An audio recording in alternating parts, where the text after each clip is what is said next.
Martin Tobin, Martin Tobin.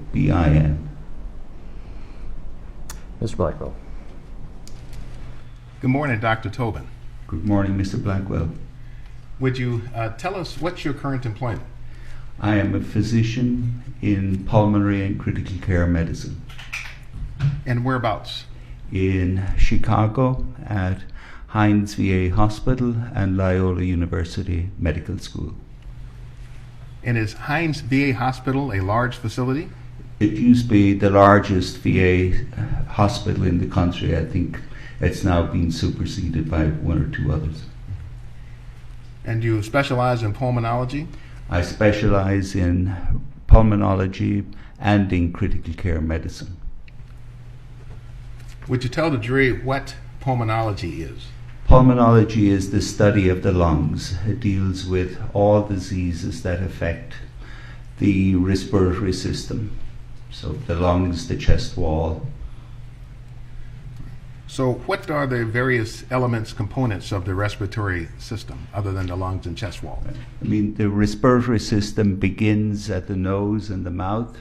It goes down through the back of the throat, down through the windpipe, out through the bronchial tubes, and then down at the bottom, down to the alveolar air sacs. These are the small grape-like structures at the bottom where all the gas exchange takes place, where oxygen gets in and carbon dioxide is removed.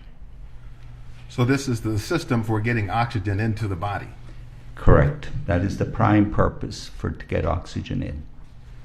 Now at Hines Hospital, do you work in the intensive care unit? Yes, I work in the medical intensive care unit. And that's considered critical care?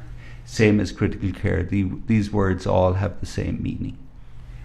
Is critical care different from emergency medicine? Yes, it's very different than emergency medicine. Emergency medicine is kind of the front door of the hospital. That is a triage area where you separate out where people need to go, whereas the critical care is where you take the very, very sickest people. What kind of patients do you see in the ICU? In the ICU, probably more than half of them are patients who are requiring mechanical ventilation, so they're on a respirator to help them with their breathing. Then another substantial number will not be on a respirator, but their primary problems relates to their lungs, so that might make up 70% or so. And then the remaining patients will have drug overdoses, alcohol withdrawal, diabetic coma, sepsis, things like that. Do you only see the patients in need of respiratory care? No, once they come into the ICU, they're our patients. I'm the primary care physician for everybody who comes into the ICU. And how long have you been a physician, sir? I've been a physician for 3 months short of 46 years, so over 45 years. And where did you go to school? I went to medical school in Dublin, Ireland, and I took my degree there. Not that anybody noticed the accent, but but are you from Dublin? No, I'm not from Dublin. I'm from a small village called Freshford in County Kilkenny in rural Ireland. What degrees do you hold? I'm sorry? What degrees? The degree I hold is the MB degree, which is the Irish equivalent of the American MD, and then subsequently I got an MD through research. Are you currently licensed? Yes, I'm licensed in the state of Illinois. In the past, I was licensed in Ireland and England and a number of US states, but I've let them all lapse because the only place I'm practicing is in Illinois. Are you board certified? Yes, I'm board certified in internal medicine, pulmonary medicine, and critical care medicine. So you still are actively caring for patients? Yes, I was taking care of patients in the ICU last week, and on Monday I go straight back into the ICU again. How long have you held positions at Loyola University School of Medicine? I've been at Loyola and Hines for 32 years almost. Before going to Loyola, Were you practicing medicine somewhere else? Yep, I spent 7 years at the University of Texas at Houston. Did you also set up a sleep clinic in Houston? Yes, I did. That would have been in the early 80s, so I set up one of the very first sleep labs in the United States for evaluating patients with obstructive sleep apnea. So how do sleep disorders fit within your expertise? Because this is related again to breathing and the problems with sleep, particularly people who snore. And the people who snore during the nighttime, they occlude their upper airway and they can totally stop breathing 500, 600 times a night, and during that time the level of oxygen in their blood will go very low. And the basic problem in sleep apnea is because the soft palate, I mean, the roof of your mouth is your hard palate, and then just if you look in the mirror, it's that little piece that's hanging down at the back, and that's your soft palate and uvula, and that jams in against the back of your throat and it gets occluded 500 times a night in somebody who has sleep apnea. And does that kind of research or science or medicine relate to your work in this case? Yes, it's extremely pertinent to the case of Mr. Floyd, because obviously in sleep apnea the problem is at the back of the throat, and as we will see in Mr. Floyd, the central problem of where the obstruction is occurring is in the hypopharynx, which is again at the back of the throat. So it has an awful lot of overlap to patients with sleep apnea. We'll come back to the hypopharynx in a little bit. Are you also engaged in medical research? I'm sorry? Are you also engaged in medical research? Yes, I do. I've been doing medical research since the early 80s, since about 1981. What kind of research have you been doing? All of my research is related basically to breathing. So it is kind of looking at breathing in patients with lung disease, people who have lung disease who walk in the door to the clinic, and also patients who are in the ICU, and particularly patients who are requiring mechanical ventilation. But then I do a lot of research that has absolutely nothing to do with clinical medicine, just to know how people breathe. Have you authored a textbook on the subject of ventilation? Yes, I've authored a large textbook on mechanical ventilation that's called The Principles and Practice of Mechanical Ventilation.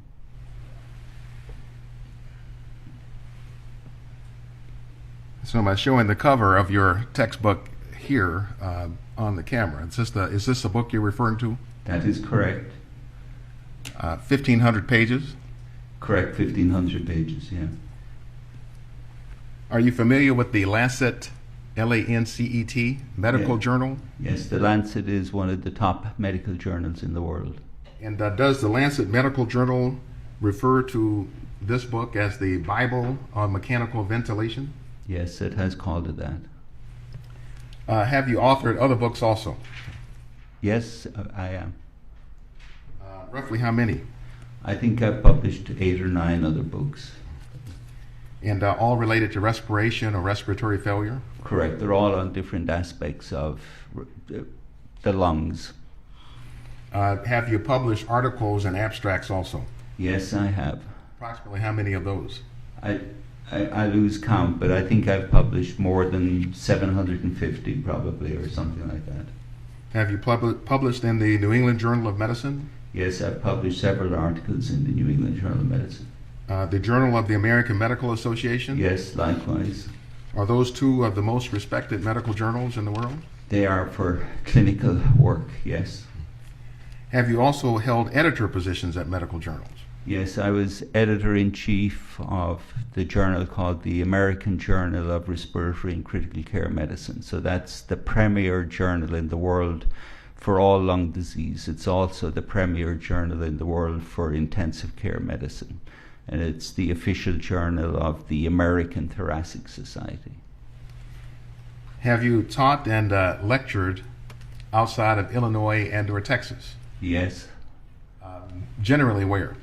I've lectured all around the world. I mean, I've lectured in more than 30 different countries around the world, and probably the vast majority of states within the United States. Well, Minnesota is one of the states in the United States. How about Minnesota? I've lectured in Minnesota. I've been in the Mayo Clinic several times as a lecturer. Were you given an award from the Mayo Clinic? Yes, I was given an award called the Balfour Lecturer in the Mayo Clinic, and they give it out to one doctor every 10 years. And it's only to one doctor. It doesn't matter what specialty, so it could be around neurosurgery, gynecology, whatever. They just pick one person every 10 years. And was it for anything in particular that you were recognized by the Mayo Clinic? No, just for my work in as a researcher in clinical medicine. Have you also published in basic science journals, such as the Journal of Applied Physiology? Yes, I've published a lot of work on basic science that wouldn't necessarily be directly related to medicine in the Journal of Applied Physiology. The jurors may not be familiar with what physiology is as a science. Could you generally explain it? Yeah. I mean, physiology is basically how the body works. You want to know the science of how it works. You want a deeper understanding of what are really the mechanisms that make the body does what it does. Within the field of physiology, is there a particular focus or interest you have? Yeah. I'm primarily interested in breathing in the bigger area. And so with breathing, that would mean how the brain regulates your breathing, how the brain sends signals down to the muscles that control your breathing, your diaphragm, your rib cage, and then how you expand your chest and how you overcome forces within your chest, like resistance within your chest and all the rest of it, to get air moving in and out of your lungs, and then the particular forces that you generate in terms of the pressures within your chest that will enable breathing to occur, with the ultimate purpose of getting oxygen in and getting rid of carbon dioxide. And do you consider this a part of the study of medicine?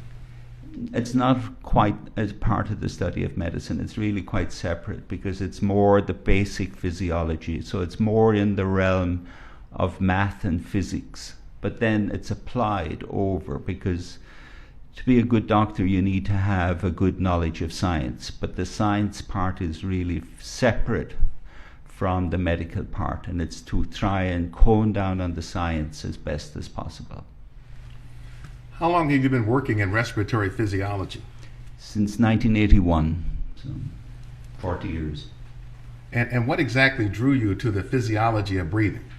I mean, because I was going into pulmonary, at that stage I knew, as already directed, I had spent 5 years doing lung disease, and I just wanted to really know how you breathe, and I wanted to come up with new knowledge, because everybody thought everybody knew everything of how to breathe, and I thought it would be fun to find a lot of new stuff. So, doctor, do you know of others kind of in your field who have been studying respiratory physiology for 46 years? No, I mean, I know an awful lot of them along the way, but I mean, I would know no more than a handful or less of people who are still doing physiology at the patient's bedside. No. After 46 years. So, doctor, let's change subject and talk a little bit about your experience of work as serving as an expert. Have you served as an expert witness before? Yes, I have. What types of cases? Practically all of them have been in medical malpractice. So I've done it for both the plaintiff, for the patient side, and I've done it for the defense, for the physician side. Have you ever been involved in a criminal case before? No, I have never been involved in a criminal case. Have you testified in court before? I've testified in court. I don't keep track of the numbers, but I suspect I've been in court about 50 times. Would you tell the ladies and gentlemen if you're getting paid for your time in this case? No, I am not getting paid. And why is that? Well, when I was asked to do the case, I thought I might have some knowledge that would be helpful to explain how Mr. Floyd died. And since I'd never done this type of work in this nature before, I decided I didn't wish to be paid for it. So did you volunteer to the state of Minnesota, or did the state of Minnesota call you? The state of Minnesota contacted me. What were you asked to do, Dr. Chauvin? I was asked to review the medical records related to the case. These were medical records from Hennepin County. Then there were a number of interviews of people that were interviewed. I was given a long list of these, and primarily it was related to looking at a large number of different videos. But of course then the big part was that I needed to read on the scientific background of all the various aspects related to it. So let's talk about your opinions with respect to this case. Have you formed an opinion to a reasonable degree of medical certainty on the cause of Mr. Floyd's death? Yes, I have. Would you please tell the jury what that opinion or opinions are? Yes, Mr. Floyd died from a low level of oxygen, and this caused damage to his brain that we see, and it also caused a PEA arrhythmia that caused his heart to stop. And by PEA, you mean pulseless electrical activity? Correct. It's a particular form of an abnormal beat of the heart, an arrhythmia, and a particular form of it. Is this what some persons might refer to as asphyxia? Yes, it has been called asphyxia. To me, it's not terribly helpful. It just, what we're really talking about is a low level of oxygen. Other people talk about hypoxia. That again is just a Latin term meaning a low level of oxygen. So all of this is just really other words for a phenomenon that is a low level of oxygen. Have you formed an opinion to a reasonable degree of medical certainty as to what the cause is or was for the low level of oxygen in Mr. Floyd? Yes, I have. Would you tell us what that is? The cause of the low level of oxygen was shallow breathing. Small breaths, small tidal volumes, shallow breaths that weren't able to carry the air through his lungs down to the essential areas of the lungs that get oxygen into the blood and get rid of the carbon dioxide. That's the alveoli at the bottom of the lung. Dr. Chauvin, would using a short video that you prepared help you explain to the jurors how oxygen gets into the lungs and the body? How we take in oxygen? Yep.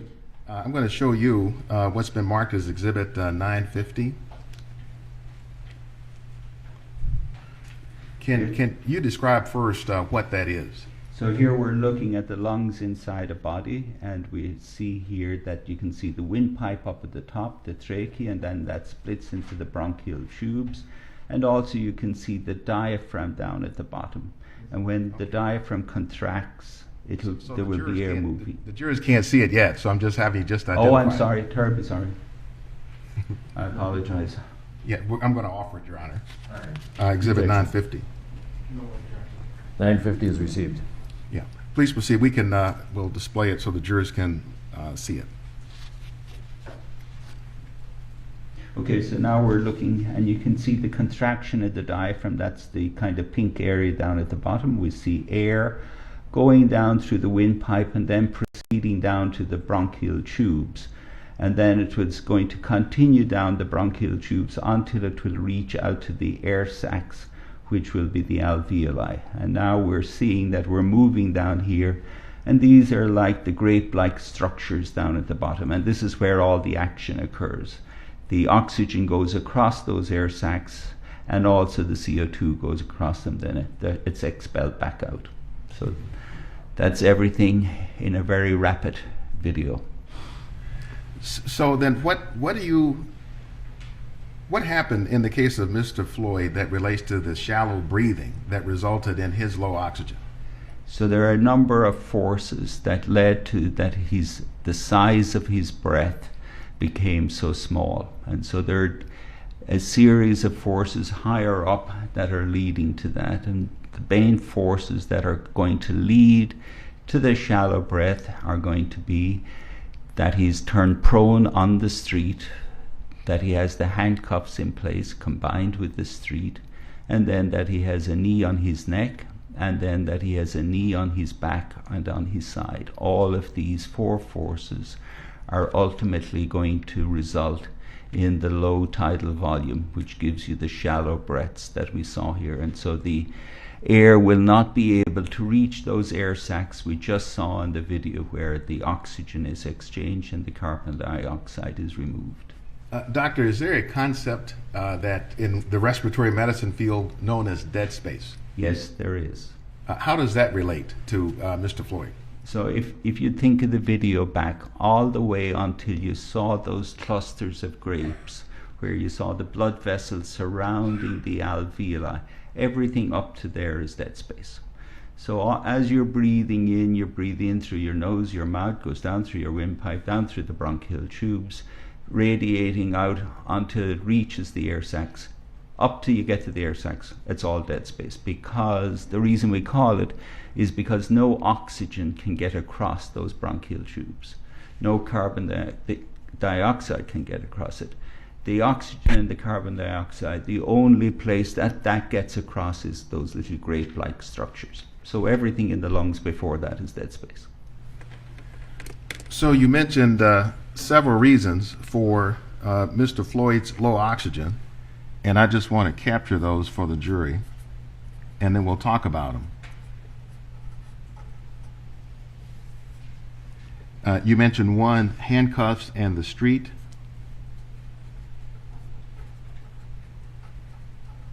Right? Correct. You mentioned knee on the neck. Yep.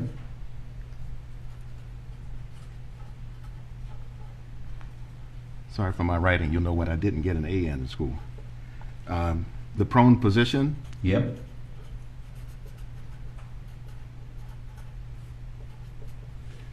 And then the knee on the back, arm inside. Were those the four? Yep, these are the four. Okay. So we want to talk about each of these, but before we do that, might it be helpful for explaining your testimony to the jury for them to see the relative positioning of the various officers on Mr. Floyd's body when he was subdued on the ground? Yes, I think that would be very helpful.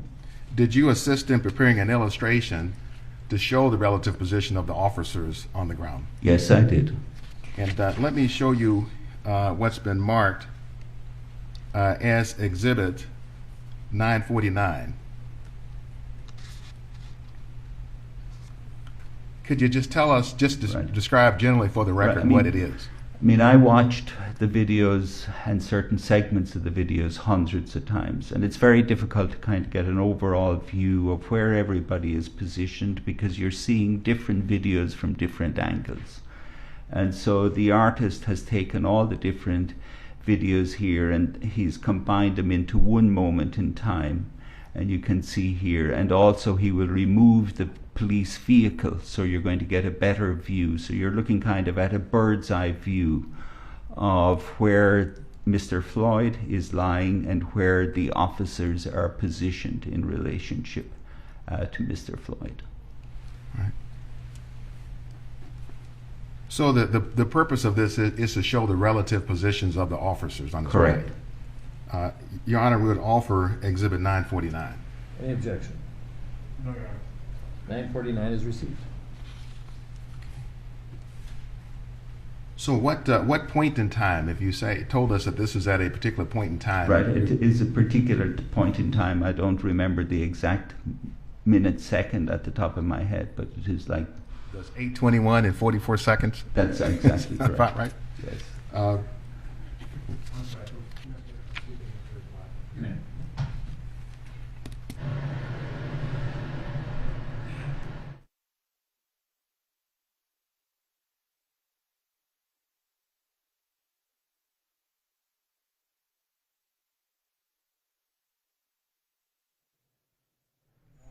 Thank you, Your Honor.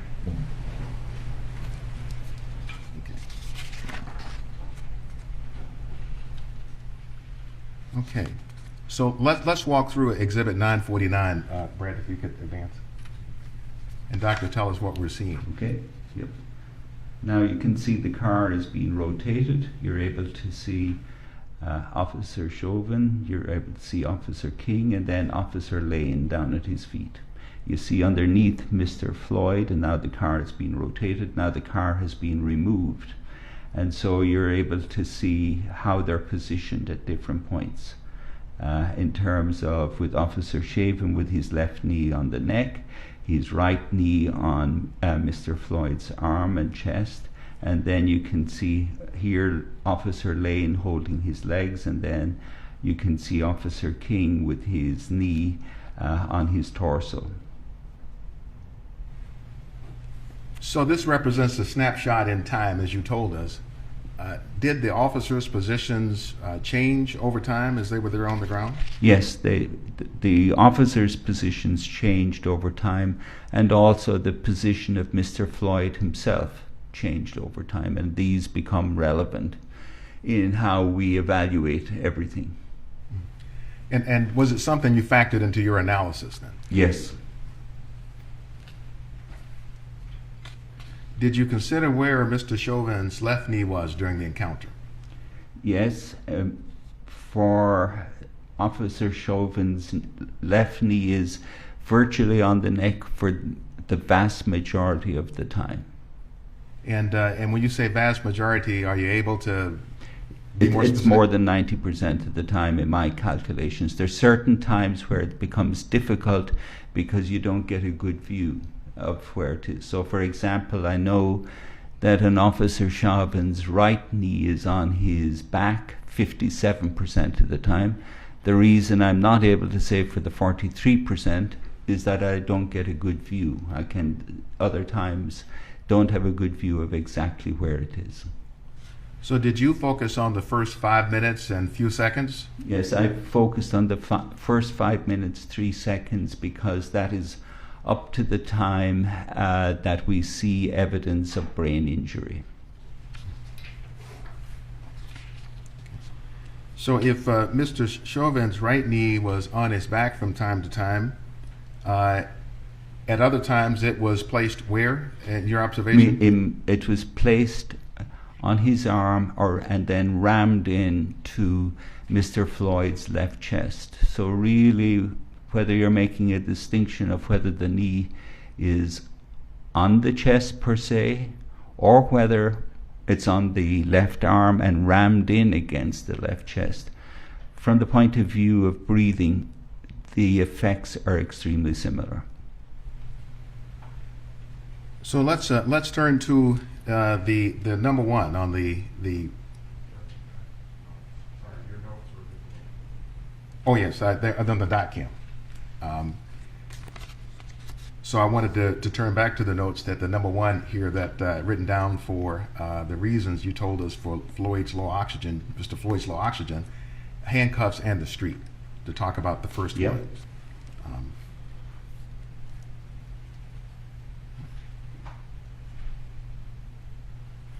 Could you first, Dr. Tobin, tell us how these various mechanisms, the four that you've discussed, handcuffs in the street, knee on the neck, prone position, knee on the neck, back, knee on the back, arm and side, how do those mechanisms fall into your work of either respiratory physiology or clinical medicine? They don't have an awful lot to do with clinical medicine, but they are directly related to my work in physiology. So in understanding the forces that the body has to cope with, these are crucial in terms of the various forces that are involved in physiology. So then, turning to the first one, in handcuffs and the street, the very first one, what is the effect of the handcuffs in the context of what happened to Mr. Floyd? The handcuffs are extremely important in Mr. Floyd, but the handcuffs on their own, just handcuffs per se, are not that important. It must be the handcuffs combined with the street. And it's because of the positioning of the handcuffs at the back, then how he's manipulated with the handcuffs by both Officer Chauvin and by Officer King, how they manipulate the handcuffs, and they're pushing the handcuffs into his back and pushing them high. Then on the other side, you have the street. So the street is playing a crucial part because he's against a hard asphalt street. So the way they're pushing down on his handcuffs, combined with the street, his left side, and it's particularly the left side we see that. It's like the left side is in a vice. It's totally being pushed in, squeezed in from each side, from the street at the bottom, and then from the way the handcuffs are manipulated. It's not just the handcuffs. It's how the handcuffs are being held, how they're being pushed, where they're being pushed, that totally interfere with central features of how we breathe. So Mr. Floyd then is pancaked between the pavement underneath him and then force on top of him. Precisely. Now, could you help us to explain how this mechanism, the handcuffs and the street, how does that explain the shallow breathing that you've described? Yeah. So this gets back to how we breathe. And this is fairly simple. So the way we breathe, we have two big muscles that help us with breathing. We have the diaphragm and we have the rib cage muscles. The diaphragm does about 70% of what we need for breathing, and about 30% of it comes from the rib cage. And when the diaphragm contracts, or the rib cage contract, they expand the chest. And when you expand the chest, then air flows in from outside, and it's coming in. And that's all that happens on inspiration. But to expand the chest, there's two crucial actions that have to happen. And we refer to these by the terms pump handle and bucket handle. So if bucket handle is simple. So if you have a regular bucket that you carry water with, and you lift up the handle of the bucket, the handle comes up like this.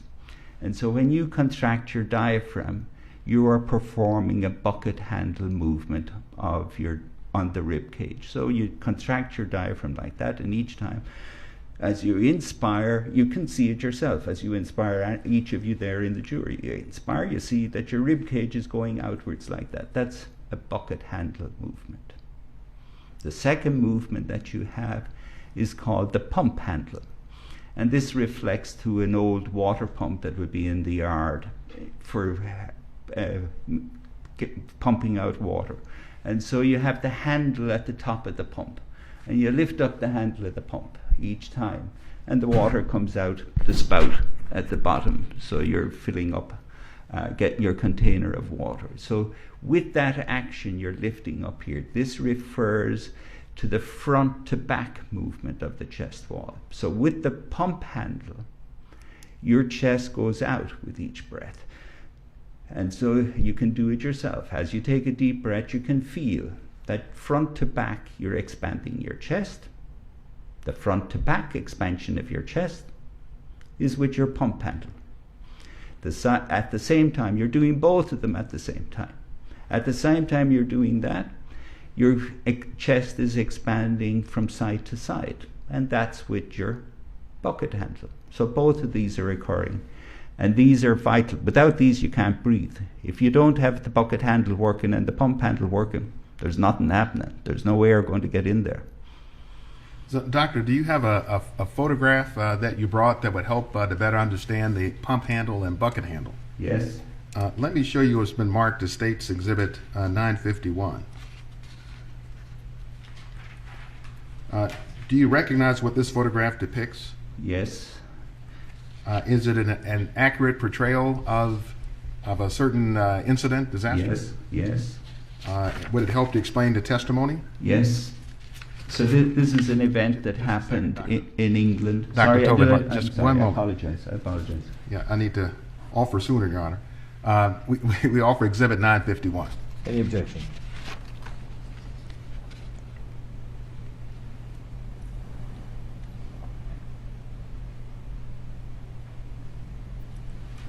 Yeah, I have an objection to this, Your Honor. Can we have a sidebar? All right. Sidebar.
Objection is sustained.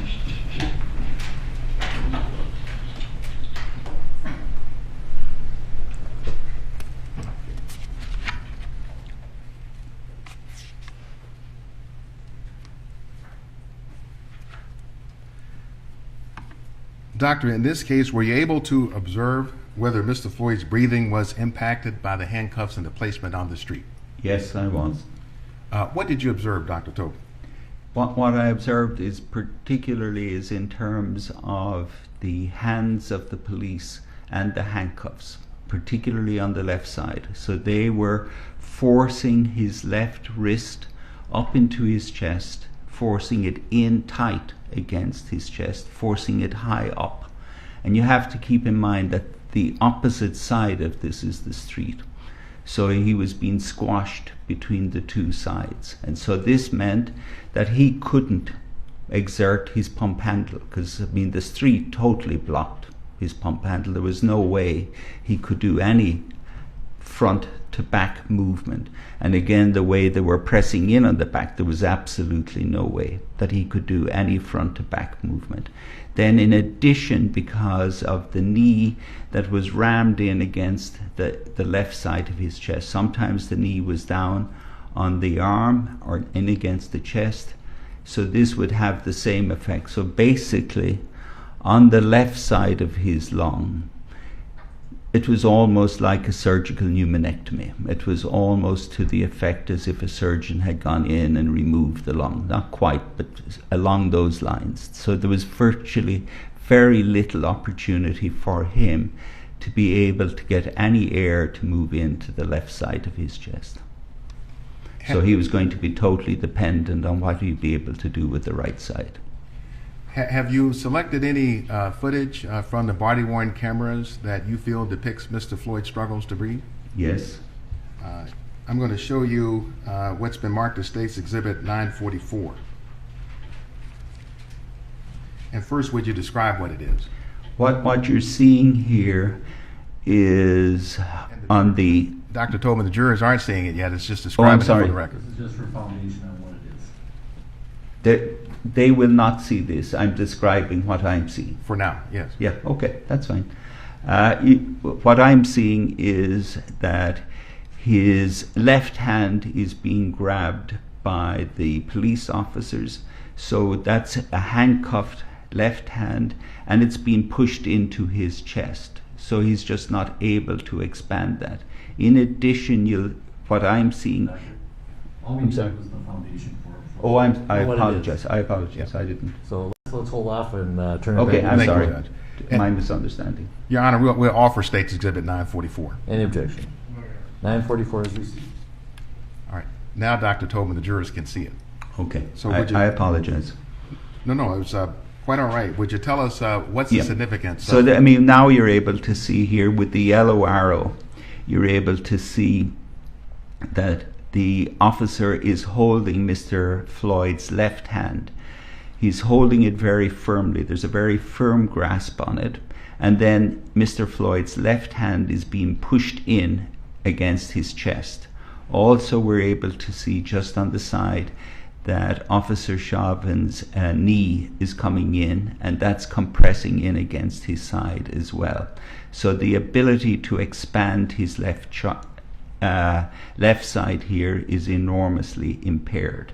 And also you're seeing that the size of the chain between the two, the right side and the left side, is very short.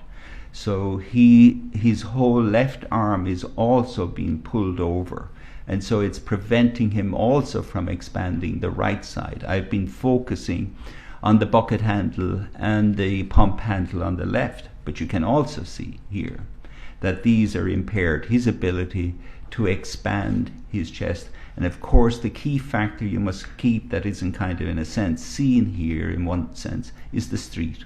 The street is what is having a huge effect because he's jammed down against the street.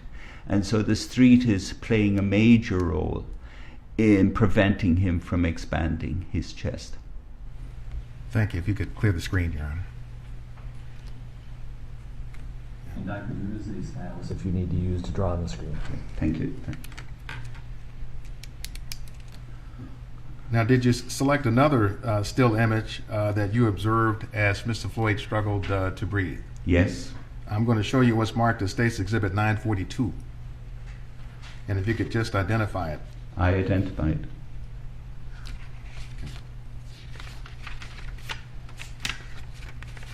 Mr. Blackburn, you can Need on foundation if you wish. Yes, thank you, Your Honor.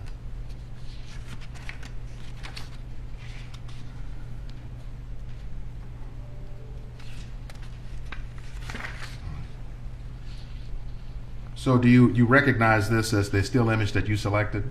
Yes, I do. Your Honor, we offer State's Exhibit 942. Any objection? No objection. 942 is received. And could you tell us, Dr. Tobin, what's the significance of this image, of what we see here? What you're seeing is slightly different on the two images, but they marry together. If you look on the left side, you see his finger is pushing against the street. You also see the hands here of the officers around his left hand. You can see the left handcuffed arm. As we discussed, you're seeing a more clear view here, how it's been really rammed into the back of his back. There's just no way he's going to be able to expand that. But with the left image, you see the finger on the street. Then over on the right image, you see his knuckle against the tire. And to most people, this doesn't look terribly significant, but to a physiologist, this is extraordinarily significant, because this tells you that he has used up his resources and he is now literally trying to breathe with his fingers and knuckles. Because when you begin to breathe with your rib cage and your diaphragm. The next thing you recruit after that is your sternomastoid muscle, which is the big muscle in your neck. And then when those are wasted up, then you're relying on these types of muscles, like your fingers, to try and stabilize your whole right side, because he's totally dependent on getting air into the right side. So he's using his fingers and his knuckles against the street to try and crank up the right side of his chest. This is his only way to try and get air to get into the right lung.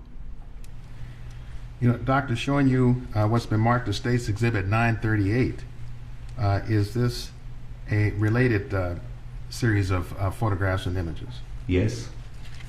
Your Honor, we offer State's Exhibit 938. Any objection? No objection. 938 is received.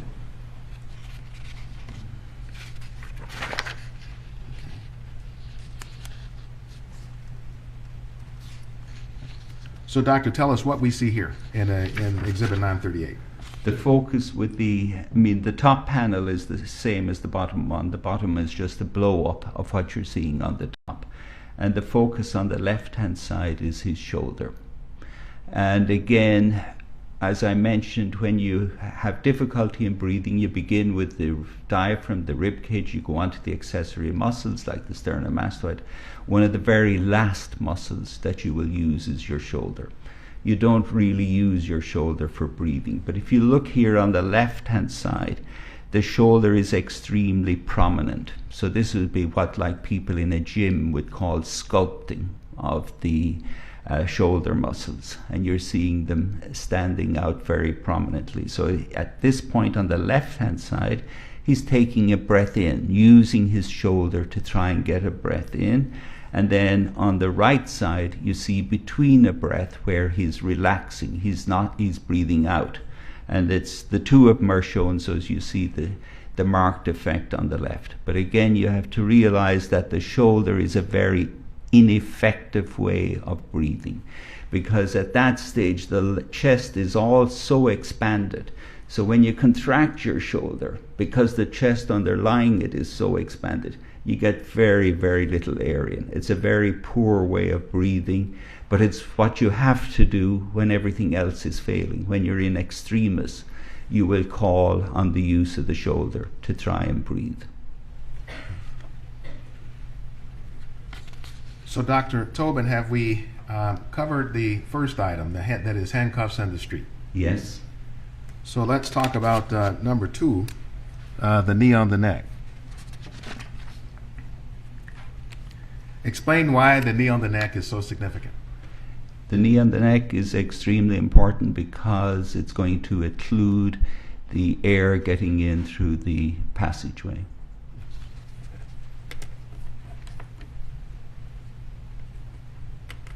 So is it possible, doctor, to perhaps even demonstrate with an anatomy lesson Yes. that may be relevant? To understand the knee on the neck, you need to examine your own necks, all of you here in the jury, like I'm doing now. And so, I mean, the first thing is if you put your index and thumb up here at the top of your neck, the first big thing you're going to find is your Adam's apple. And you can find the Adam's apple, and it's a very sturdy structure because it's surrounded by cartilage, and it protects the voice box, the larynx, which is essential to for speech. And so any amount of compression on the Adam's apple is not going to compress it. This is an extremely strong, sturdy structure. It's not going to be compressed by a knee on the neck. Then you go down from your Adam's apple and you feel the little bumps beneath that. And these are the rings of cartilage of your trachea, or your trachea. So this is your windpipe here. And so that's, again, because of the cartilage there, a knee on the front of that part is not going to cause compression, okay? But then bring your finger up to the top of your Adam's apple. And up at the top of your Adam's apple, you're now directly over the hypopharynx. And the hypopharynx is the crucial area in Mr. Floyd. So this here is where the hypopharynx is located on your surface anatomy.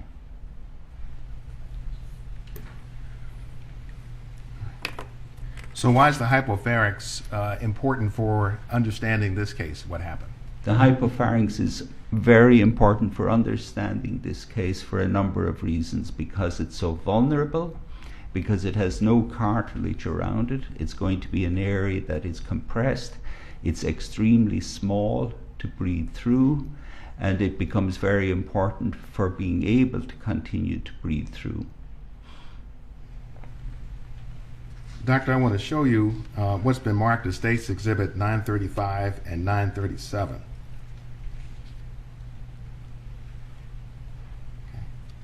Could you identify, just for the record, tell us what's depicted Yes, there? I'm looking at 937, which is the hypopharynx. And then 935, there we go. And 935, which I'm what is looking it? at 935, which is the hypopharynx with a coin. And do these two images fairly and accurately depict the hypopharynx? They do. Your Honor, all for State's Exhibit 935 and 937. 935 and 937 are received. We can show them to the jury. So, Doctor, using Exhibits 937 and 935, could you help us to better understand what the hypopharynx is and what it does? Right. So what you're looking at here, I don't know if this works. Yeah, it does. So here at where I've drawn in red is the top of your tongue. Okay, and that's the tongue there. And then above it is an empty space, and then above that is the top of the hard palate. So that orientates you there. And say then the tongue comes down along here, and the critical structure in this case, because the act of speech in Mr. Floyd becomes very important, how he was able to speak and all these different things.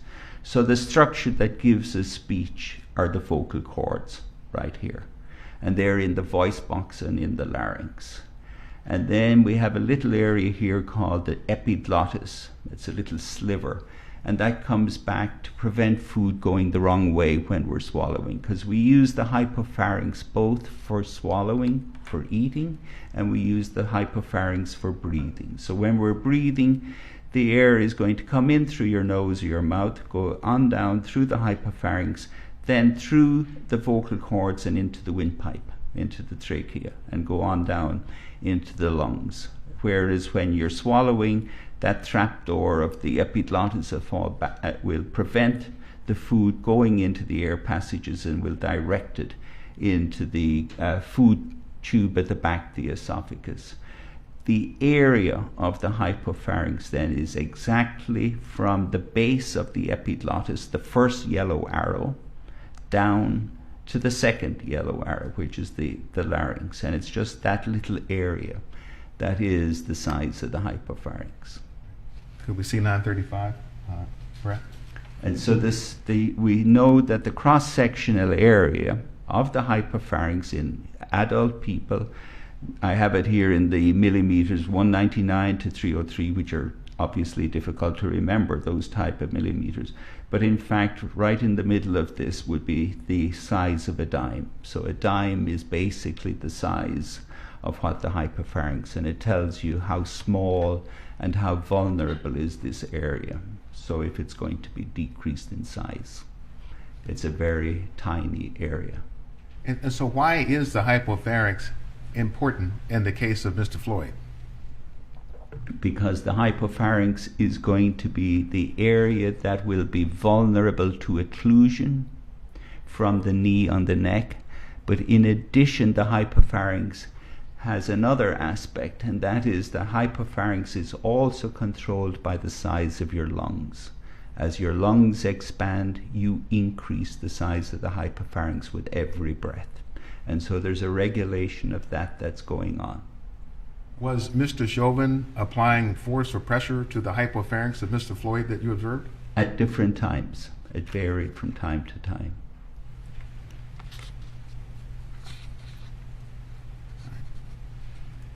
Now, are you able to tell us if Mr. Chauvin had put his weight directly, his full weight on Mr. Floyd's neck, are you able to tell us what impact or effect that would have had on Mr. Floyd? Right. If Mr. Officer Chauvin had placed his knee directly on the hypopharynx, just that area of the dime, and it never varied from there, and it kind of came in like a bullseye on that particular area, then you would expect that this area would become totally occluded. But it did. I mean, he varied the position. Mr. Floyd varied the position of his head, and Officer Chauvin also varied the position of his knee. So it varied over time. And if it had become totally occluded, then what?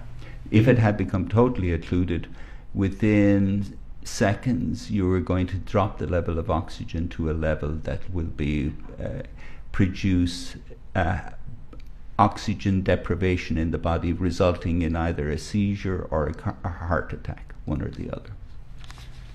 Do you have another photograph taken from footage at the scene that would help the jury understand this point? Yes.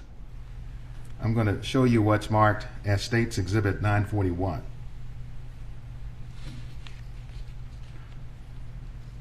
And this is derived from Exhibit 15 already in evidence. Do you recognize this photograph in 941? Yes, I do. Your Honor, we offer State's Exhibit 941. Any objection? 941 is received. Dr. Tobin, tell the ladies and gentlemen of the jury what it is you mean to convey here in Exhibit 941. So if you're looking, say, on the one at the left, and if you look at me first before you look at that. So if you stick your finger in your ear and you draw a line from the finger of your ear going down through the vertebral bodies in your spinal column, you can get a line going down, and you're looking at that axis. And that's what I've drawn in here with the yellow dotted line. And so if you look here on the first slide, you see that Mr. Floyd's nose, his face, is directly face down on the street. It's not at any angle. So the next thing is, again, don't look at the slide. Feel yourself on your own neck.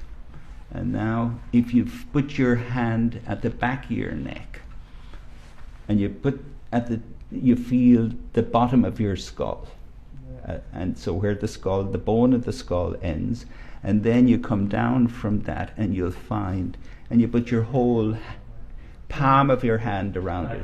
Sorry?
Members of the jury, the witness has asked you to do certain things. These are not required. You may do them, and he should phrase it more in terms of if you were to do that. And if you wish to do it, that is your choice. You are not required to do anything that the witness instructs you to do, but feel free to do it if you wish. Mr. Blackwell. Thank you, Your Honor. Dr. Tobin, if we could go back to where you're explaining the anatomy and the back, the base of the skull. Yep. So as I'm putting my hand here at the back of my neck, and I'm feeling the tip of my skull, and then I'm bringing down my hand, I'm feeling an extremely thick ligament, and that's called the nuchal ligament. And it's almost, as I put the full palm of my hand on my nuchal ligament, it's almost like wood. It's so strong a ligament. And that ligament is what you're seeing. The knee is being placed over on the left-hand slide. And so with a knee directly over the nuchal ligament, it can cause no obstruction, because this is such a dense ligament. And that's what you're seeing. And you're seeing as well with the yellow the yellow diagonal here, that the bulk of Officer Chauvin's knee is above that yellow line. The second thing, separate from this, on this slide, you can see that Mr. Floyd has his face rammed in to the street, because he's using his face here to try and crank up his chest. He's actually using his forehead and his nose and his chin as a way of trying to help him get air into the right side of his chest, as another way to crank up his chest. And how do you contrast that to what we see in the photograph on the right in Exhibit 941? On the right-hand side, you can see now the orientation of Mr. Floyd has changed, and also you can see the position of Officer Chauvin's knee has changed, because it's come down below the yellow diagonal, and in this position there's going to be far greater compression of the hypopharynx in this region here compared with what you were seeing on the left side. On the left side there's no compression of the hypopharynx, but on the right side, and if you watch the videos over time, you will see that there is a variation over time as to where exactly is the location of Mr. Floyd's head and where is the location of Officer Chauvin's knee.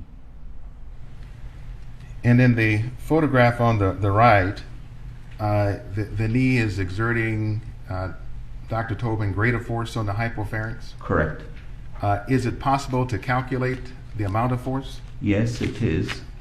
So we can calculate the amount of force based on the weight of Officer Chauvin, on his body weight, taking into account how much gear weight, the gear that he carries, and then also you have to remove out the weight of his shin bone and his boot, and so subtracting out all of these, and then you can calculate the weight. Can you also calculate changes or narrowing in the space that people have to breathe through? Yes, you can, separately.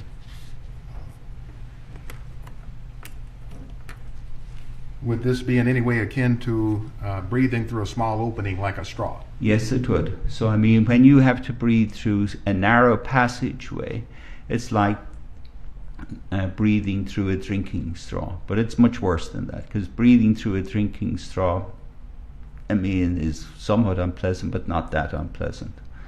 And then it gets much worse than that. So as the space narrows, is it more difficult than to breathe through? Enormously more difficult, and we know that from physics. And through physics, then, is that something that can also be calculated? Yes, that can also be calculated. And that type of a calculation, would it be specific per se to George Floyd? No, it wouldn't. This would be for anybody. For we know in terms of what happens physiologically when you have this level of narrowing, this is going to happen to everybody. Can you please explain to the jury what those calculations would show about the effect of the narrowing on the airway on breathing? Right, yes. I believe there's an exhibit that relates to that. Let me then show you what's marked as States Exhibit 940 and 939.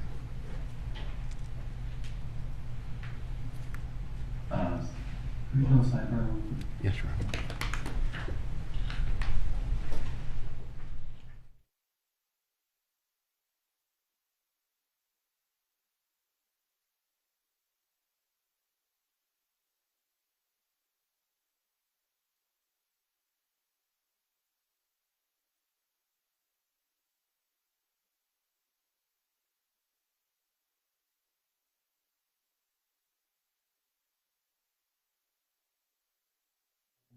Have you offered those, Mr. Blackwell? Yes, I do offer those. Any objection?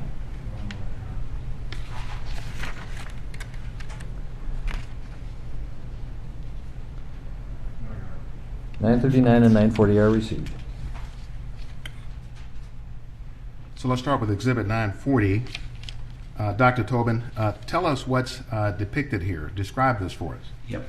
So this is a physiology experiment, and what it's looking at is what is the effort to breathe. That's what's shown along the y-axis of the plot, and then it is with different levels of narrowing. And so the very bottom one with the white triangles, the lowest curve, that's normal. There is no narrowing. And so we see that as the flow varies, and shown in red is what would be the normal flow rate in a 46-year-old man.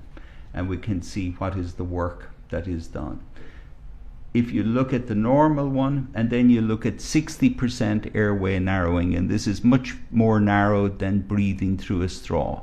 And you can see there's really no bigger increase in the effort to breathe. It's hardly different from what it, in terms of normal. But then if you get 85% narrowing, now you see that the effort to breathe increases 7.5 times compared with what it was with no narrowing. And so you're seeing a huge increase in the work that is required. It becomes far more difficult to breathe as the narrowing becomes more narrow. And doctors, let's look at Exhibit 939. So this is the science behind that plot before I showed you. And this is just the equation in physics that tells you how that works. And the key thing when you look at an equation like this, for me as a physiologist, is I focus on the square sign of the stricture.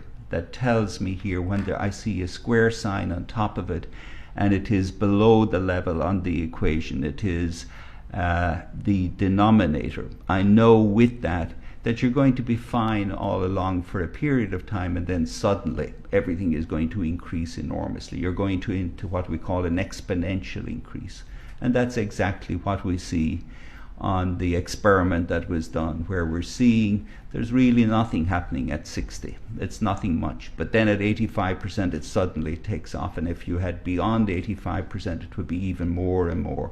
And so based on the formula here, you can tell that as you're narrowing and narrowing, the effort to breathe is going to become extraordinarily high, and at some stage unsustainable. You're just not going to be able to do it.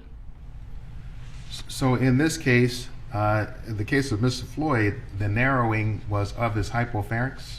It was in the hypopharynx, yes. Did the Mr. Chauvin's knee on the neck then cause the narrowing of the hypopharynx? Yes, it did. So given the changes that you observed in Mr. Chauvin's knee on Mr. Floyd over time, were any of those changes significant from the standpoint of placing pressure on the hypopharynx? Yes, they're extremely significant. Let's look right at Exhibit 947.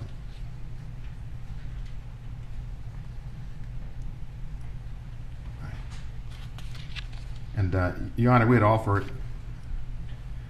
Exhibit 947, which is taken from Exhibit 15. Any objection? 947 is received. Now tell us what we see here in Exhibit 947. What you're seeing is the orientation of Officer Chauvin. His body build is quite erect here. But in particular, what you're seeing is that the toe of his boot is no longer touching the ground. This means that all of his body weight is being directed down at Mr. Floyd's neck.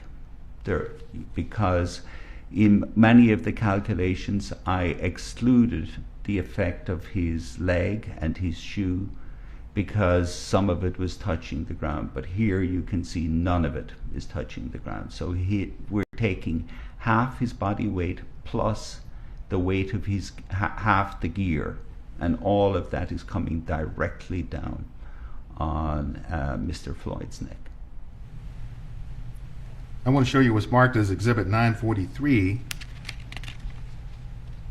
Did you assist in preparing this exhibit? Yes, I did. Would it help you in explaining your testimony? Yes. Your Honor, we offer Exhibit 943. Any objection? Where?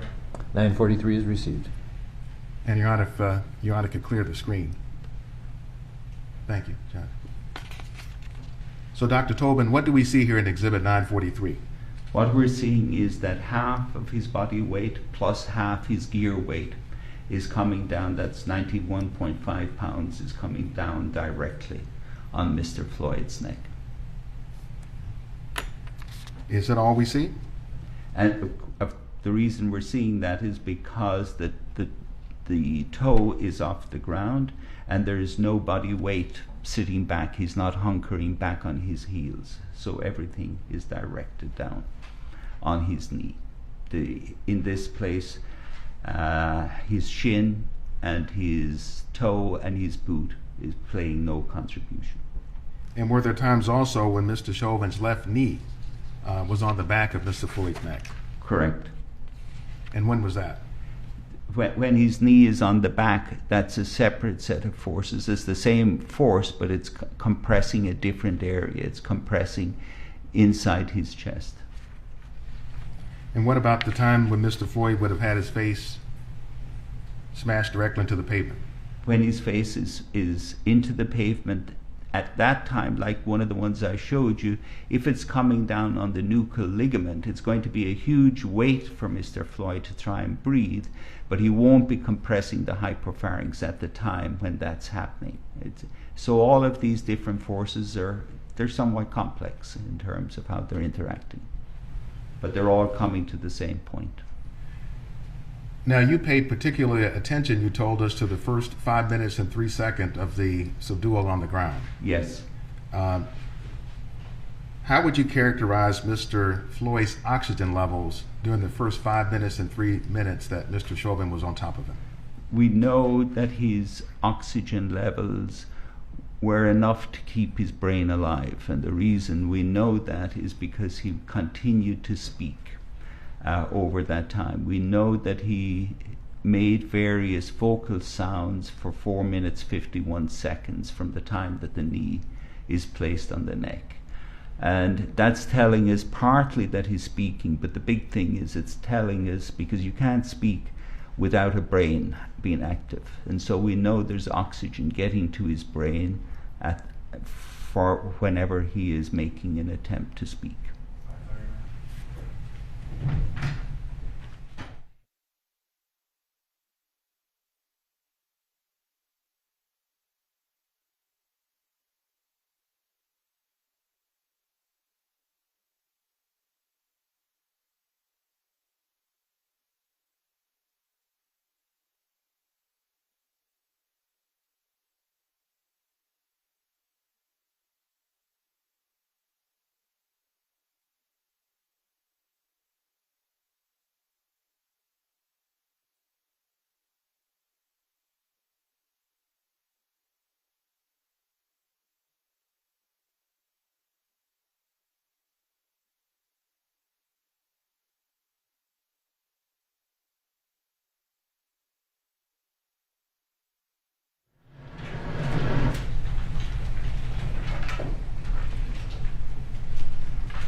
And Mr. Blackwell, just anytime within the next 10 minutes, that's a good breaking point. Please let the court know. Your Honor, this would probably be a good time. All right, for a break. let's take our 20-minute mid-morning break.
Doctor, turning your attention back to Exhibit 943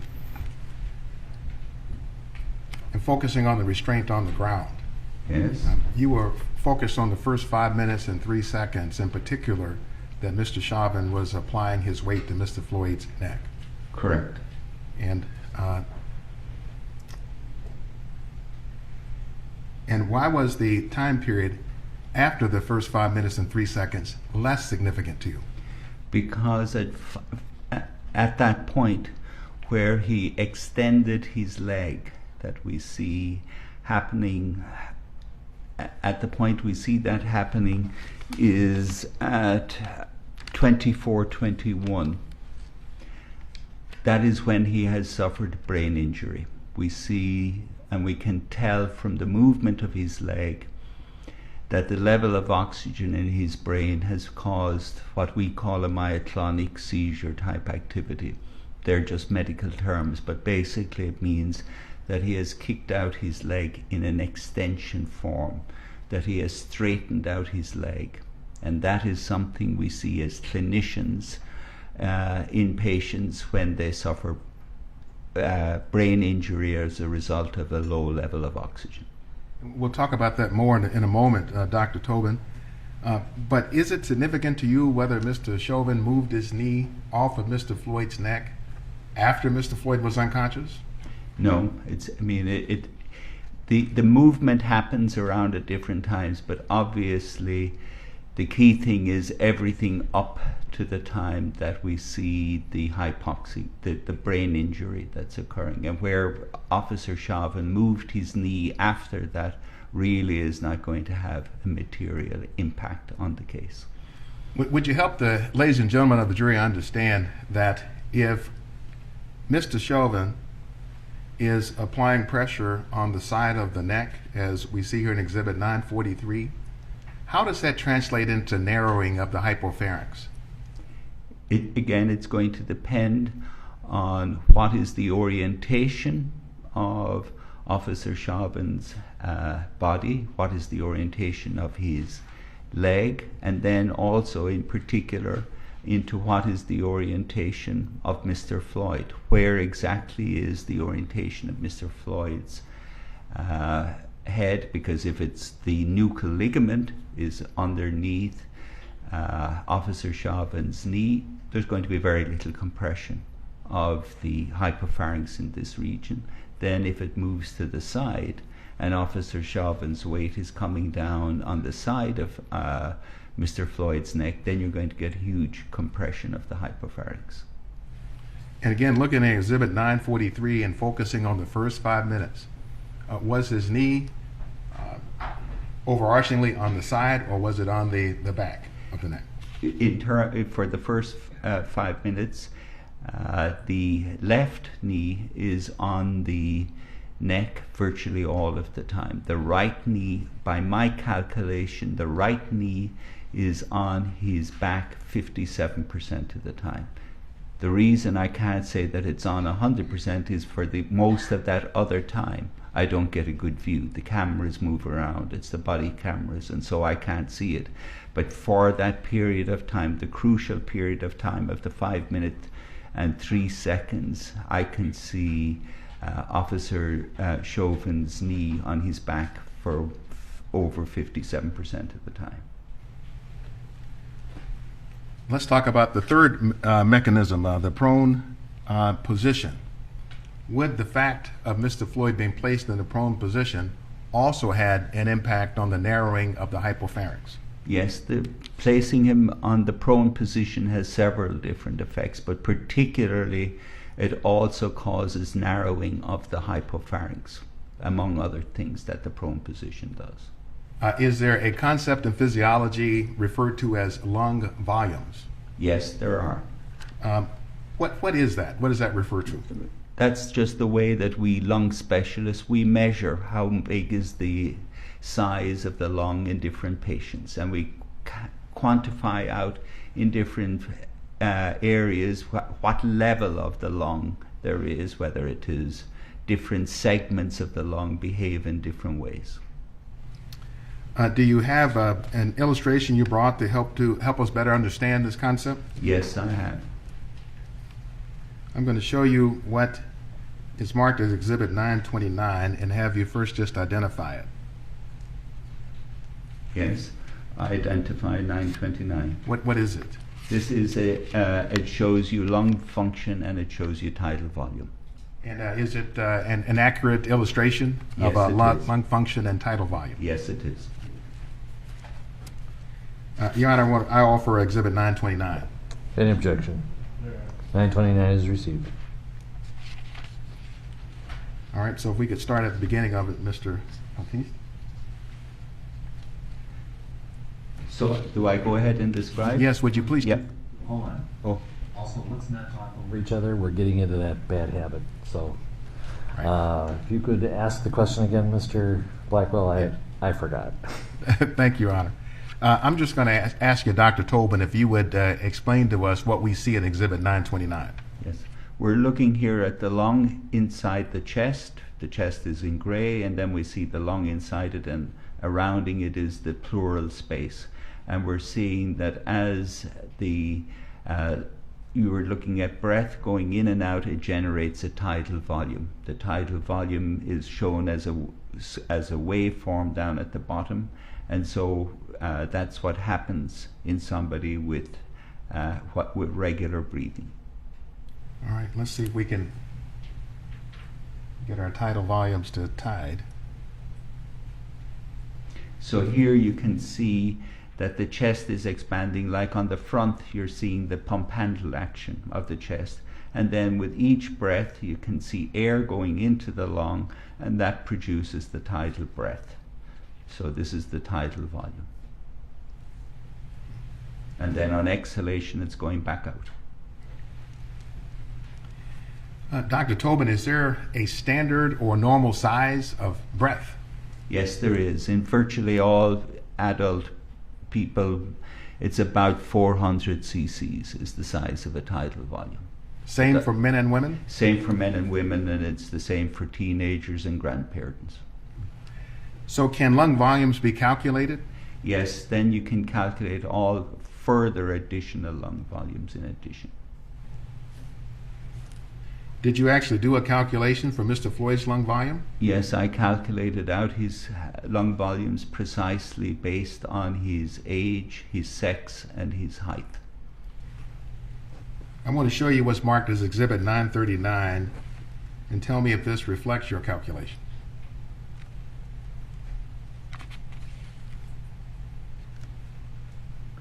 Yes.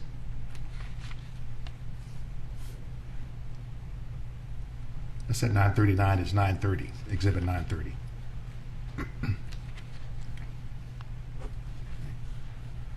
So would using this be helpful to explain your testimony? Yes, it would. So, Your Honor, I want to offer Exhibit 930. Any objections? 930 is received. Okay, so these are the lung volumes in Mr. Floyd while he's sitting on the sidewalk. And the key lung volume that we're going to be focusing on is the EELV. That's the end expiratory lung volume. And that becomes crucially important in understanding what happened to Mr. Floyd. And I calculate out his EELV to be 3,840. And that's what it's shown there by the horizontal purple line. Sitting on top of that then is the size of each breath. And then underneath the purple area is the residual volume. The residual volume is when you blow all the air out of your lung, and after you're finished blowing, you can't blow any more out. That's the air that's still left inside your chest, is the residual volume. And that in Mr. Floyd is 2 liters and 300 cc's, 2300. That's included in the ELV. The ELV is everything below that horizontal purple line. So the ELV sitting upright is 3840. We also see on this Doctor, slide. if I could stop you for just 1 second, and to help us understand better the end expiratory lung volume, the EELV, would that be commonly referred to as oxygen reserves. That it's also where your main oxygen stores are in the body, are contained within your EELV. This is where you store your oxygen reserves. So for the ladies and gentlemen of the jury, it's true that not all the air you breathe in is exhaled out. No. Yes, I mean, because the ELV is basically the volume that's in your lung in between each breath. So when you are breathing in and out, when you're between the next breath, what's in your lung is your EELV. And the residual volume, the RV, is that also residual oxygen that the body can use? Yes, so the oxygen reserves you have are included in the EELV, and obviously a subset of the EELV is the residual volume. So all below the purple horizontal, all below your tidal volume is your oxygen reserves. And so then can you explain your calculations for Mr. Floyd's lungs?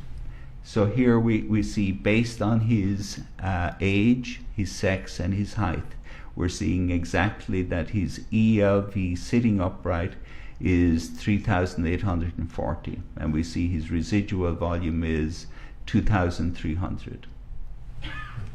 And again, the amount of air he's taking in tidal volume would be the same as anyone else. Right, and that's the 400 up at the top, the pink piece going up and down. That's the tidal volume. And that's the same as for anybody. And 400 cc's? Correct. Is that cubic centimeters? That's cubic centimeters, correct, or milliliters, or however you want to put it. And the oxygen graph that's on the side? Yes. What does that depict?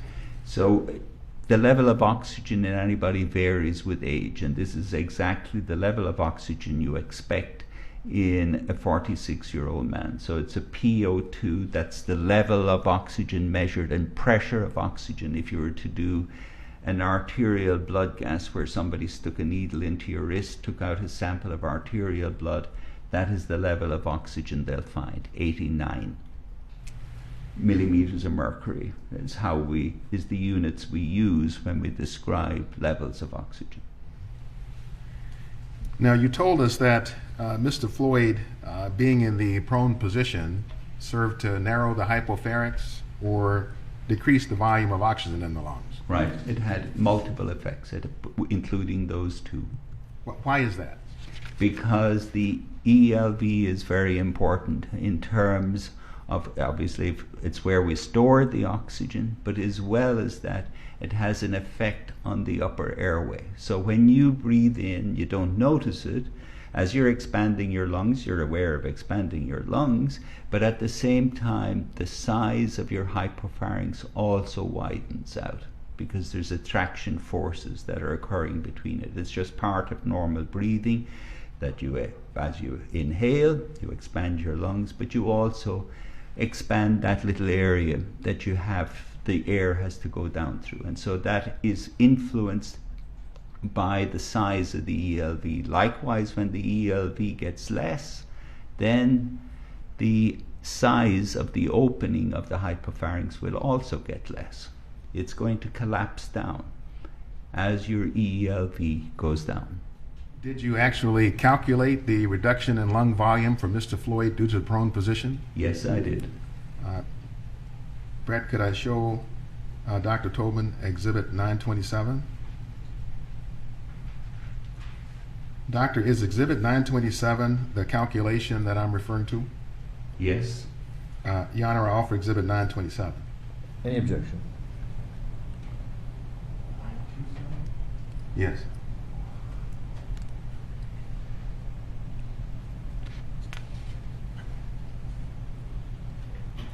That's my calculation. Yeah. 927 is received.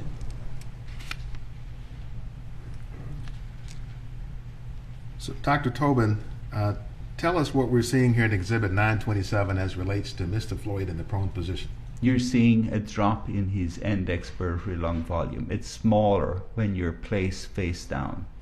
And so you're getting a decrease in the end expiratory lung volume, and that's occurring because, in part, you're lying flat in the bed with your face into the pillow. If you're lying prone, face down, you're no longer going to be able to use your bucket handle action. So your lungs are going to get smaller. You're also going to have greater difficulty in using your bucket handle action. It's less so than the pump handle. And then, as well as that, as you lay face down, your belly is going to rise up into your chest, and so your diaphragm rises. So the lungs get smaller, and that is what we see here. So in anybody who is turned prone, you see that the lung volumes will on average go down by about 24% by simply turning them prone. So with that, when you're getting the smaller lung volumes, you're getting less reserves, and you're also going to affect the hypopharynx. So if the lung size goes down 24%, do the oxygen stores also go down 24%? The oxygen stores will go down by 24% as well. Once you have less volume inside your lungs, your oxygen reserves are going to go down proportionally. Is it absolutely 24%? No, I mean, again, in physiology, the way we do things is we look at what is the average change that happens when we do experiments. But in biology, there's always a certain amount of biological variation. And so there's always going to be something like a 2 to 4% variation that you're going to see around these numbers. But when we speak about something, we speak in terms of the average change that is occurring. So is a 24% reduction significant in the case of Mr. Floyd? Yes, it's extremely important because, again, because of the factors that we're dealing with. We're seeing here that with the reduction in the ELV from the prone, we're decreasing the oxygen reserves. We're also affecting the size of the opening of the hypopharynx, because as the ELV goes down, you're getting a proportional reduction in the size of that. And in addition, when you're turned prone like this, your work of breathing goes up because the stiffness of your lungs changes and the stiffness of your chest wall changes. So the person has to do more effort to breathe in that position. So the hypopharynx is linked to the size of the lung, that is the size of the hypopharynx. Yes. So doctor, maybe you can help us to understand this. Is it true that some persons suffering from COVID are actually treated in the prone position? Absolutely. Why is that? It's a different scenario, but I mean, in any patients with pneumonia, and particularly with COVID, but we see it in any patients with pneumonia, when you turn them prone, it can help. The problem is if they have pneumonia, they have bad matching between the blood vessels going through the lungs and the air sacs. We saw the movie at the beginning where you saw the alveoli and you saw all those blood vessels surrounding the bunch of grapes. In people who have pneumonia, COVID, whatever, that matching is going to be very bad, and that's what leads to the worse oxygenation in those patients. If you flip those patients prone, some of them will show no improvement, but a substantial number of them, the matching will get better between the blood vessels and the air sacs. You can't predict ahead of time until you turn the patient prone. You're not going to know which ones are going to do better, but some of them do. And so this is why prone has been very valuable in patients with COVID, but that is in people with pneumonia. This does not apply to people with normal lungs. It's not happening. So, Dr. Tobin, also a lot of people sleep in the prone position. Yes. Is that dangerous? No, because again, for the average person, you have so much reserves. So I mean, for a drop of 24% for you, it's not going to have any impact because you have a huge amount of reserve. It's not going to matter. But if you have somebody who drops the lung volume by 24%, and then that person is going to have to cope with the knee on the neck and is going to have to cope with having the arms pushed up and being unable to move the left lung, then it's a whole different kettle of fish. Thank you, doctor. So have we covered the third mechanism, the prone position? Yes. Then let's talk about the fourth one, which is the knee on the back, arm, or side. Yes.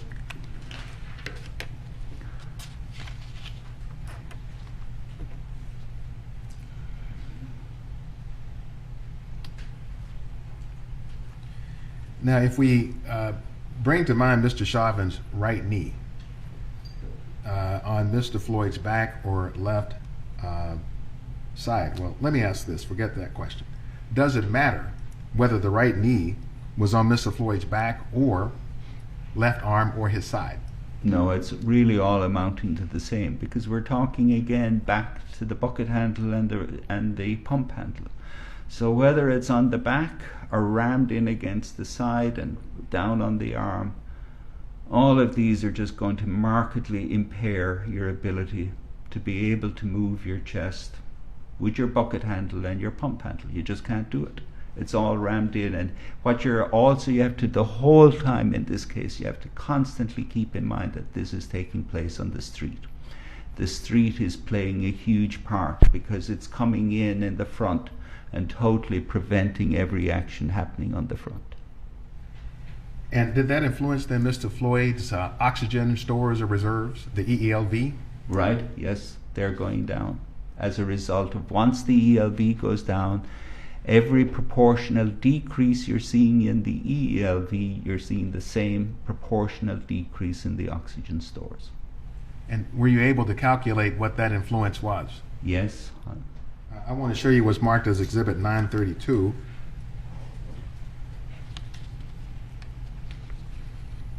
And I ask you, Dr. Tobin, does this reflect the calculations that you did? Yes, this does. So now you see with the effect... One moment, I'm Doctor. sorry. One moment. Going off. Your Honor, I apologize. I offer Exhibit 932. Any objection? 932 is received. Now, Doctor, please tell us what we see here in 932. So what you're seeing here now is that now it's no longer just prone. Now you have the knee on the back in addition, or the knee on the side. And so this is going to further compress down the EELV. And so here you're seeing that the ELV has now been really squashed down. So it's by the combination of turning him prone and also having the knee on the back, you're seeing a 43% reduction in the ELV, which means that there's also a 43% reduction in his oxygen reserves, which means there is also a huge reduction in the size of the hypopharynx, because this is directly linked to the hypopharynx, and you will see how this is linked. And so when you decrease the size of the ELV, that's going to cause it. And then an additional effect is that your work of breathing goes up, because when you're turned prone and with the knee on the back, now the work that Mr. Floyd has to perform becomes huge, because he has to, with each breath, he has to try and fight against the street. He has to try and fight with the small volumes that he has. And then he has to try and lift up the officer's knee with each breath. And also remember, he has to try and also lift up the effect of the other officer pumping in his arm with the handcuffed arm. They're pushing it into his chest. So he has to make all these efforts to try and breathe against that. So doctor, when you tell us about a 43% reduction, 24% of that is just being in the prone position. Correct. And the other 19% then is the contribution of the knee on the neck and back. Yeah, exactly. The other 19% is, so 24% from being prone, another 19% coming from the knee on the back. And just so we're clear for the jury, how does this again translate into difficulty in breathing?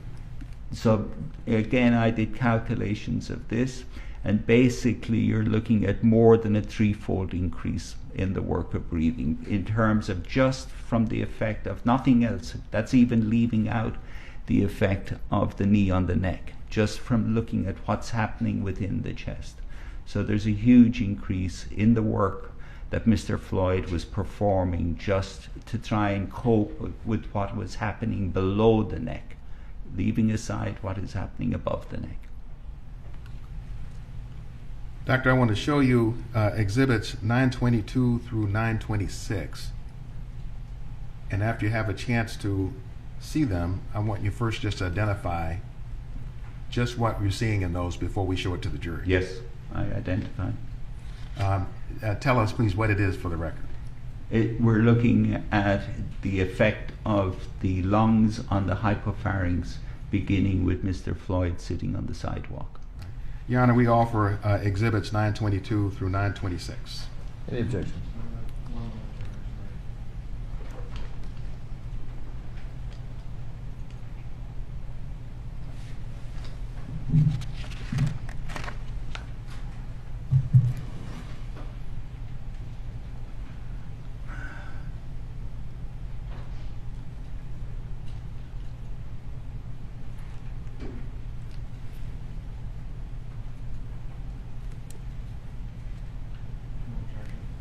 922 through 926 inclusive are received.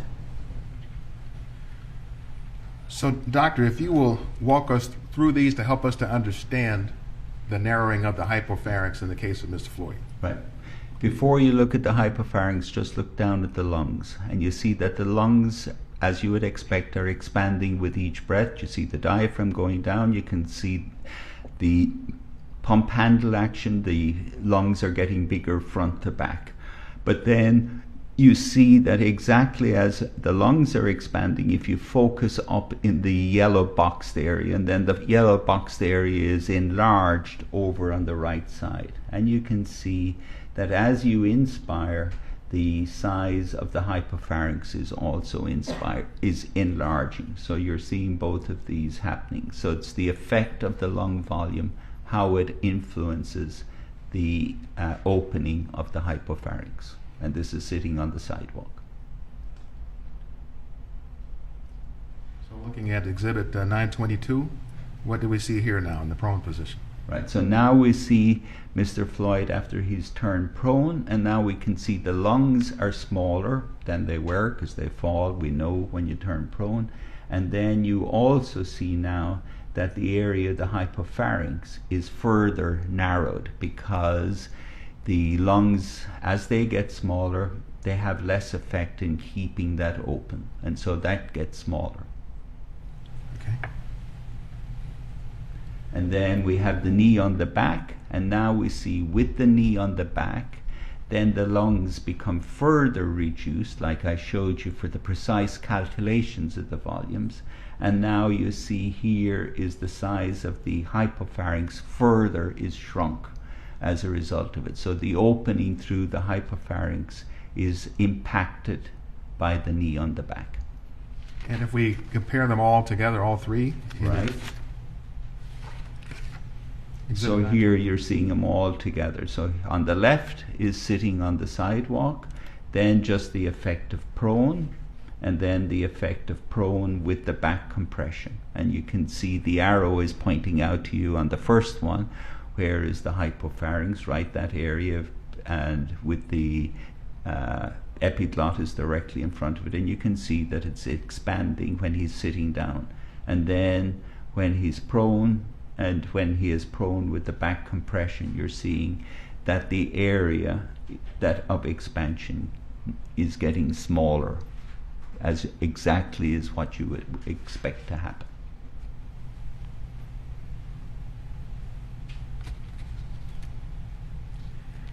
Going back to Mr. Floyd's lung volumes, Dr. Tobin, is there a point in time when you determined that Mr. Floyd did not have enough oxygen in his stores even to remain conscious? Yes, there is. And when was that? The time in terms of the loss of consciousness was 24:53. We can tell it precisely in terms of where the absence of consciousness occurs. And can you tell by facial features or anything? You can tell, because I mean, this is something I do not as a physiologist, but as an ICU doctor. I mean, we're always looking at facial features to be able to tell how conscious somebody is. And we can tell by how you flick your eyes or how you move the muscles in your face. And that you'll be able to tell, is the person conscious or unconscious? It's a very important sign in patients as we're taking care of them, to be able to monitor that, and the primary way we monitor it is by inspecting it. So I would have done this millions of times. And do you know, Dr. Tobin, what his oxygen level would have been at the time he went unconscious? Yes, we also know that at the time, if you have somebody who is in the situation who is at risk of trouble with oxygen, we know that the moment at which you lose consciousness, the level of oxygen in your blood will be 36. That's the number that's associated based on very hard scientific data telling us that. And again, the normal level of oxygen was? In Mr. Floyd was 89 for him. In a 46-year-old man, you expect the normal level of oxygen is 89.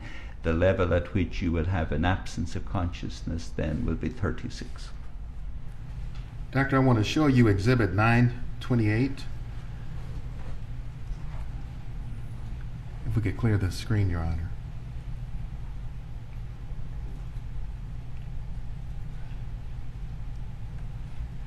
And first, for the record, before we show this to the jury, can you just identify what is Exhibit 928? We're looking at the effects on Mr. Floyd's oxygen as a result of all the various maneuvers that are being done to him. Your Honor, I offer Exhibit 928. Any objection? 928 is received. So tell us, Dr. Tobin, what do we see here in Exhibit 928?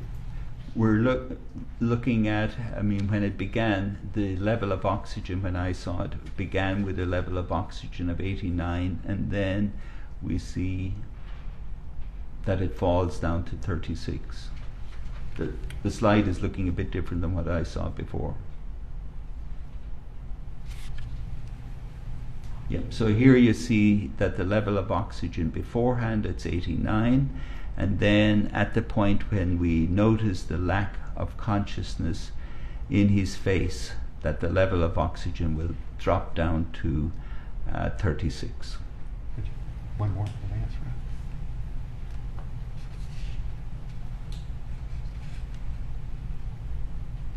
And so that tells us there, it tells us the time for the loss of consciousness. And then we know that it continues from there, and where from the time that he stops breathing, which is 25:16, and then I calculated out that from there on, that you can calculate based on, again, very rigorous science, when the level of oxygen will have gone down to 0. But this first one, we're looking at the loss of consciousness at 36. And that's happening at 20:24:53, and we're able to tell that by looking at his face. And 20:24:53 is 8:24 p.m. and 53 seconds. Correct. Was there a point in time when Mr. Floyd no longer had any oxygen left in his body? There is, because again, once he stops breathing at 20:25:16, then you can it would take another 25 seconds for the level of oxygen to go down to 0. At that point, he wouldn't have an ounce of oxygen left in his entire body. Doctor, I want to show you Exhibit 931. Okay. And ask you first if you would just tell us what it depicts before we show it to the jury.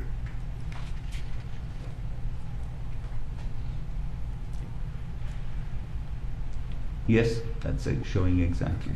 What do we see in 931? So what we're seeing in 931 is that his level of oxygen has gone all the way down to 0. Right.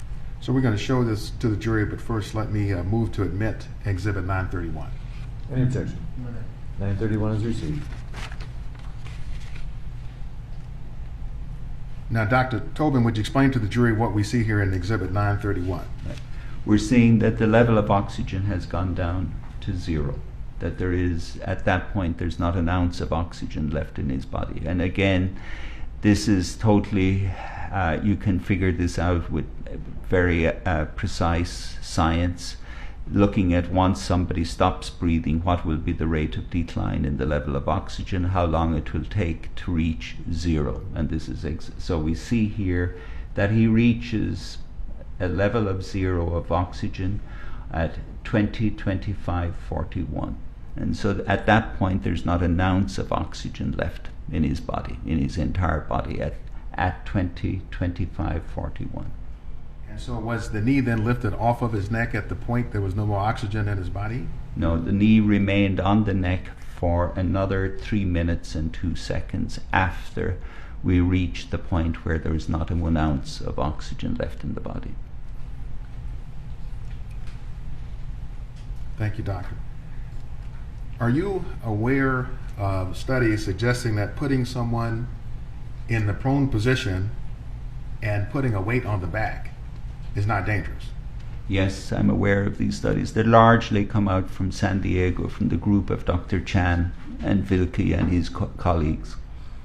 Are you able to generally characterize the nature of these studies for the jury?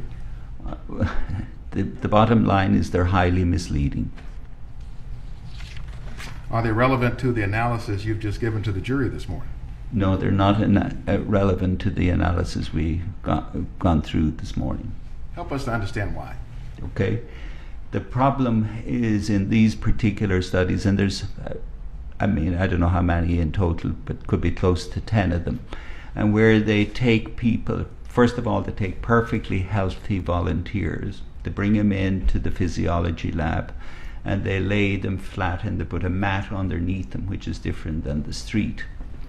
And then they put weights on top of them, so that weights could be lead weight in bags, or else in many of them they use kind of the barbells that you see in a gym, like an Olympic wheel that you'd see in a gym for weightlifting, and they place those on the back of the subjects, and then they measure various lung volumes. So typically they'll measure what we call vital capacity or maximum voluntary ventilation. These are specific types of lung function tests that you don't need to bother with, but they're showing a decrease in lung availability of around 35%. That's a substantial decrease in your lung volumes that you're finding. And then they conclude in virtually all of their studies that level of decrease in lung volume doesn't matter because there's no change in the level of oxygen. And so therefore it's not clinically relevant. The problem is, in doing a study like that, oxygen is the exact wrong yardstick to be using in a study like this. What they needed to do is continue to measure out the changes in lung volume like the ELV, showing what happens to this. Oxygen will only fall at the very end. It's an extremely insensitive measure. It's very important, but it's very insensitive to know if stuff is going bad inside the body. It's going to be a very late event. And so for their concluding of this... Let's have another question. I didn't Question, hear the please. objection, Your Honor. Should I interpose another question? Please. Right, Your Honor. So to help us to better understand Dr. Tobin, are these studies measuring the diminution or decrease in the oxygen reserve, the EELV? No, they're not. I want to show you what's marked as Exhibit 948.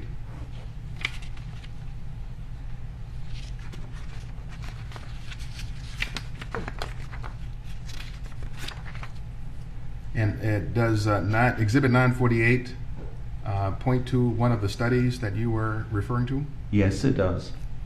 Would it be helpful to use this slide to explain your testimony? Yes, it would. Your Honor, we would offer Exhibit 948. Any objection? 948 is received.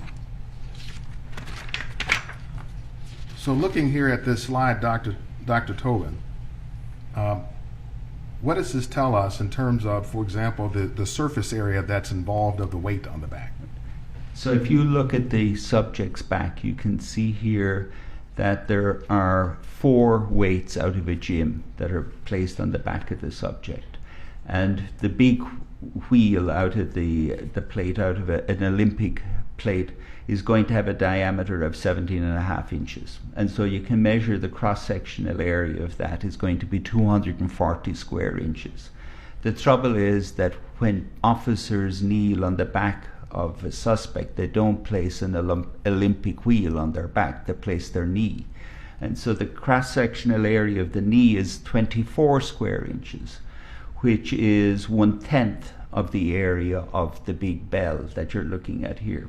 And so we know from simple physics that pressure is force over area, so that's 240 divided by 24. That tells you that the pressure being exerted on the back is 10 times more than what the San Diego people are claiming. They're off by a factor of 10. So the pressure then being exerted by a knee is 10 times greater, is what you're saying? Is 10 times greater than is going to be affected by the bell here that's shown from out of the gym, the bar that you're living. Do any of these studies, doctor, involve a knee on the neck? Nobody has done any studies involving the knee on the neck. I suspect you'd have major trouble getting that through the ethics committee in any medical school. Do any of these studies go on for 9 minutes and 29 seconds? No, they're all very brief studies.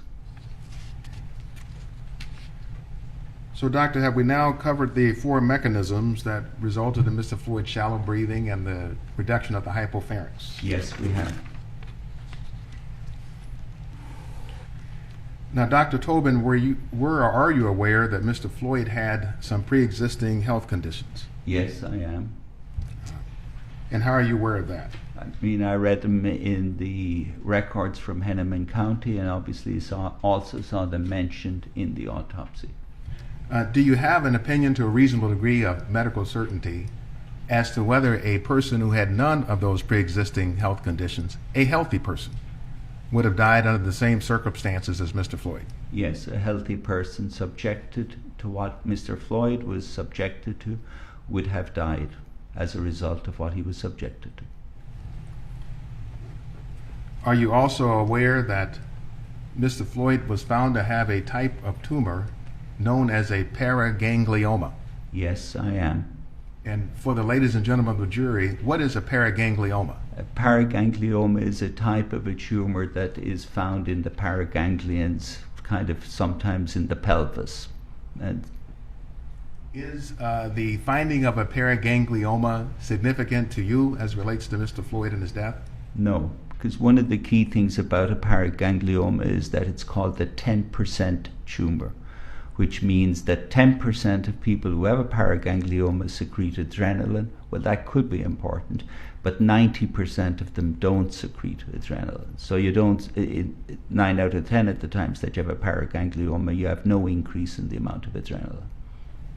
So if somebody were to die from a tumor, from some effect of a paraganglioma, would it be a sudden death? Yes, there's been 6 reported cases of people who have had paragangliomas who have died suddenly. But that's the total in the literature, 6. And those people who died have headaches. And Mr. Floyd complained of a lot of pain in lots of different regions while he's down on the street, but he did not complain of headaches. So in terms of reported cases where people have died from paragangliomas over the entire world, you know of 6 reported cases? Yes, And all of those are sudden deaths? correct. Did Mr. Floyd die a sudden death? No. I want to talk to you about a different subject. The jurors may have heard one of the officers say, if you can speak, you can breathe. Yes. Is that a true statement? It's a true statement, but it gives you an enormous false sense of security. Certainly at the moment that you are speaking, you are breathing, but it doesn't tell you that you're going to be breathing 5 seconds later. So let's talk about kind of why this is significant. So could you tell us about something that may seem obvious, that is, what's required for speaking? Right. So I mean, for speaking, you only speak when you're exhaling. You have to blow air out, and then you vibrate the vocal cords. And that's all there is to speech. So it's air going across the vocal cords, they vibrate, and you speak. But to speak, there's two things important. One is you cannot blow air out if you didn't take a breath in beforehand. So you must have had an inspiration in to speak. The second thing is you cannot speak if your brain is not alert. Okay, so when you see somebody speaking, you know they have had an inspiration momentarily before they're speaking, and that there is oxygen going to the brain at the time that they are speaking. And by inspiration, you mean that they had to take a breath in directly before they're speaking. Yeah. Was the timing of Mr. Floyd's speech during the restraint important to your analysis? Yes, it was. Why so? Because it tells us that for the time that he's speaking, and he continues to speak for 4 minutes 51 seconds from the time the knee is placed on his neck, it tells us that there could not have been complete compression, could not have been total occlusion of the neck at that time, for that time, because he's continuing to speak for 4 minutes 51 seconds. Dr. Tobin, is the brain sensitive to oxygen deprivation? The brain is the most sensitive area to needing oxygen. So what percentage is the brain of body weight, and how much oxygen does it consume? So the brain is relatively small. It's only 2% of our body weight, but it takes in 20% of all the oxygen that we take in. So the brain eats up oxygen at 10 times the normal level. It needs a huge amount of oxygen because it's sending out millions of nerve signals every second. So it needs a very high supply of oxygen. Then how long can the brain go without oxygen? That's well worked out. If you stop the flow of oxygen to the brain, you lose consciousness in 8 seconds.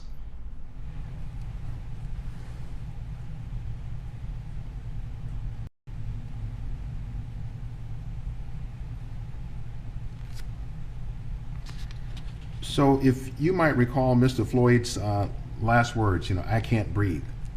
Right. Are those words significant to you as a pulmonologist? Yes, obviously they're important different ways. One, he's complaining to you of difficulty with breathing, but they're also telling me that at that time when he's saying, please, I can't breathe, we know at that point he has oxygen in his brain. And again, it's a perfect example of how it gives you a huge false sense of security, because very shortly after that we're going to see that he has a major loss of oxygen in the way that he moves his leg. And so it tells you how dangerous is the concept of if you can breathe, or if you can speak, you can breathe. Yes, that is true on the surface, but highly misleading.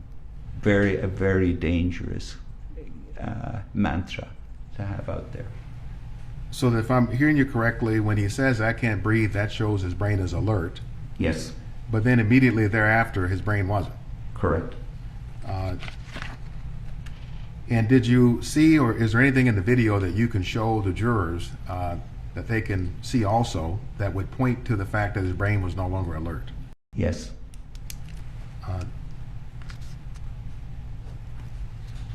Let me pull up Exhibit 47, already in evidence, at 2024.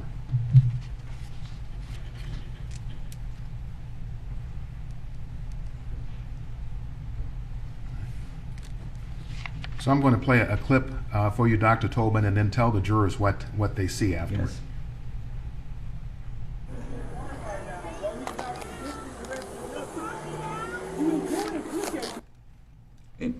So there's a key finding that you're seeing here, and that is when you see his leg going up.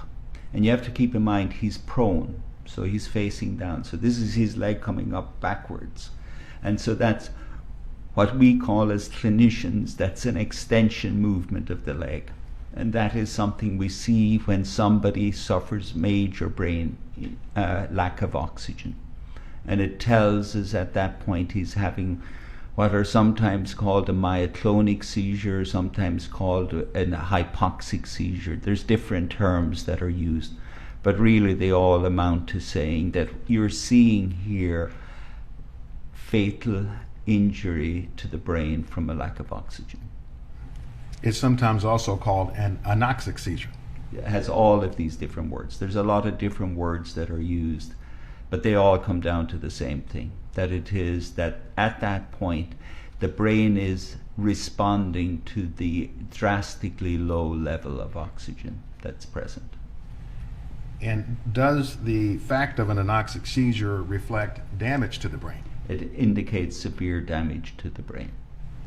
And the reflex that we saw with the legs coming up, is that an involuntary reaction? It's an involuntary reaction. I mean, there's a lot of different medical terms that we apply to it, but the bottom line is that you're seeing that the leg jumps up like that as a result of a fatally low level of oxygen going to the brain. So, doctor, we talked about the brain injury. We also told us earlier about low levels of oxygen potentially causing pulseless electrical activity. Yes. And is that also then evidence of low oxygen? Right. So, I mean, when you have a low level of oxygen, that's going to show up in the brain, and it's also going to show up in the heart. And when it shows up in the heart, it's going to cause the heart to beat abnormally. And the particular way that it happened in Mr. Floyd was he developed a particular arrhythmia called a PEA, which is a pulsus electrical activity, where we're seeing there's electricity in the heart, but it's not resulting in any mechanical force. And so that's why it has that name. And so it's the low level of oxygen is producing both. We don't see the PEA, the pulses electrical activity arrhythmia, until that's shown up on the EKG in the ambulance. So it's much later that we see the evidence of it in terms of display. But here we're seeing huge evidence in terms of the leg. The leg is crucial here, because this is the time that the first time you're seeing there is major league oxygen damage. So we reach a point where Mr. Floyd couldn't speak due to low oxygen. Was there any correlation also to a narrowing of the airways that prevented his being able to speak? Yes, as well.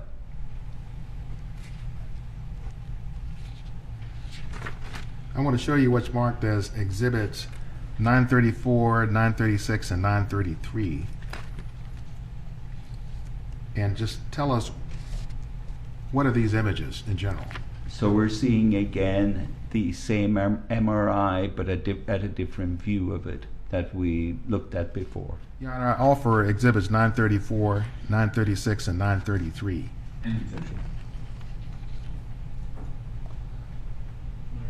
934, 936, and 933 are received.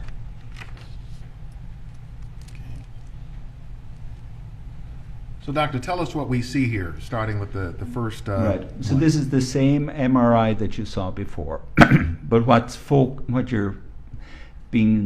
your attention is drawn to by the yellow arrow is the vocal cords, and the vocal cords is simply how you speak.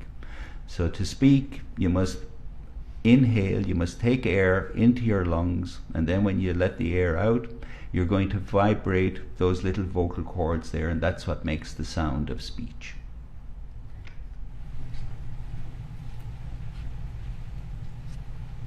And so here we see the size of the windpipe, the trachea, and this becomes important in terms of speech, because our knowledge about the influence of the size of the trachea, of the windpipe for speech, is from patients who had an endotracheal tube in place, and then they developed scarring after that. And so as a result of the scarring, we know what is the point at how much scarring in your windpipe will prevent you from speaking. And so these are just the dimensions, so as you know what is the size of the normal trachea. It's between a quarter and a dime, as you can see here, in terms of the diameters. And then next slide, Brett. And here is when those coins have been shrunk to 15%. And even when the trachea has narrowed all the way down to 15%, you are still able to speak. Even when the hole through your windpipe is just this size, as I've shown here, where I've shrunk the size of the coins, you are still able to speak. So it tells you how dangerous it is to think, well, if he can speak, he's doing okay, because at this point you will be able to speak. But again, if there is a small increase in the amount of narrowing here, not only will you not be able to speak, you won't be able to breathe, you won't be able to live. And so it's a very dangerous thing to think that because you're able to speak, you're doing okay. And so, doctor, you're not able to speak, breathe, or live once the airway narrows to below 15%. Correct. Once you'll go from the 15%, you'll still be able to speak, and then as it gets lower from that, initially you'll be struggling, and then at some stage you just won't be able to do anything. Brett, if we could show Exhibit 940, it's already admitted. So again, this is exactly, because this is the same experiment I showed you before. And it just so happens, this is pure coincidence.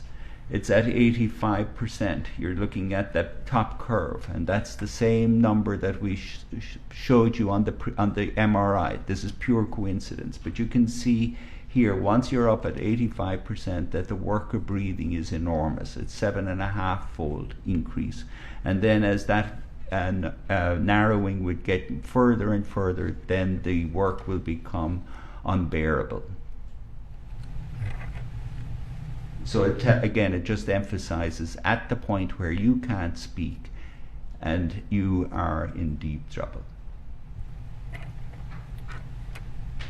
Doctor, I'd like to transition now from talking about the physiology of breathing to talk about your work as a clinician, taking care of patients with respiratory troubles.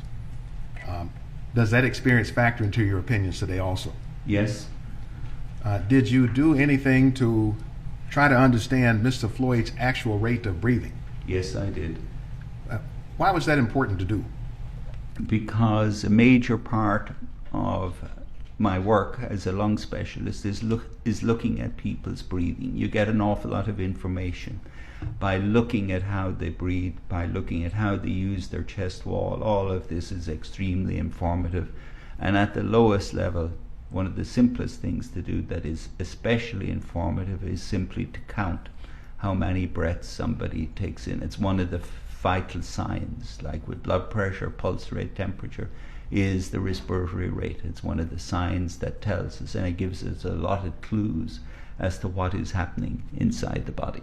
Is this something you've done before? I've done it millions of times. Do you train others in how to do it? And I've trained nurses, respiratory therapists, medical students, doctors in how to do it.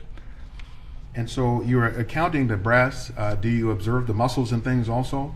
You separately from counting the breaths, you're going to look at the different muscles they're using, whether they're using their sternomastoid, what type of bucket handle action they have, what type of pump handle. You're looking at all of this in a glance. I mean, with somebody as old as me, I can see all of this very rapidly.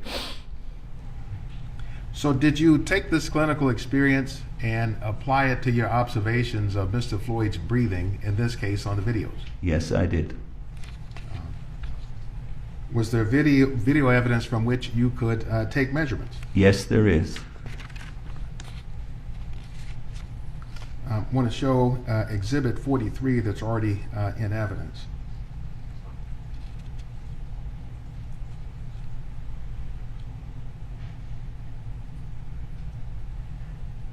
So I want to play this, doctor, and afterward tell us what we're seeing. So in a moment it will start.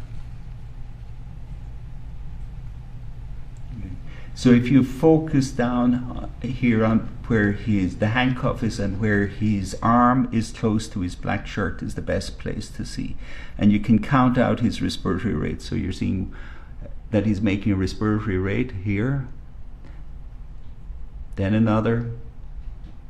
And so we need to play it back, because I needed to tell you first where to focus. If you focus down there, you will be able to count out the rates. All right, we will play it once more so that you can count the rates so the jurors see what you're referring to. Yeah.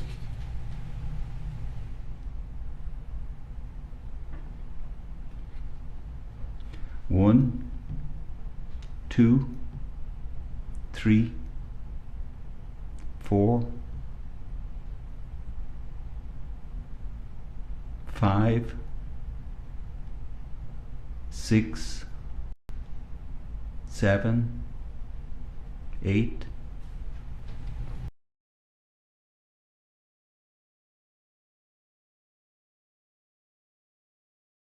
7 and 8. Yeah. And did you use this to calculate a rate of respiration? Yes, because I mean it's simple. Once you have 19 seconds and you count out the number of breaths you have here, and if it say you count out 7 breaths, that will come out at a respiratory rate of 22. Is that number, the respiratory rate of 22, significant to this case? It's extremely significant. Why is that? Because one of the things in this case is the question of fentanyl. And if fentanyl is having an effect and is causing depression of the respiratory centers, the centers that control breathing, that's going to result in a decrease in the respiratory rate. And it's shown that with fentanyl you expect a 40% reduction in the respiratory rate. So with fentanyl his respiratory rate should be down at around 10. Instead of that, it's right in the middle of normal at 22. So you didn't see a depressed rate of respiration or breathing rate in Mr. Floyd? No, it's normal. And so what does it tell you, bottom line, with respect to fentanyl as relates to Mr. Floyd? Exactly. In terms of fentanyl, one of the major changes you see in fentanyl is a slowing of the respiratory rate. So, and again, we would be expecting a 40% reduction in the respiratory rate with fentanyl. The normal respiratory rate is 17 breaths per minute, plus or minus 5. So that would mean a normal respiratory rate of between 12 and 22. That's the normal range of respiratory rate. And so if it was with fentanyl, you'd be expecting a respiratory rate of 10. Instead of that, you count it here yourself. And you can see when you count it yourself that the respiratory rate is 22. So basically it tells you there isn't fentanyl on board. That is affecting his respiratory centers. It's not having an effect on his respiratory centers. So Mr. Floyd's respiratory rate was normal at 22 just before he lost consciousness? Correct. So the jury may have heard some other information in the case about the fentanyl related to an elevated carbon dioxide level in Mr. Floyd's body in the emergency room. Was that significant to you? Yes, that's very significant as well. How so? Because he's reported to have a PCO2, sorry, I take it back. He's reported to have a carbon dioxide level in the arterial blood in the emergency room of 89. That's a very high level of carbon dioxide. And so you have to take into account what are the factors that might have led to that. And there's particularly important factors in Mr. Floyd to explain why his carbon dioxide was found at 89 in the emergency room. So, doctor, would you first tell us what would normal have been for carbon dioxide levels? The normal carbon dioxide level in you or me is 35 to 45 millimeters of mercury. That's the norm. You don't need the millimeters of mercury stuff, but they're the units that are given in the hospital chart. So you said that there were significant factors in the case of Mr. Floyd. Would you help the jury understand what those were? Yes, the important factors are that we know that he made his own last spontaneous effort to breathe at 20, 25, 16. After that, you can look at the videos and you see he makes no effort to breathe. He makes no breath. The last breath he took was at 20, 25, 16. Then we know after that he stayed on the street for another 3 minutes or so. Then he's placed into the ambulance, and we know that in the ambulance they attempted to put in an airway, an eye gel, and you can see that on the Officer Lane's body cam. You can see all of that happening, and then you can see the time at which they actually successfully inserted the airway and when they gave him the first breath. And that is a gap of 9 minutes and 50 seconds from when he last took a breath. And why is that significant? That's very significant because we can calculate what is the rate of increase in the carbon dioxide in somebody who doesn't breathe. If somebody doesn't take a breath, carbon dioxide increases at a predictable rate. And that rate is up to 4.9 millimeters of mercury per minute that it increases. And so he has not taken a breath for 9 minutes and 50 seconds. So you would expect, just on that basis, that his carbon dioxide level will go up by 49. So you add 49 to the normal values of 35 to 45, and then you add that and you're going to get a value of between 89 and above, and so it comes out virtually identical to the value that they found in the emergency room of 89. So doctor, what's the punchline with respect to that? What does it tell us? The significance of all of that is it's a second reason why you know fentanyl is not causing the depression of his respiration. What you're seeing is that the increase in his carbon dioxide that is found in the emergency room is solely explained by what you expect to happen in somebody who doesn't have any ventilation given to him for 9 minutes and 50 seconds. It's completely explained by that. So when a person then is not breathing, then carbon dioxide would naturally continue to build up in the body. Yes. And that's what matches what was seen in the OR for Mr. Floyd. Precisely.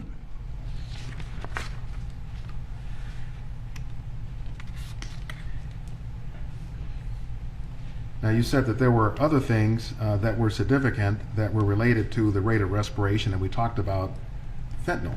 Right. Was there anything else? Yes. The other things, there's two other things that are very important to the respiratory rate, because you saw it with your own eyes, exactly his respiratory rate.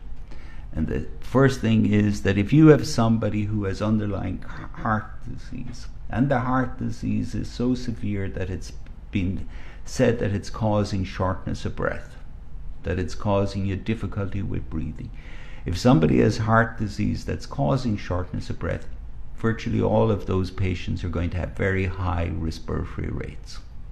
They're going to have respiratory rates of 30, over 30, even over 40. When you have heart disease, that'll give you shortness of breath. Instead of that, we find that his respiratory rate is normal at 22. The second thing that's important about the respiratory rate of 22 is if you have somebody where the primary problem in the body is airway narrowing, where you have somebody where there is that the airways are being compressed, there's narrowing in the neck, or there's narrowing like in somebody in the chest, what the response, the physiological response to airway narrowing is a normal respiratory rate. And that is what he has. So it's but the respiratory rate that you see that's normal is the expected physiological response in somebody who has airway narrowing. So doctor, we covered the mechanisms of how low oxygen occurs. As a clinician, did you observe the results of low oxygen in the video showing the last minutes of George Floyd's life? Yes. What did you observe? I mean, in terms of what we're seeing is the changes in his facial appearance. This becomes crucially important, again, in seeing the effects of the low oxygen. And have you seen this effect in other patients as a clinician? Yes, I mean, because I work in an ICU where 40% of our patients die, so I'm extremely familiar with seeing people who die, unfortunately. And so when you see these changes, you see the changes in the face. It is the key way of noticing something happening is by looking at the effects on the face. Doctor, I'm going to show you Exhibit 15 already admitted into evidence at 404. And I want to play a clip and have you tell us what it shows.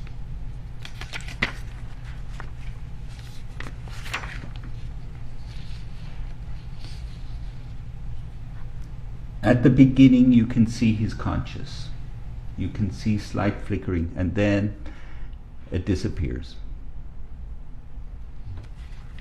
And So one second he's alive, and 1 second he's no longer. and could we just once more, in case Brenda went pretty fast, so jurors can see it. Just 1 second. It is 20:24:53 in the composite.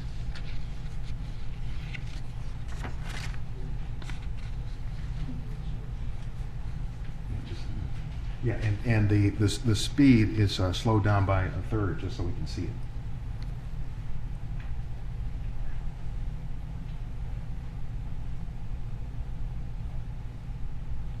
Is that the flicking Yes, you were you referring can to? see his eyes, he's conscious, and then you see that he isn't.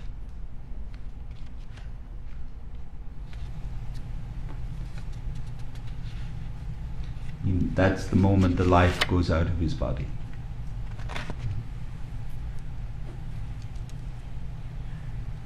I want to also show you a clip from another body-worn camera, Exhibit 43. And for Mr. Nelson, that's the Kane one. 22. That's where it starts. And I want to play this for you also, Dr. Tobin, and you could tell the ladies and gentlemen of the jury what this informs us.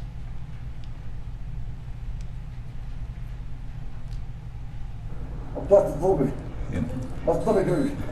My neck hurts. Everything hurts. So now he's rocking his right side. You can see how he's moving his hip to try and rock the right side of his body to try and get air. You can see him again pushing down on the street to get air in. And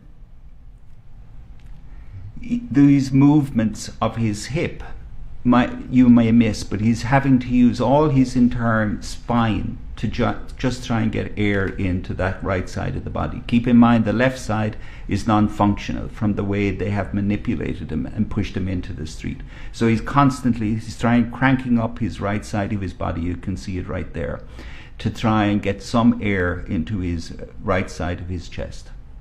He's making repeated struggling movements. He's moving again the hips because he's using his spine to try and get those muscles to move air into the right side of his chest.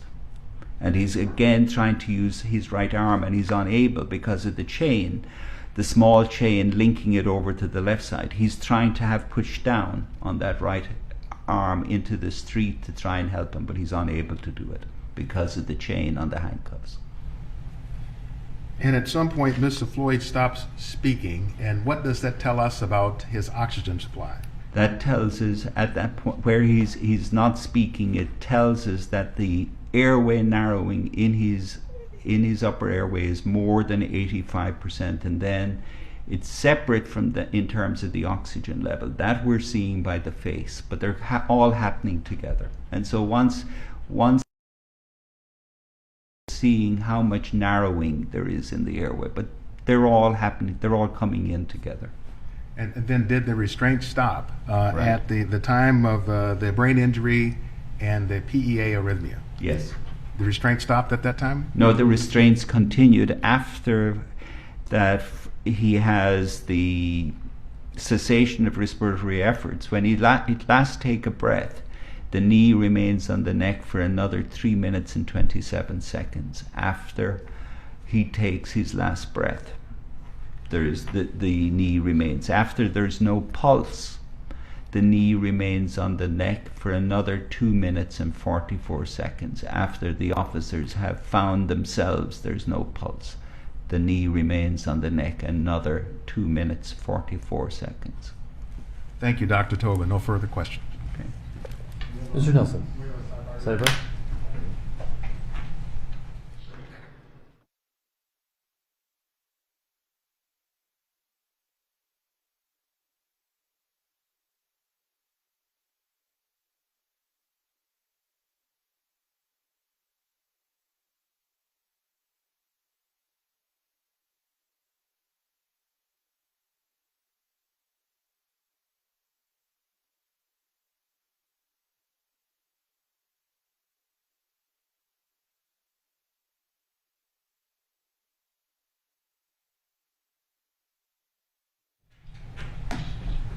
Members of the jury, we're going to take our lunch break at this time. We're going to take until 1:30. Thank you.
Good afternoon, Dr. Tobin. Hello, Mr. Nelson. Good afternoon.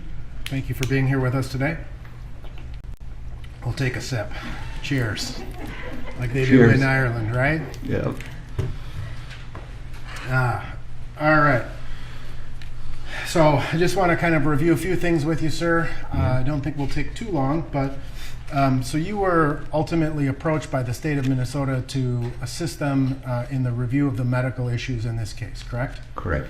And you have volunteered to do this work at no cost, correct? Correct. And that's, you're not normally involved in criminal cases of this nature, correct? Correct. And this is the first time you've ever been involved in a criminal case, correct? Correct.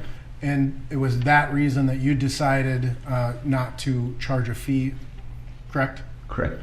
Now, when you are in other cases, what type of fee do you normally charge? I charge per hour, so it's. What's your hourly rate? And my hourly rate is $500 an hour for reviewing material. Okay. But you agreed to waive your hourly rate for this time, Correct. You felt it was an important case, right? Yes. All right. Now, in preparation for your testimony today, you met with the state numerous times, correct? Correct. You have had the opportunity to review all of the medical information that was obtained in this case, correct? Yes. That would include Mr. Floyd's previous medical history, correct? Correct. The autopsy and attending toxicology reports that were prepared in this case, Yes. as well as some investigative materials, police reports, things of that nature, correct? Correct. And just correct me if I'm wrong, but you're not a pathologist, correct? Correct. I am not a pathologist. Your specialty is in pulmonology, critical care, things of that nature.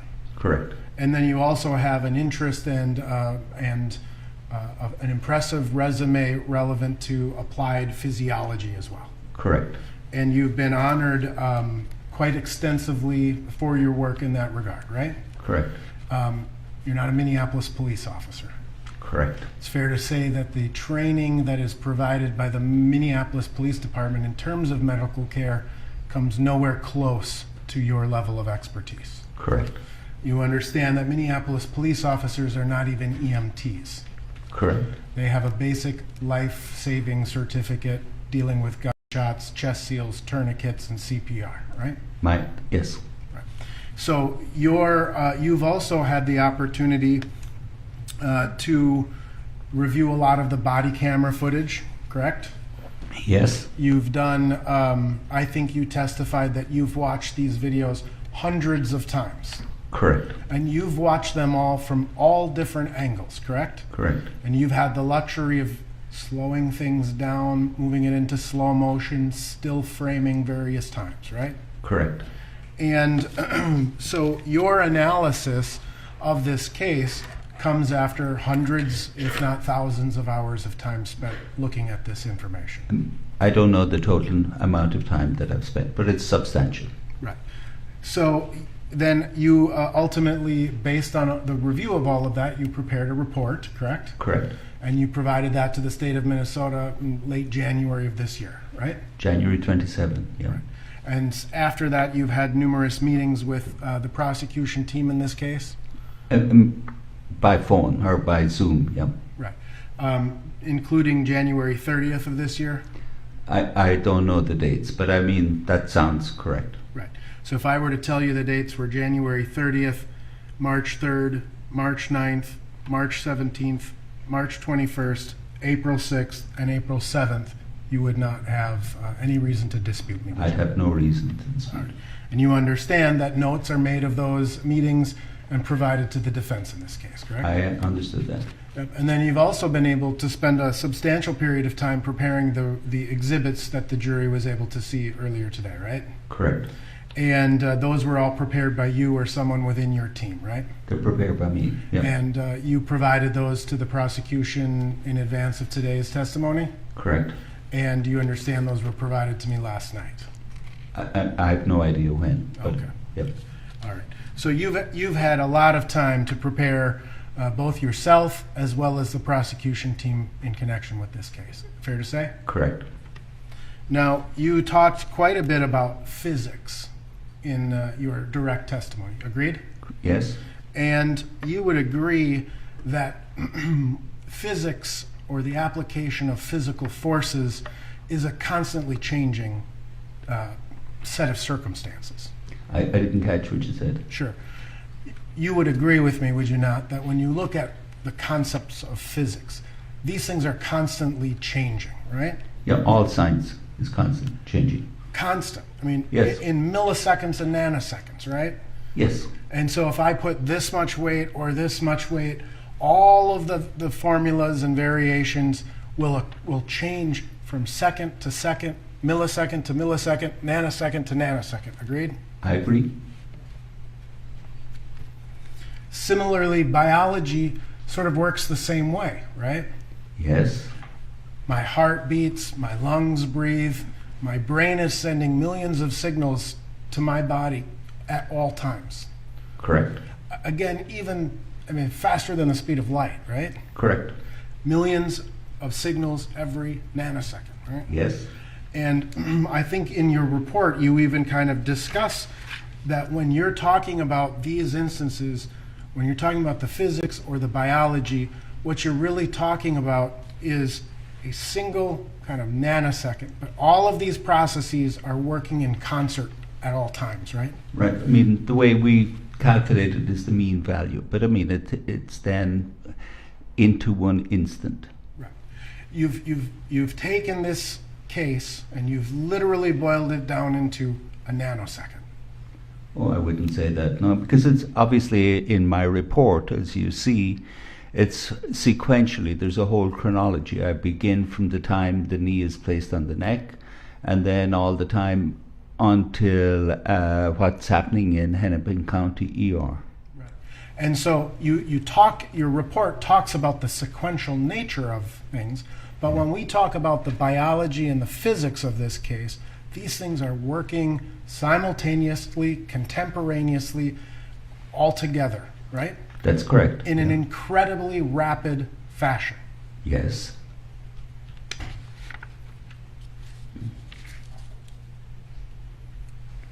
And you would agree with me that as this incident was occurring, there was nobody measuring the units of force that were placed on any particular position of any particular person at any particular moment, right? I mean, there was nobody there measuring them at the time. I agree that, but they're all calculable. Understood. And that's when you calculate them, what you have to do is you have to boil it down into what you would call the mean or the average, right? Correct. And so whenever we look at the concept of an average, there are things that are happening moments before, moments after, right? Yes. And forces will increase or decrease relative to the nanosecond of time. Agreed? Correct. Yep. And ultimately, when we talk about kind of the biology of things, a pathologist tries to look at all the intersection of all of the things that occur to in a particular death investigation, correct? But I mean, they're not looking at anything to do physiology. Understood. But they're also looking at how other factors may contribute to the death of an individual, right? I mean, they're basically It's a yes or looking. no, sir. Sorry. It's a yes or no, sir, so I'm objecting. Well, yes, partly. They're looking at things beyond a nanosecond. Agreed? No, I mean, I think in terms of a pathologist, they're looking at a nanosecond. They're looking at the nanosecond of death. Right. But they're taking into consideration things simply that extend beyond physiology, right? I mean, they're looking primarily at pathology. Right. So what causes the heart to stop? What causes the lungs to cease to function, etc., right? I mean, they're making an inference based on a pathological time point. Right. Considering a multitude of biological factors that are involved in the death of a person, right? I mean, it's the same as any physician is looking at a multitude of factors.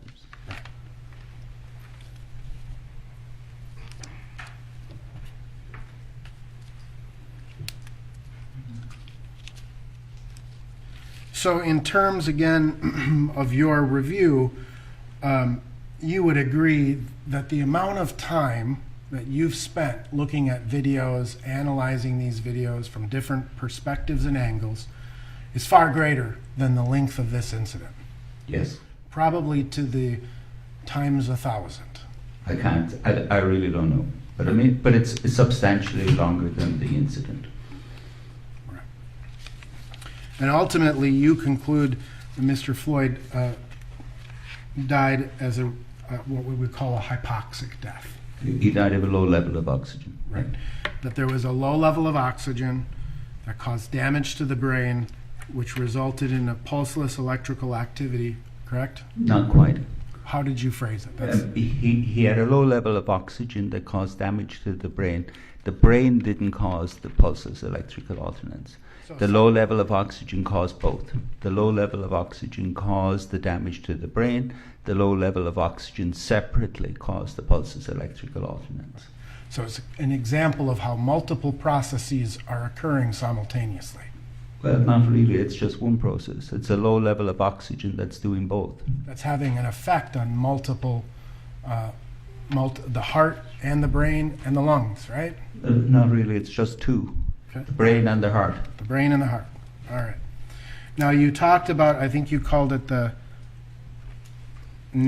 is it the nuchal ligament? Yes. Am I saying that correct? Correct, yeah. Right. That's that space at the back of the neck that's very, very hard, right? It's not so much a space. I mean, it's a long bit, but it's roughly the palm of your hand. You stick the palm of your hand at the back of your neck, Right. and you're right over the nuchal ligament. Right. And that's you said a very, very hard surface, right? Yeah. Can withstand a great amount of pressure, right? Correct. And so when we talk about the placement of the knee, there would be periods of time where Mr. Chauvin's knee was placed at that nuchal ligament, based on your Correct. observation of the Yes. videos. I'm sorry. No, that goes both ways. And you've had an opportunity to review the autopsy, correct? I did, yeah. Right. You understand that there was no bruising either atop the skin or under the skin surfaces that were noted by Dr. Baker. Yes, I'm aware. And you also are aware, you talked quite a bit about the hypopharynx, right? Yes. You're aware that the hypopharynx was photographed at autopsy and no injury was noted. I'm aware. Now, I found it very interesting in your testimony and your report when you're kind of talking about this notion of if you can't speak or if you can speak, it doesn't mean you can, sorry, I have to say it. If you can speak, you can breathe, Yes. right? And you described this as a very dangerous proposition, right? Yes. Yes. You described this as causing a false sense of security to people, right? That's how you Correct. Yep. And in fact, in your report, you actually write a paragraph about how physicians oftentimes have trouble with this, right? Yes. And so people who've, similar to yourself, attended medical school, Mm-hmm. right? Sorry, you have to say yes. I'm sorry, terribly sorry. No Yeah. problem. Yes. So, intelligent men and women who've graduated from college, gone on to medical school, and are engaged in the practice of medicine sometimes have problems with this notion, right? Yes. A patient comes in and says that they're having trouble breathing, and oftentimes a physician will not believe them, essentially. It's important, Mr. Nelson, to make sure we're talking about speech or difficulty in breathing, because they're different. Right. Well, you write in your report that some doctors incorrectly consider patients to be hysterical. Your Honor, may we approach? Let's see this, Jones. Your Honor, the reference to the report is hearsay. It's not evidence. It's not proper. Overruled. Overruled. You wrote in your report that some doctors incorrectly consider patients hysterical and the symptoms imaginary in nature, which further aggregates patient distress, right? Yes. Yes, I recall. And you wrote that this view represents a physician's failure to understand the fundamental cause of a clinical disorder. Right, but I'm talking about a different thing there. That's hyperventilation syndrome, So somebody which comes is in. very different than the difficulty with speech. They're They're really apples and oranges. Okay. But if physicians, right, someone comes in and they're Yeah. hyperventilating and they articulate to their physician, Yes. I can't breathe, Yes. right? And it's hyperventilation syndrome, right? Yes. And physicians oftentimes, as you indicate, Yes, confuse this issue. correct. They blame the patient, right? Or I don't have to blame the patient, but I mean, they certainly missed the diagnosis.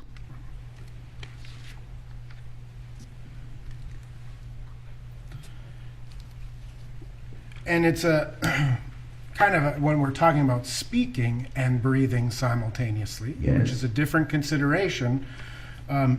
If a Minneapolis police lieutenant who trains police officers happened to have testified that that's a common statement in the course of treatment or in the course of training of Minneapolis police officers, you might take exception with that statement.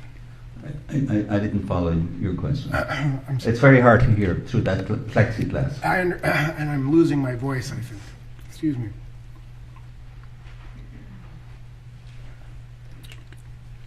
If a Minneapolis police officer, Yeah. I'll try to talk closer to the mic. Mhm. The Minneapolis police lieutenant who trains Minneapolis police officers testified that it is frequently said and trained to police officers that a person can talk, it means they can breathe. You would have a problem with that. You would, Yes, I mean, they're able to breathe at that moment in time, but 10 seconds later, they may be dead. right. And because dealing with any person is a rapidly evolving situation that can change from second to second. Yes.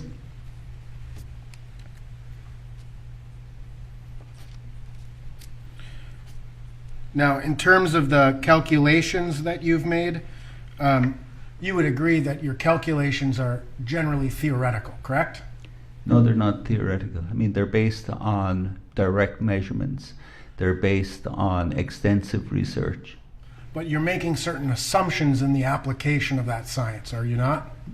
Very few assumptions. You're assuming the weight of Mr. Chauvin. Right, I'm aware. So, I mean, obviously, I'm aware that there's two different weights that are given. Right. And you're assuming the weight of the equipment that the officer wears. Yes. And you've not actually ever physically measured the weight of the equipment a police officer carries, correct? No, I mean, I took the measurements that are reported. And you're not actually weighing what Mr. Chauvin weighed on May 25th of 2020. No. And in your measurements, you appear to be, at least from my understanding, which is going to be limited, but from my understanding, is that your measurements assumed an equal weight distribution between the right and the left legs. Yes, that's correct. All right. And so again, as we know, as things change and evolve and flow, that's weight is pretty frequently redistributed, right? That is correct.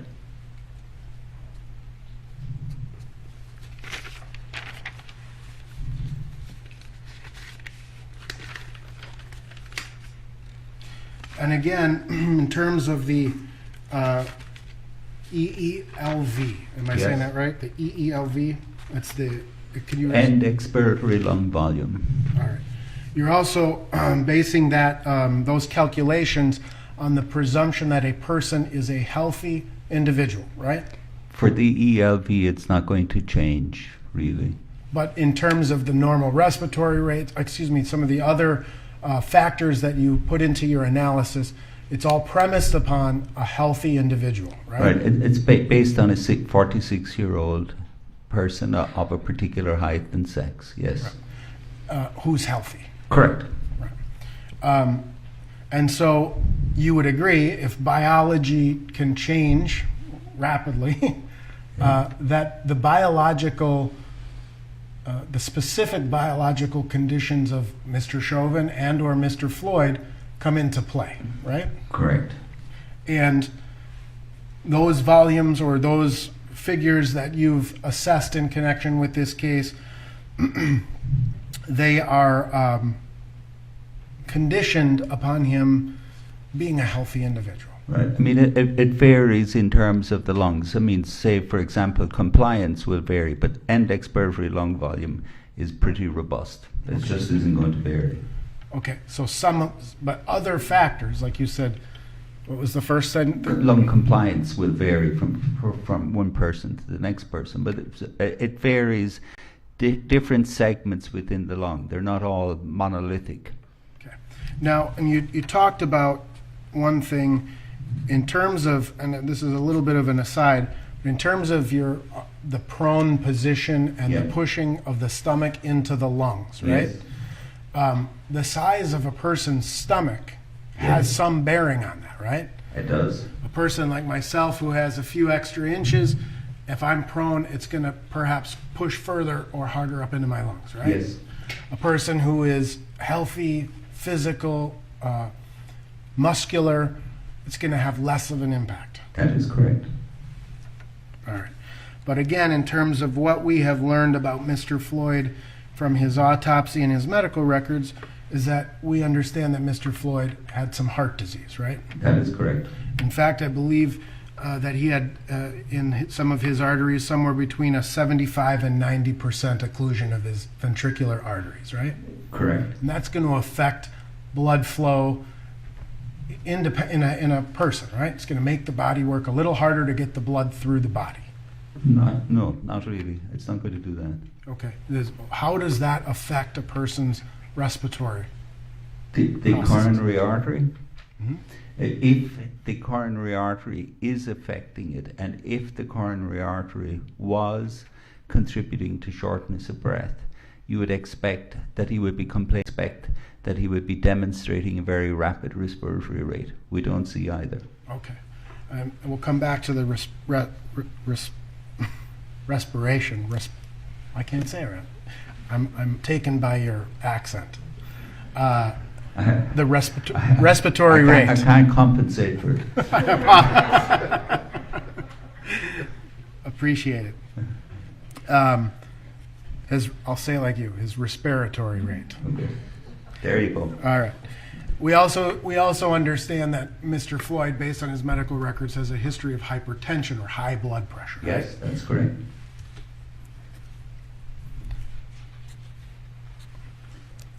Now, in terms of, we also understand that Mr. Floyd had previously been diagnosed with COVID-19, right? Correct. And he may not be have been symptomatic on March 25th, but it's fair to say that a lot is unknown about the effects of COVID-19 on a person's lungs, long term. I mean, not as much as it would appear to be the case. I mean, because obviously it's a viral illness. We have a huge amount of information about the long-term effects of viral illnesses. And those can affect the elasticity of the lungs, right? Not the elasticity. It would be, if it's having any effect, it would be within the sensory receptors within the tracheobronchial 3. So it really wouldn't have anything to do with the elasticity. Okay. Now, but we also learned quite a bit about the toxicology as well. Oh, excuse me. On the COVID-19, you testified that treatment of people with COVID-19 includes leaving them in the prone position, right? Correct. And so those people who would be treated for COVID-19 in the prone position, based on your calculations, you would have a 24% decrease in the EELV.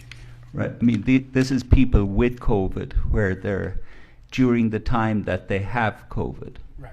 But Right. that's Yeah. what you'd expect, that same decrease in the EELV. No, it's going to be very different in somebody who has, say, pneumonia.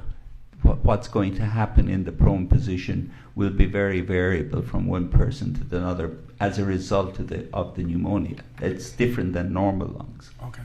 So in essence, every person is different. Oh, for certain. And now you calculated his respiratory rate to be 22, right? Correct. And you said that was within the normal respiratory rate? Yep. And you would not describe him as hyperventilating. The word hyperventilation is open to an awful lot of misinterpretation. That is most certainly not hyperventilation. No. and hyperventilation assists in the removal of carbon dioxide from the body, right? It's confusing. It's not that simple. In its simplest terms. But in the simplest terms, yes, it does assist. It gets rid of carbon dioxide. All right. But Now- it can be frequently misleading. Okay. Now, in terms of the toxicology of Mr. Floyd, we did learn that there were some controlled substances in his system, right? Yes, We know that there was, for example, nicotine, right? yes, Mr. Floyd was a smoker, correct. and smoking changes the lung function. Agreed? In some people. Now, we also learned and I'm not suggesting that all people who smoke have lung problems, right? Less than 10% do. 90% don't have any. Dr. Can you back up A a little bit from the microphone. I'm sorry. No problem. So, you focused in your direct examination quite a bit in terms of fentanyl and the fentanyl's effect on the respiration rate. Yes,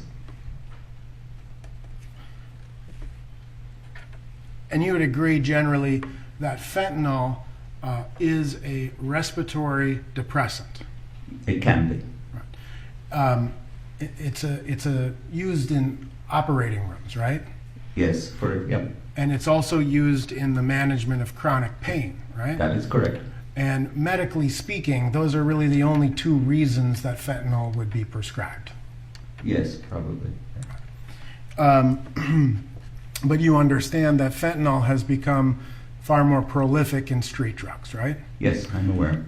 And you would agree generally that there is a significant difference between fentanyl that's manufactured according to the United States,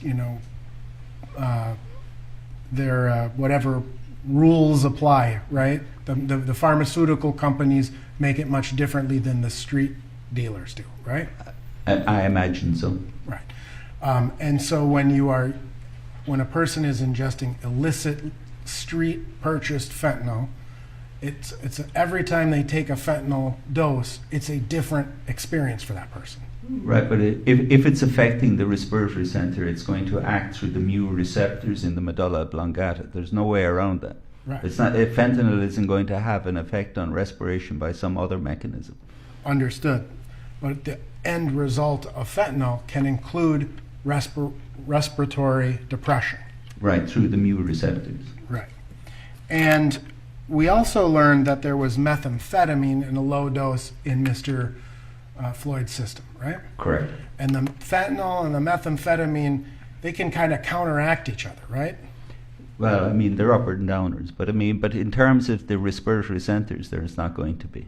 So the methamphetamine would not, the methamphetamine is going to increase the heart rate, right? That's a different thing than the respiratory centers. Yeah. Understood, but methamphetamine will increase a person's heart rate, right? Yes. That's one of the side effects. Yes.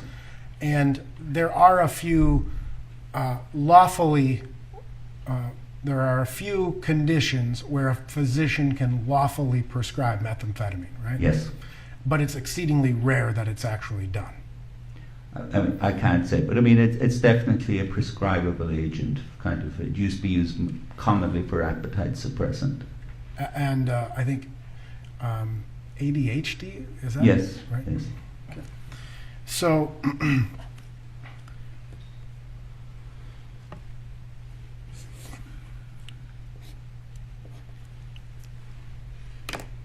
we also know that adrenaline will increase the heart rate, right? Yes. And adrenaline can be put into the body in multiple ways, right? Well, Sure. let me. There are many things that can cause a surge in adrenaline. Yes. One of those things would be getting into a fight with someone Yes. or being afraid. Difficult to know in terms of being afraid, but getting into a fight. And the paraganglionoma that was found, I understand you call it the 10% tumor, but in 10% of the tumor cases that can cause an adrenaline surge. Yes, and in the 90% it won't. Now, in terms of the use of fentanyl in the hospital setting, surgical setting, have you become familiar with a what's called wooden chest syndrome? Yes, I have. And can you explain for the jury what wooden I chest mean, syndrome in is? some patients with fentanyl, you'll get an increase in chest wall stiffness. So the lungs become less elastic? Not quite the lungs, the chest wall. Okay. So that would prevent a chest wall tight or chest wall rigidity will also decrease the performance of the lungs. It will impede the ability of the lungs to expand.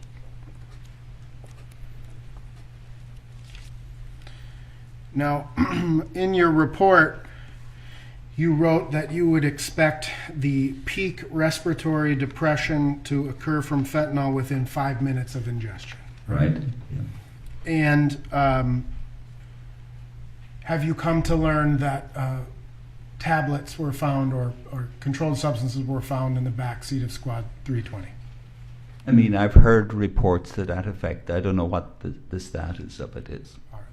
So you've not been provided with any additional information since the time you've prepared your report? I'm sure that's wrong, but I've been provided with a lot of information. I don't necessarily recall, keep it all Sure. at the front of my brain. Okay.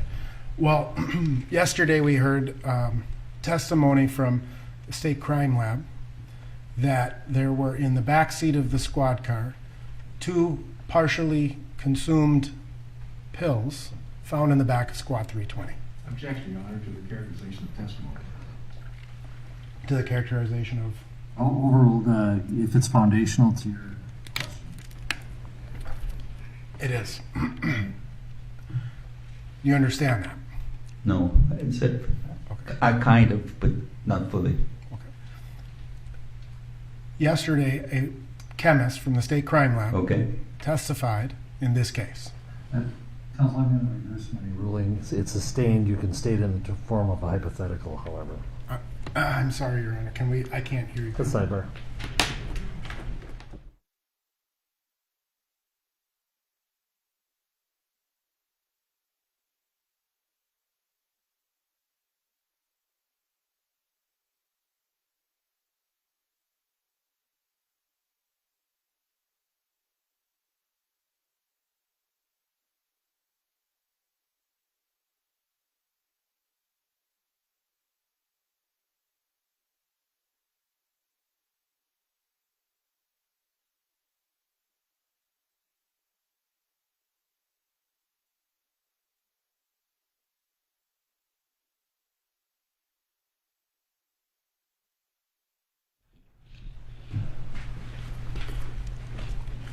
Let me ask you in the form of a hypothetical question, okay?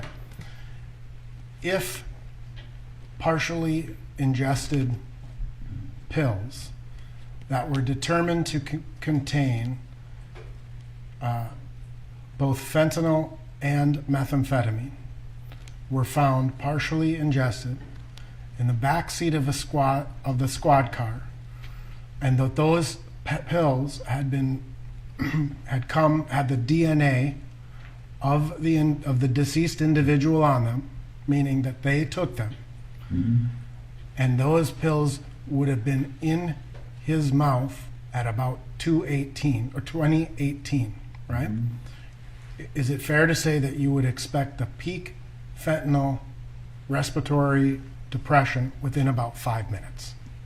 Right. I mean, obviously, it would depend on how much of it was ingested. I mean, just finding the pills won't tell you anything about whether any of it was ingested or some of it or anything.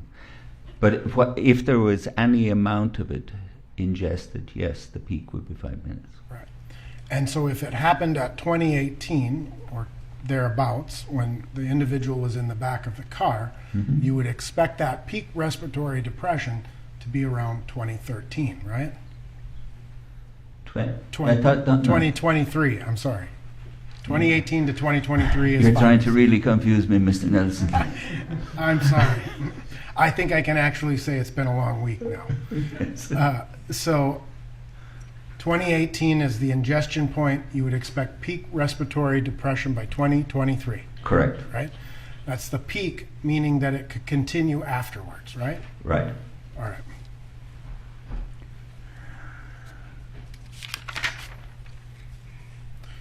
You also described in your direct testimony what you have interpreted to be an anoxic seizure, right? Yes. At 2024. Correct. 24, 21. 2024, 21. 21. And that was in what you saw and what the jury was played was reflected in from Officer Lane's body camera, right? Correct.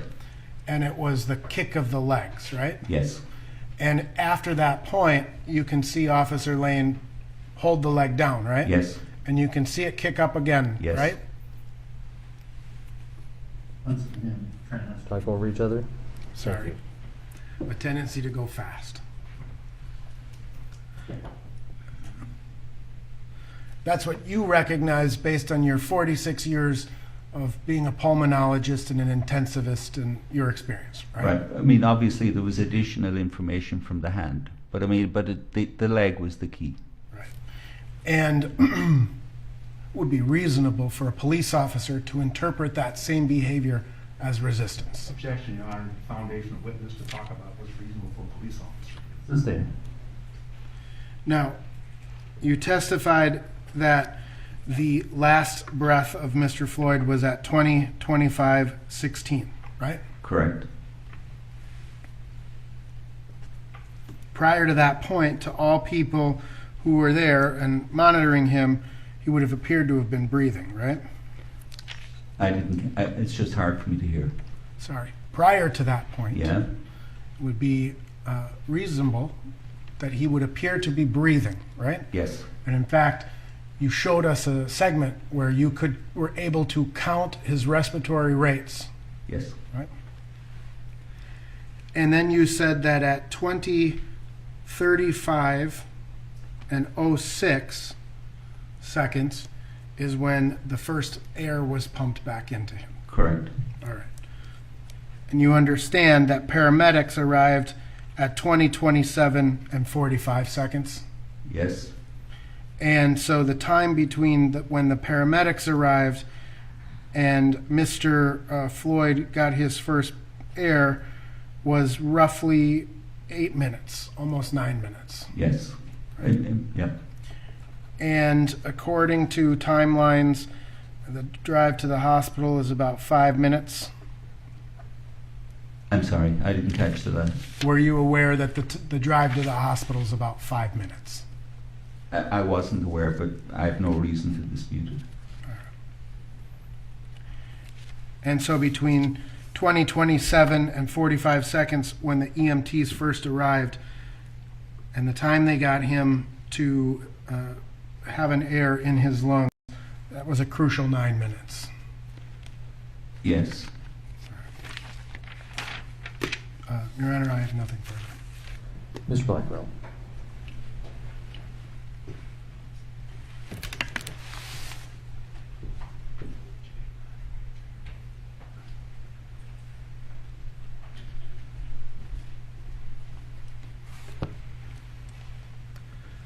Dr. Tobin, just a few questions, just for clarification's sake. You had just asked a lot of questions about science and medicine, changing, constantly changing, evolving by the nanosecond, by the millisecond. You heard all of that. Yes, I did. I want to go to the period of time when Mr. Chauvin was on the back and neck of Mr. Floyd. Yes. Did you see him get off of the back of Mr. Floyd by the nanosecond, by the millisecond, by any seconds in the 9 minutes and 29 seconds that you saw him on it? No, I did not. If you look at the 5 minutes and 3 seconds that you focused on, where, if you consider all the nanoseconds and milliseconds in the 5 minutes and 3 seconds, where was Mr. Chauvin the vast majority of that time? He was on Mr. Floyd's neck and on his back and arm. Right, not constantly changing. No. Now, you were asked questions about what injuries were noted on autopsy. Yes. And I think reference was made, there was no injury noted to the hypopharynx on autopsy. Correct. Does that make any difference to you whatsoever? None whatsoever. I wouldn't expect there to be anything found there And why at not? autopsy. Why not, Dr. Tobin? Because the effects on the hypopharynx are not something that is going to remain at the time of an autopsy. I mean, the type of changes that we see, say, in somebody with sleep apnea, that's not something you're going to see the following morning when you look at somebody. It's just not there. Well, there was also a reference made to the absence of bruising on the neck during autopsy. Yes. Does that make any difference to you whatsoever? No, because obviously whenever I go to church, I sit on a hard bench. I don't get bruising of my buttocks when I leave. So I wouldn't expect anything in terms of that. So if you have somebody, this was a static force. It's not as if somebody is jamming against it. So you wouldn't expect anything in the way of bruising. And scientifically, do you know of any correlation between the presence or absence of bruising on autopsy and the forces necessary to restrict breathing? No, they're totally different because it's in terms of static forces and dynamic. What about low oxygen? If somebody suffers or dies from low oxygen, Yes. does that show up on autopsy? No, it does not. And the fact that it doesn't, does that mean anything to you whatsoever? It has no meaning. And why not? Because low oxygen is a functional thing, just like an arrhythmia is a functional thing. It doesn't leave a fingerprint on the autopsy. It's just there. It's something that happened. But it won't leave any fingerprint afterwards. You don't see it. But doesn't mean that the person didn't die from low oxygen. No, absolutely not. So if you take somebody and you suffocate him with a pillow, and it's very clear to you after you suffocated the person and he's dead from the pillow, you're not going to see the effects of the low oxygen. Now, you were asked quite a few questions about Mr. Floyd's pre-existing health conditions. Correct? And remember, he cited a number of those. Yes. Do any of those conditions have anything to do with the cause of Mr. Floyd's death, in your professional opinion, whatsoever? None whatsoever. And again, what was the cause such that those conditions don't matter? The cause of death is a low level of oxygen that caused the brain damage and caused the heart to stop. You were also asked questions about substances in Mr. Floyd's system. I think you were asked questions about nicotine. Remember that? Yes. He didn't die from nicotine, did he? No. You were asked questions about fentanyl and meth. Yes. Any evidence that he died from meth? No. None. You were asked questions about whether he had ingested any fentanyl within 5 minutes of his time of death. Yes. Now, I think you explained to us that if somebody is suffering from a fentanyl overdose, you would see a depression in the respiratory system. Yes. And depression means some reduction in the rate or ability to breathe. Correct. Did you see any depression in Mr. Floyd's ability to breathe whatsoever before he went unconscious? No, absolutely not. He was normal respiratory rate. Any evidence then that any fentanyl in his system depressed his breathing in any way whatsoever? No, and that's further borne out in the carbon dioxide. Right. Thank you, Dr. Tobin. No further Okay. questions. Anything further?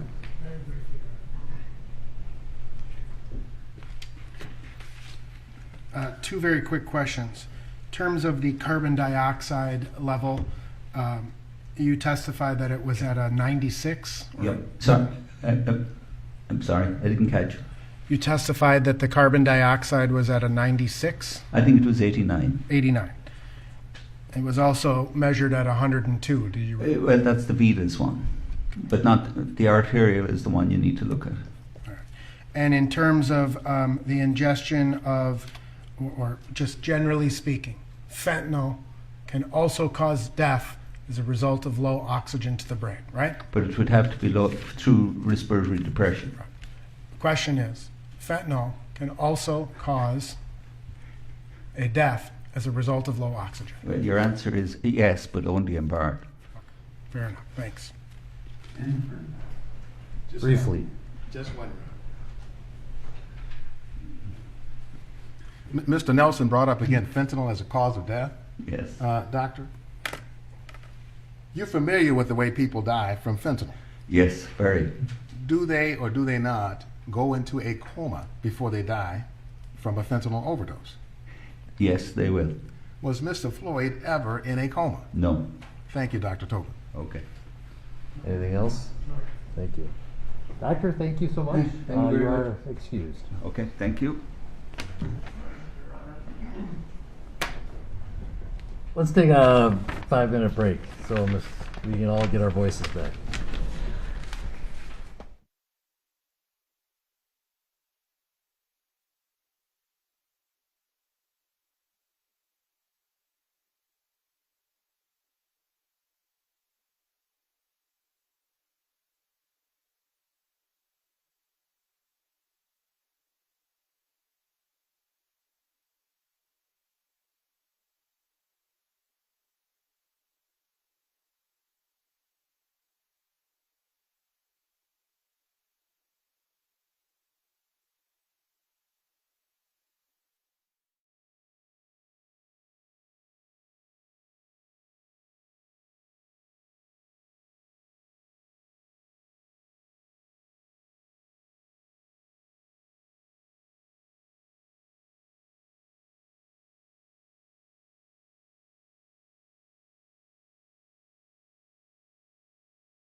And if you wouldn't mind removing your mask for testimony, if you feel comfortable doing so.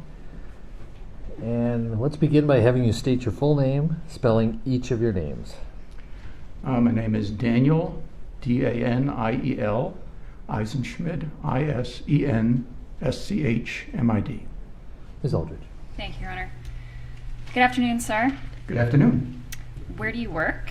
I work at NMS Labs, Horsham, And- Pennsylvania. Did you say in Horsham, Pennsylvania? Yeah. How long have you been with NMS Labs? Since 2011. What do you do at NMS Labs? I'm a forensic toxicologist at NMS. And did you have any other lab experience before joining NMS? Yes, I did. Prior to joining NMS from 1994 to 2011, I was the chief toxicologist for the Wayne County, Michigan Medical Examiner's Office. And before that, I was at Southgate Medical Lab, so I was the director of the toxicology. And prior to that, from 1982 to 1991, I was at Maryland Medical Labs in Baltimore, Maryland. Also during that period, working at some time during the, I think it was from 86 to, or 84 to 86 at the Medical Examiner's Office in Baltimore as well. So rewinding a bit as well to your educational background, could you just describe for the jury what your educational background is? Sure. I have a bachelor's degree in biology from Adelphi University in Garden City, New York, and that was attained in 1982. Then I have a master's degree in forensic pathology with pathology with a concentration in forensic toxicology, and that's from University of Maryland at Baltimore. That was in 1986. And then my PhD was from University of Maryland at Baltimore in forensic toxicology in 1991. Do you have any specialized certifications related to your work? I am board certified as a fellow from the American Board of Forensic Toxicology. And what are the requirements for that? So the requirements for that, they've changed over the years, but for the fellow requirement, you can apply to the board after 3 years after you have your PhD. They examine your credentials to see that you're active in the field of forensic toxicology. If you have the right references and you're active in the field, they'll allow you to sit for an examination. And then if you pass the examination, the board votes on your final certification. After that, you have to do continuing education each year and attain a minimum number of continuing education credits. And then every 5 years, you have to apply to the board for reaccreditation. And have you gone through all those requirements and satisfied them successfully? Yes, I have. And are you up to date with all of those continuing education requirements as well? I am. I'm going to get back to sort of your role as a forensic toxicologist. Could you describe sort of your day-to-day job duties as a forensic toxicologist at NMS Labs? So my primary responsibility at NMS Labs is to do case review. And what that means is when toxicology tests are performed at NMS Labs, particularly ones that require many different kinds of tests to be done, they wind up being reviewed by a toxicologist or a certifying scientist to look at them in the context of all the testing that was done. So individual tests are reviewed by analysts in the laboratory, and they're secondary reviewed as well. But the final review comes to either a toxicologist or certifying scientist that looks at everything in the context of the entire case. And then in that capacity, is it part of your job duties to author reports and sign off on all of that testing? Yes, it is. Approximately how many cases have you reviewed in that capacity as a forensic toxicologist? I review about 7,000 to 8,000 cases per year.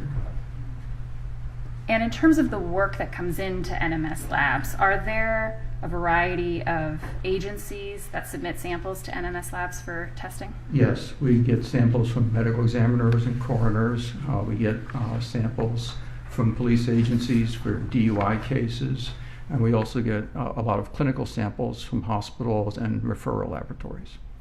So in that capacity, does NMS receive both post-mortem or death-related samples as well as samples from living patients? Yes, we do. And NMS as a lab, approximately how many tests or samples does NMS receive for testing each day? We receive about 1,200 to 1,300 requisitions each day. And when you say requisitions, what is that? It would mean requests for testing. It could be multiple samples on a requisition. So thousands of tests a year. Thousands of tests a day. Tens of thousands of tests a year. My math is bad.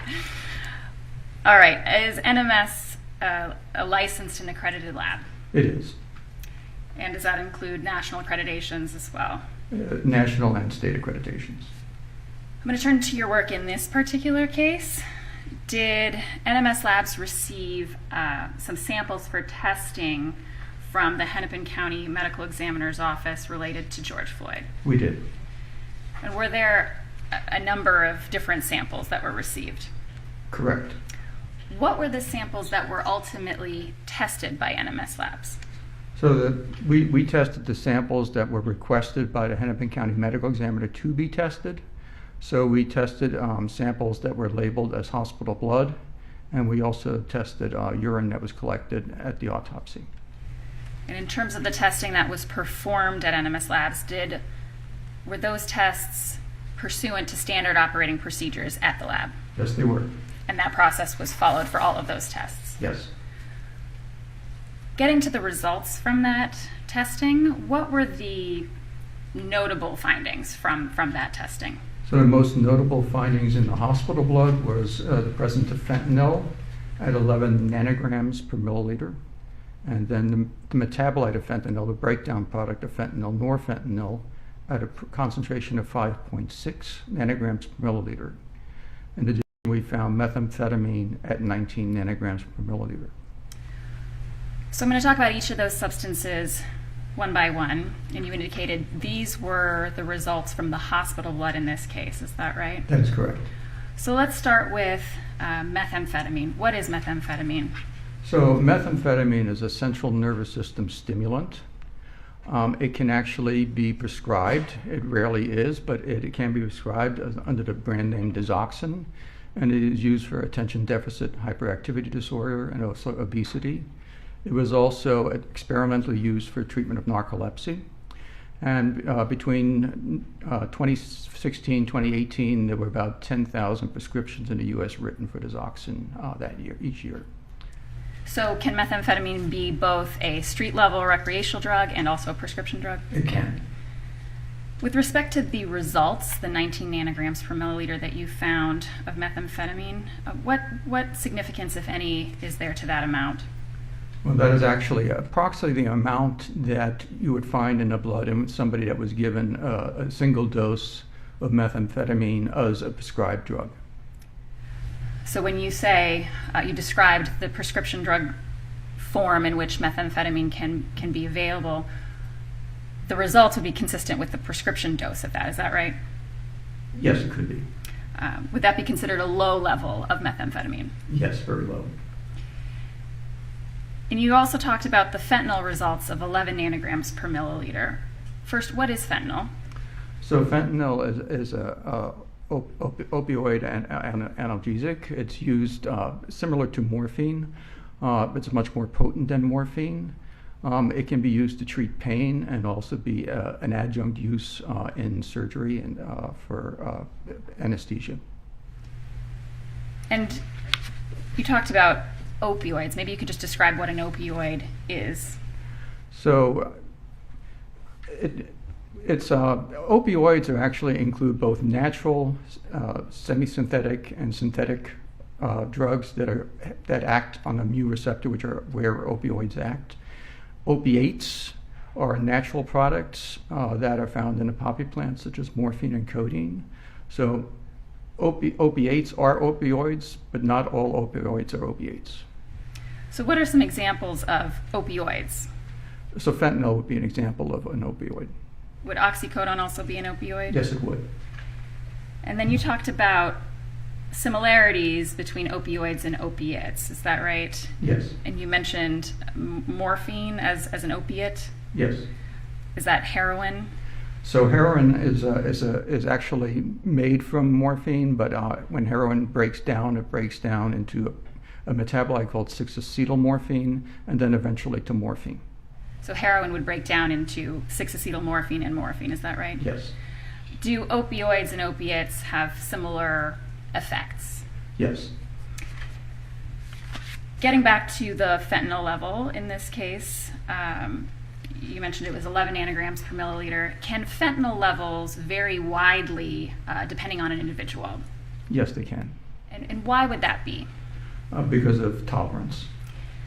And could you just explain how an individual's drug tolerance might affect the impact a particular drug, like an opioid or fentanyl, might have on them? So, I mean, if a person becomes tolerant to a drug, you need to have more and more of the drug to get the desired effect. So, with chronic use, to get the same feeling that you would at a given concentration of fentanyl, you need to take more to get that effect. And so if someone is regularly using opiates or opioids, would that individual then develop a tolerance to an opioid like fentanyl? Yes. All right. Now you also talked about norfentanyl. Could you just describe what norfentanyl is? So when the body gradually eliminates fentanyl, it breaks it down from fentanyl to norfentanyl. That's a gradual process that occurs over time. And it's one of the ways the body eliminates fentanyl. And you indicated that the amount of norfentanyl found in the hospital blood in this case was 5.6 nanograms per milliliter, is that right? Yes. And what is significant about that amount of norfentanyl? Well, it shows that some of the fentanyl was metabolized to norfentanyl. It also could mean there was pre-existing norfentanyl with additional fentanyl given on top of that. But it basically shows that when we see very recent deaths with fentanyl, we frequently see fentanyl with no norfentanyl whatsoever, because after a very acute fentanyl intoxication, the body doesn't have time to break it down. And you described when you see a fentanyl overdose, typically you may not see any norfentanyl or low levels of norfentanyl. Correct. In addition to those findings from the hospital blood, were there some other findings as well that were included in your report? There were some incidental findings. I believe there was cotinine, which was from smoking. There was caffeine. There was evidence of prior marijuana use by the presence of cannabinoids. I would have to look at the report to know. And would that refresh your recollection? Yes. If we could put on the screen, just for the witness's recollection, Exhibit 624, please. And then if we could zoom in on the positive findings portion. All right. Referring to your report now, could you describe the other findings with respect to this case?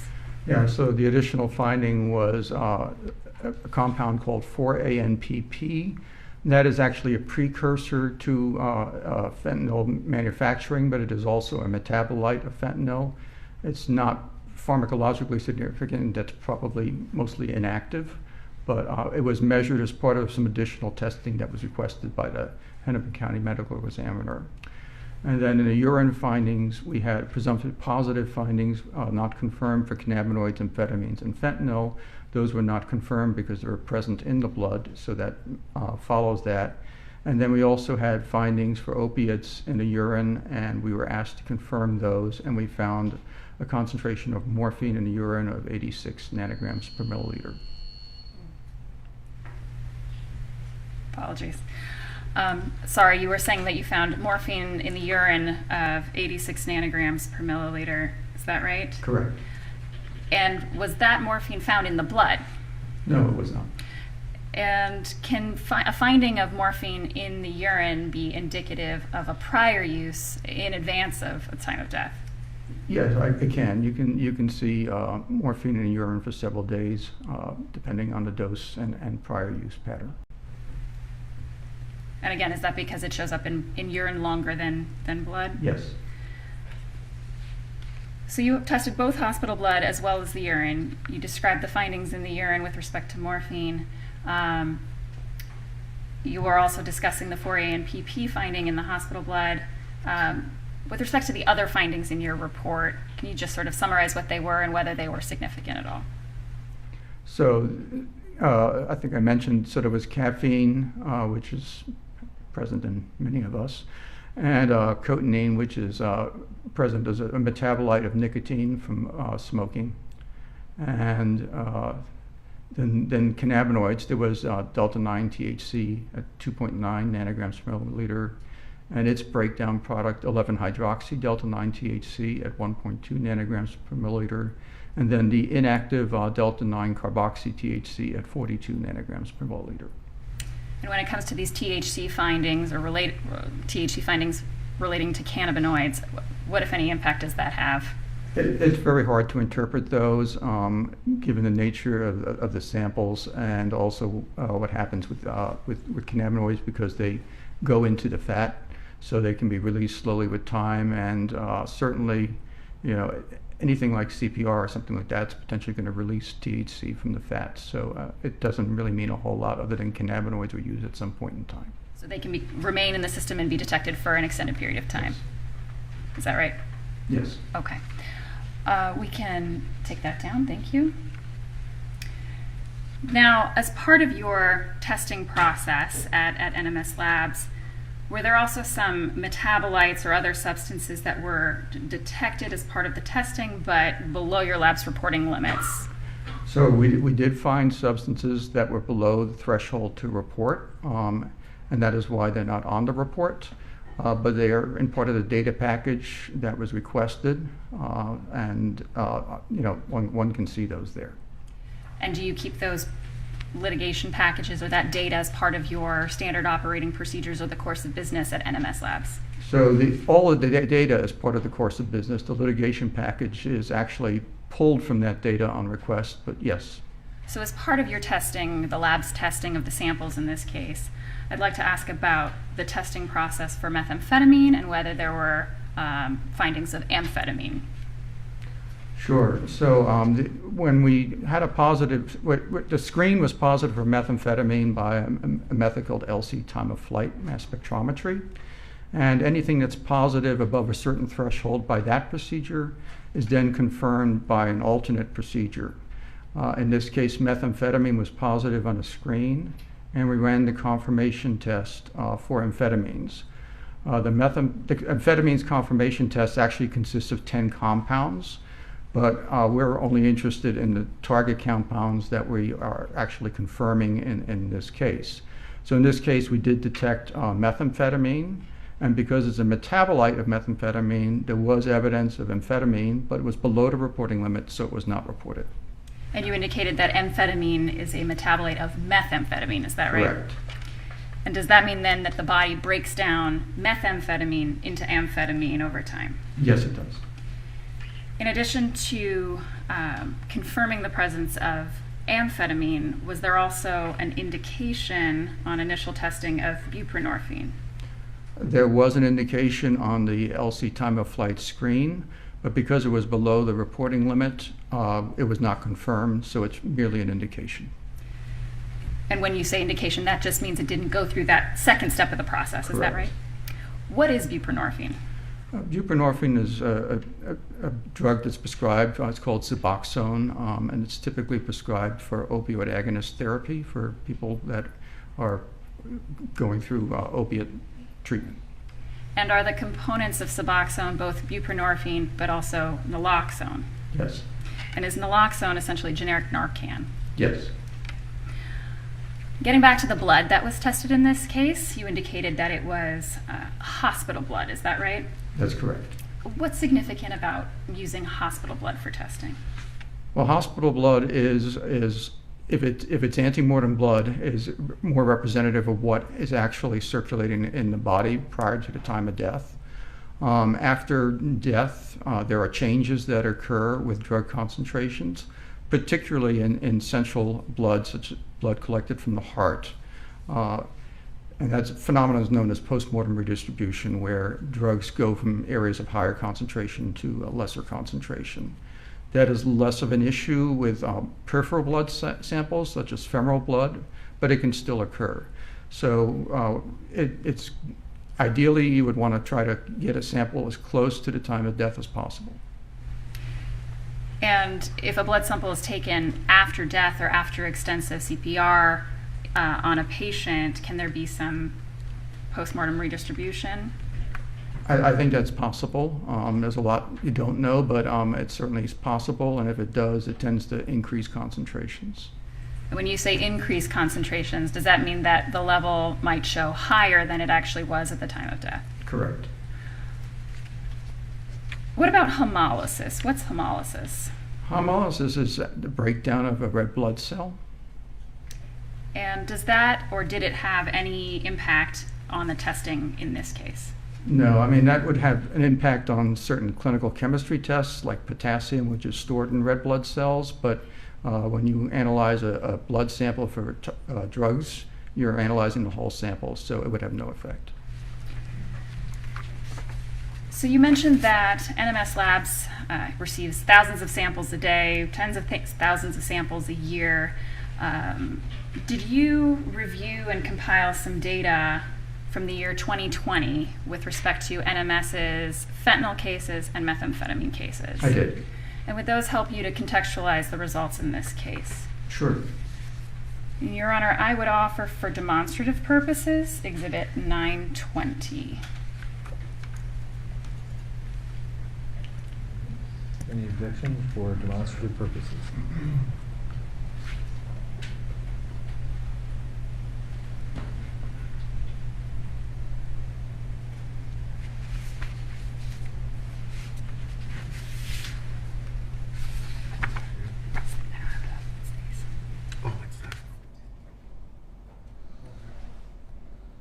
And what was the number again, Ms. Eldridge? Sorry, Your Honor? Exhibit number? 920.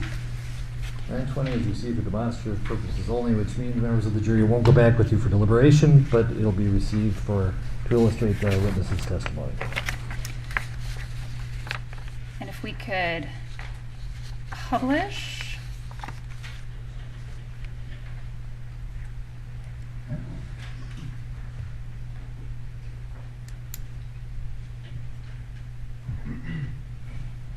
Thank you, Your Honor.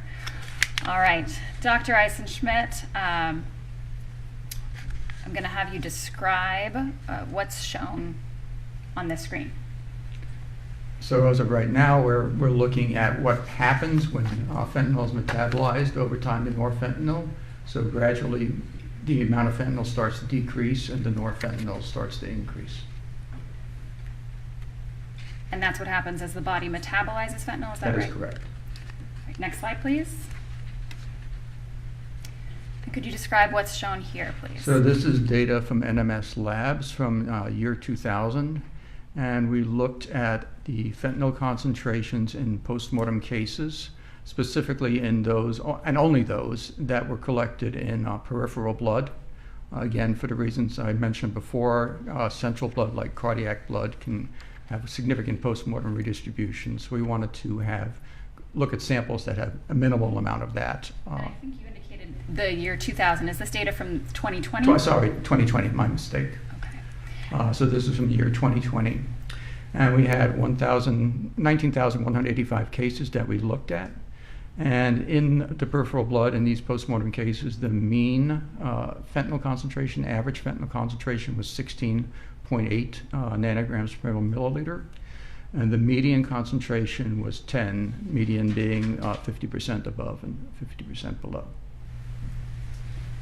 And with respect to peripheral blood, you indicated that you chose the samples that would have minimal postmortem redistribution, is that right? Correct. And why is that in comparison to this case? Because the sample that we had of hospital blood is probably going to have less issues with postmortem redistribution than we would have had it been postmortem blood. And in these cases that are represented as postmortem cases, are these cases that you would be getting from ME's offices or coroner's offices? Correct. And where the individual would be deceased or dead? Correct.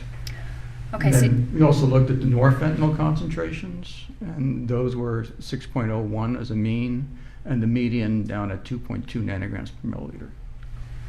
So just to clarify, with respect to these postmortem cases, the average level of fentanyl was 16.8 nanograms per milliliter, and the average level of norfentanyl was 6.01 nanograms per milliliter. Is that right? Correct. Next slide, please. What's shown here? So this slide shows some postmortem cases with no norfentanyl, again for the year 2020. So out of those 19,185 cases, we had 15,455 that included fentanyl and norfentanyl, but there were 3,724 cases with no norfentanyl. There were 6 that were exceptions to that for reasons of testing purposes, but those were ones that were only fentanyl but no norfentanyl. So does this slide indicate that there was a significant number, this 3,724 cases, where there was fentanyl found but no norfentanyl at all? Correct. All right, next slide, please. What's shown here? So this is switching gears. We're looking at the DUI, driving under the influence, fentanyl concentrations that we found in 2020. So these are blood samples that are sent to NMS labs for people that were suspected of driving under the influence of drugs or potential other reasons of way they were driving.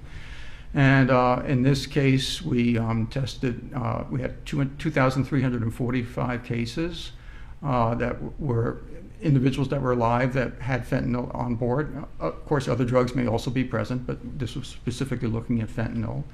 And we had a mean concentration of 9.5 nanograms per milliliter, a median of 5.3, and then for norfentanyl, a mean of 5.42 and a median of 2.2. And again, just to clarify, for these 2,345 cases, those individuals were alive, is that right? Correct. And you indicated the average fentanyl level, I believe, is 9.59 nanograms per milliliter, is that right? Yes. And the average norfentanyl level for those cases was 5.42 nanograms per milliliter, is that Yes. right? Next slide, please. And what's shown here? So this is just a breakdown of the fentanyl concentrations we found in drivers that were alive. So almost the majority of them were under 5 nanograms per milliliter of fentanyl. And then we had another 26.3% that were between 5.1 and 10 nanograms per milliliter. And then the next set of data was we had 216 cases which were between 11 and 15 nanograms per mil. So that would be in the same area of Mr. Floyd's level of 11 nanograms per milliliter. And then we had quite a few cases that were even greater than that. We had 109 that were between 16 and 20, 81 that were between 21 and 26, 133 between 26 and 50, and then we actually had 53 cases in living subjects where the fentanyl was greater than 50 nanograms per milliliter. So comparing Mr. Floyd's level to the driving population, where individuals were alive, his level was within a quarter of the pie of the DUI cases that NMS Labs has received. Is that right? Right. He would be right in there with about the 80th percentile. And you indicated that those levels for drivers were found in 53 cases higher than 50 nanograms per milliliter. Is that right? Correct. So those individuals were alive and essentially driving at that time. Yes, pretty amazing. All right. Next slide, please. And what's shown here? So this is basically the postmortem concentrations or samples that were hospital blood samples that were submitted by Mr. Floyd, for Mr. Floyd, and we found fentanyl at 11 nanograms per milliliter and norfentanyl at 5.6 nanograms per milliliter. Next slide, please.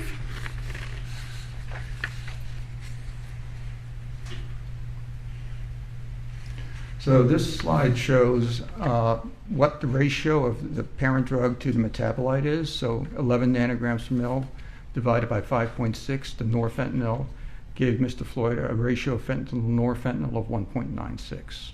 And essentially, does this slide show just the way in which you would calculate the fentanyl to norfentanyl ratio? Yes. Next slide, please. What's shown on this slide? So this slide shows the ratios of fentanyl levels between 9 and 13 nanograms per milliliter. So that range was chosen because Mr. Floyd's fentanyl concentration was 11 nanograms per milliliter.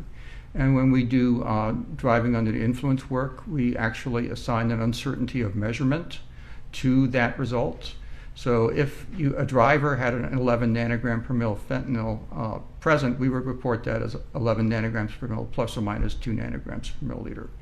So I did this to see, well, what kind of ratios do we see between postmortem and DUI cases when the fentanyl level is between 9 and 13 nanograms per mil? What kind of ratio do we see?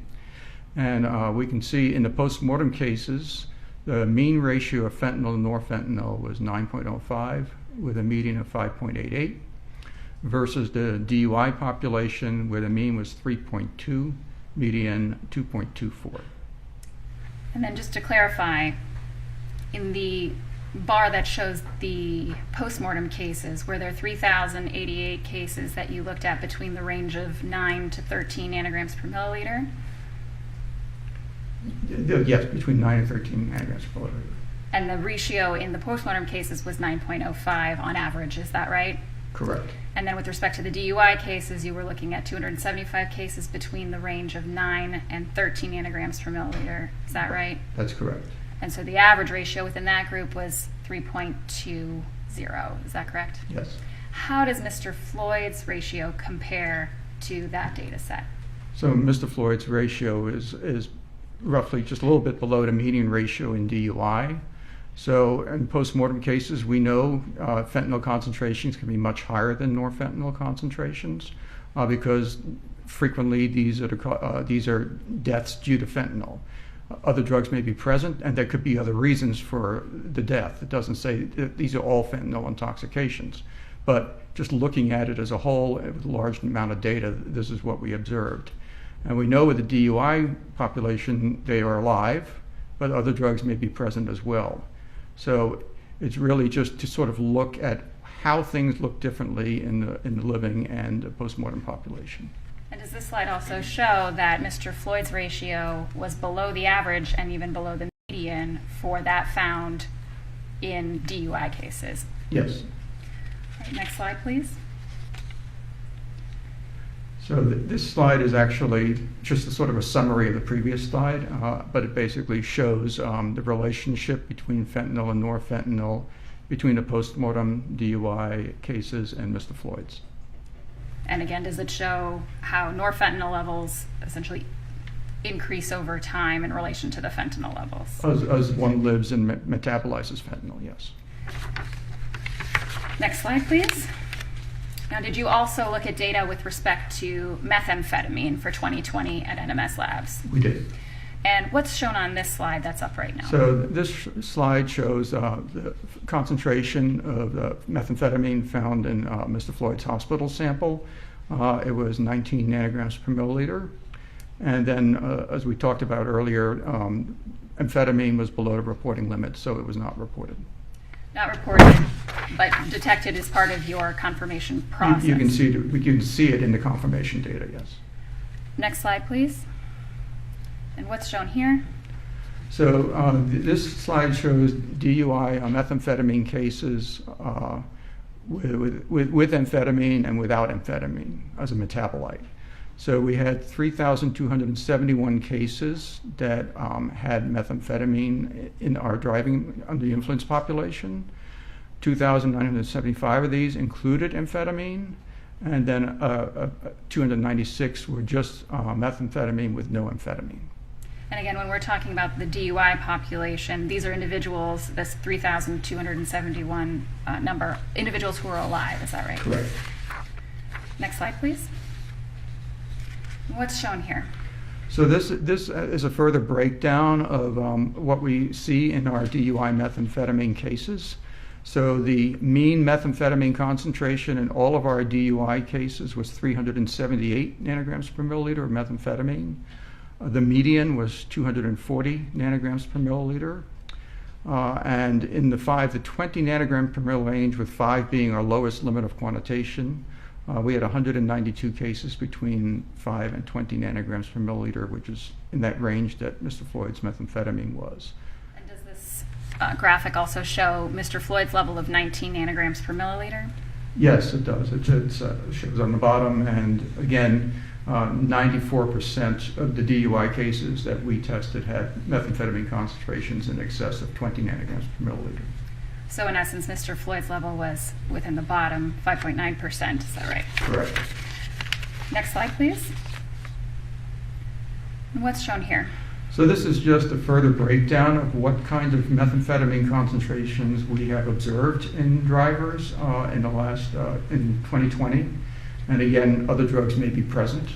But in this case, we had 196 cases between 5 and 20, 306 between 21 and 50, 399 between 50 and 100, 571 between 101 and 200, 1,010 between 201 and 500, 578 between 501 and 1,000, and then an additional 215 cases that methamphetamine was greater than 1,000 nanograms per milliliter.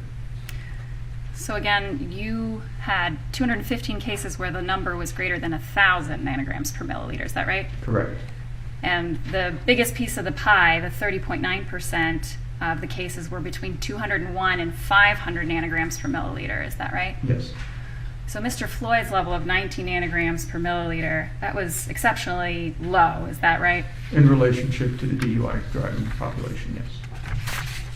Nothing further, Your Honor.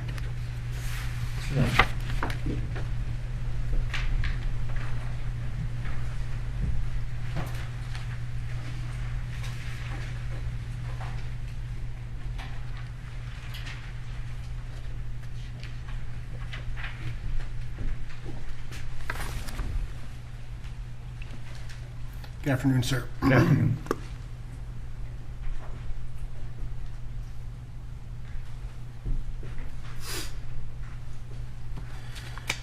All right. It's a little unusual for you to be testifying in a death case, is not? Not terribly. I mean, I do work with medical examiner and coroners a lot, but they typically are the ones that testify as to cause and manner of death. Usually, if I'm involved in a death case, it's usually drug delivery resulting in death. Okay. And so you work in a laboratory that works with medical examiners from around the country, right? Correct. And you perform these services in a variety of different contexts. Agreed? Yes. So you testified that some are, clinical in nature, some tests are clinical in nature, some are law enforcement in nature, and some are death related, right? Correct. All right. And you, at the time you became involved in this case, you were obviously aware of the significance of this case, right? Yes. And your laboratory goes through an accreditation process, correct? We do. And part of the accreditation process is to establish standards and reporting thresholds, right? Yes. And so the reason a laboratory will have those thresholds is to be consistent in how toxicology is reported to various individuals, right? Correct. And so one of those accreditation standards is actually to have and set this threshold that if a particular chemical component is below that threshold, you would suggest not reported, right? Or you would say it's not reported. So there are instances where a medical examiner might ask us if something was present below a threshold, and depending on what the situation is, it could be potentially reported as such. It's not common practice. In this case, we didn't do that. It's not common practice to report things that are below, or chemical components below the threshold, because it's contrary to the accreditation standards. Agreed? So it does depend on the situation, but by and large, there's a reason we have cutoffs, and if we go below those, it basically is not something we typically would do. Right. So an analyst who comes in hypothetically and may see certain markers that have an indication that something is present, but refuses to acknowledge its presence, that would be because of those accreditation standards, right? I'm not quite sure I understand the question. Hypothetically speaking, if an analyst from, say, the state crime lab comes in and a question is presented to her about the presence of a particular substance, but that substance was below the reporting thresholds. I'm going to object, Your Honor. Testifying outside the scope, characterizing other evidence. It's a hypothetical. Overruled. And that analyst refuses to acknowledge the possibility of the presence, right? That would theoretically or hypothetically be because of those threshold rules. So I really can't speak to what is done in a crime lab because I don't work in that area. So for me, it's really limited to toxicology and the analysis of biological samples like blood or urine. So, in other words, the reason we have these thresholds is so that we set the rules, right? So the reasons these thresholds were actually established, it has to do with the original validation of the method. The thresholds are not set because of any standard that says this is what you have to use as a threshold. The laboratory establishes those and then writes SOPs in accordance with their validation for the procedure. SOPs being standard operating procedures. Yes. And so if the laboratory sets this standard and says, here's the standard, and then does something in contravention or reports something that is against that standard, that would be a violation of the standard operating practice, right? If it were reported without any explanation, yes. Okay. So just a few kind of follow-up questions to your testimony. You've met with or spoken with members of the prosecution team several times, right? Yes. Including February 26th, March 5th, March 12th, April 5th, and April 6th? That sounds right. I don't know the exact dates. Understood. You wouldn't disagree with me if I told you those were the dates? I wouldn't. And I was provided with meeting notes and summaries of your conversations, right? Yes. All right. So I just want to make sure that I understand and the jury understands the difference between fentanyl and norfentanyl, okay? Okay. You would agree that fentanyl is the active ingredient, or when you report the fentanyl concentration, it's the active ingredient, right? Yes. Now, when a person ingests essentially any substance, controlled substance, doesn't have to be an illegal drug, the body metabolizes that, correct? Yes. And then the body eliminates that, right? Yes. Through the natural processes of the body. Yes. Right? And the elimination of the substance results in what's called a metabolite. Agreed? Yes. And so fentanyl being the active ingredient, norfentanyl is the metabolite or the breakdown, correct? Yes. And included in this particular case, you discovered a fentanyl concentration of 11 nanograms per milliliter, right? Yes. And a norfentanyl level of 5.6? Yes. Now, you testified on direct examination that could be one of two scenarios occurring there, right? Yes. One scenario is that a person took a certain amount of a controlled of fentanyl, and enough time had passed to eliminate that, correct? Correct. Or to break it down and have that metabolite Correct. being present. That's one scenario, right? The other scenario, as I understand it, is someone took some, that initial dose began to break down, and then the person took more, and so the active ingredient is there, but it had not yet broken down, right? Correct. So it's sort of either, and you describe it, I think, as an acute ingestion or a non-acute ingestion? So, a person, when you have fentanyl will break down to norfentanyl, but you could still take more fentanyl. So you could still take fentanyl while the first fentanyl was breaking down. Right. So to put it into context of people who may consume alcohol, right? I have a beer, my alcohol concentration is going to rise to a certain level, right? whatever based on the alcohol concentration. Agreed? Yes. And my body will essentially immediately begin to decrease and eliminate the alcohol, right? Correct. But if I have a second beer, I'm adding more alcohol, causing my blood alcohol concentration to rise. Correct? Yes. And that's similar with all substances, including fentanyl. In general, yes. I mean, so alcohol is eliminated at a fixed rate over time. There's only so much you can eliminate with time. With drugs, some drugs, it's a little different. But some drugs may be faster, some may take longer, right? Right. And when you describe the results in this particular case, you're talking about, I'll strike that, sorry. So there's, based on a strict interpretation of these test results, there's no way to determine at what point any particular amount of fentanyl was ingested. Agreed? I would agree with that.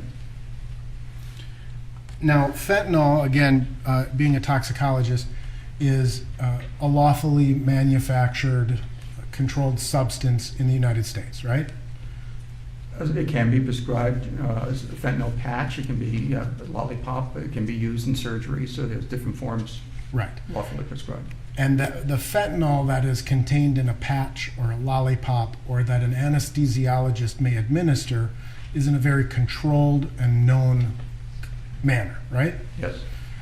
Now, when we're talking about the illicit street drugs that involve or include fentanyl, you have really no way of knowing what the particular fentanyl concentration is literally from pill to pill. Agreed? Correct. And so every single pill you take, it becomes a unique experience for the person, right? That's true. And so regardless of whether you have a tolerance or a non-tolerance, any single incident could cause an adverse reaction. Well, sure. If you suddenly had a pill that was 10 times the amount of fentanyl than another one, then yes. And you have no idea, right? You don't know from pill to pill, sure. Right, because they're not manufactured in a controlled environment. Yes.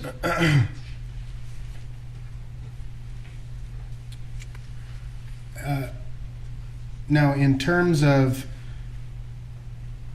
you understand that there were some pills found on a floor of the squad car? That's my understanding, yes. And those pills were tested and contained the DNA of George Floyd, right? I heard that, yes. And presumably those pills were not in there prior to Mr. Floyd being in the squad car, right? I assume not, yes. And so you understand that as those pills were tested, those pills were at least appeared to be partially ingested or partially dissolved. Okay. And so there would be evidence of an acute ingestion of fentanyl and or methamphetamine at the time Mr. Floyd was in the backseat of the squad car. Objection, Your Honor. Outside the scope calls for speculation. Let's do one objection. Which one would you like? Speculation at this point, Are Sustained.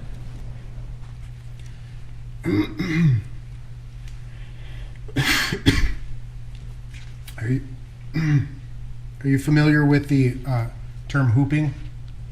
Objection outside the scope. You can answer it if you know. I don't.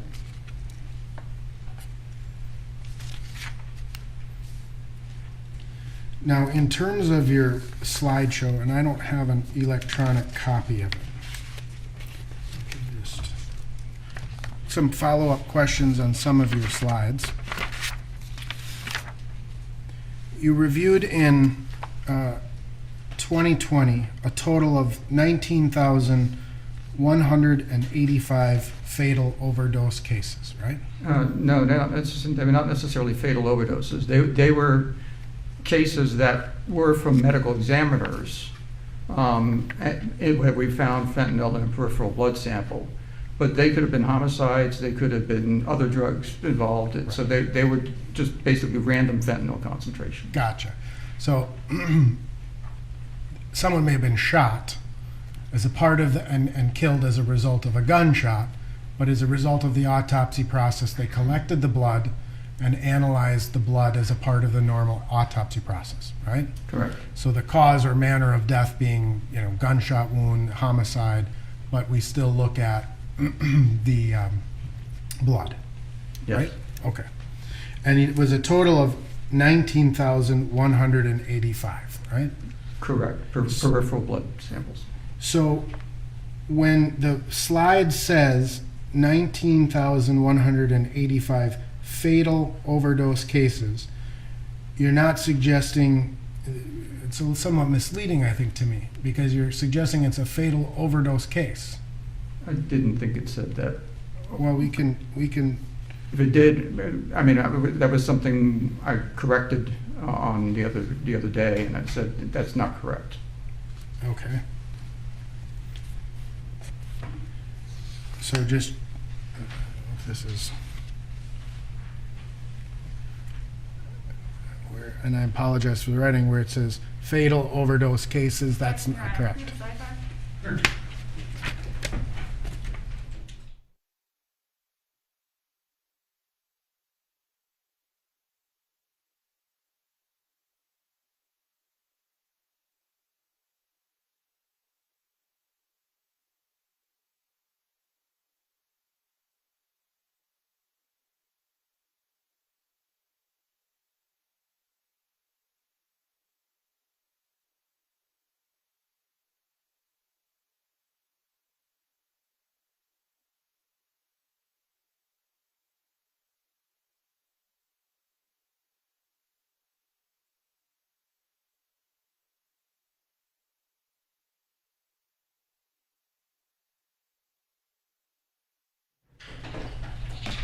Here's the jury. We're going to take our 20-minute recess. We're going to do a little work in the break, but we'll give you 20 minutes. Thanks.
Any light to shed on this? What's going on? Yes, sir. I received a Bates stamp 49606, and apparently, and I printed it, and I started working on my preparation. Apparently, at some point, I received an updated copy of this same presentation, and it's 49623. So it's like 17 pages later, and I'm just trying to verify when I received that, because I was using this as preparation. This was all last night. Fair enough. Your Honor, this would have all been provided in the same course of discovery. I'm not sure if it was the same batch that went out, but obviously the witness, during our witness prep, the disclosures that were made updates, the slides were updated, the updated slides were shown to the jury. Let me stop it. Not any prior perspective. Let me stop. So I understand what Mr. Nelson has was an earlier version. Witness has since updated them. You showed the jury during direct the updated version. He has both, Your Honor. Who has both? Mr. Nelson. No, I'm asking you. You showed the updated version to the jury. That's correct. All right. When was the updated version sent to Mr. Nelson? I would expect the same day that the original version was, which was, my best guess was to April 6th, but I would have to confirm. April 6th? So this Tuesday? Correct, Your Honor, which would have been the same day that the other slides were sent. They just needed updates. Well, I tell you what, let's take our break and let's nail it down specifically, but I think we can hardly, there's a lot of moving parts. I don't think anybody's I think you can just acknowledge that this is what you without showing it again, that you received an earlier version, it's been updated. And that's fine, Your Honor. I mean, part of the problem that we're experiencing here is I'm getting these things in many of these items in PDF format, right? Some of them I'm getting electronically from, there's so many people involved here that I'm getting things in different formats. So if I can have a second to speak with Ms. Voss. Yeah, I guess it just seems like there's a good faith passing in the night of different versions, and nobody should be criticized. Or again, let's just tell the jury this is the latest one and this is what it is. And that's perfectly fine, Your Honor, and I am happy to provide an extra copy. We are happy to provide and republish the slides that were presented to the jury, but I do want to make sure that we're not showing the jury inaccurate information, that's all. When did we receive that?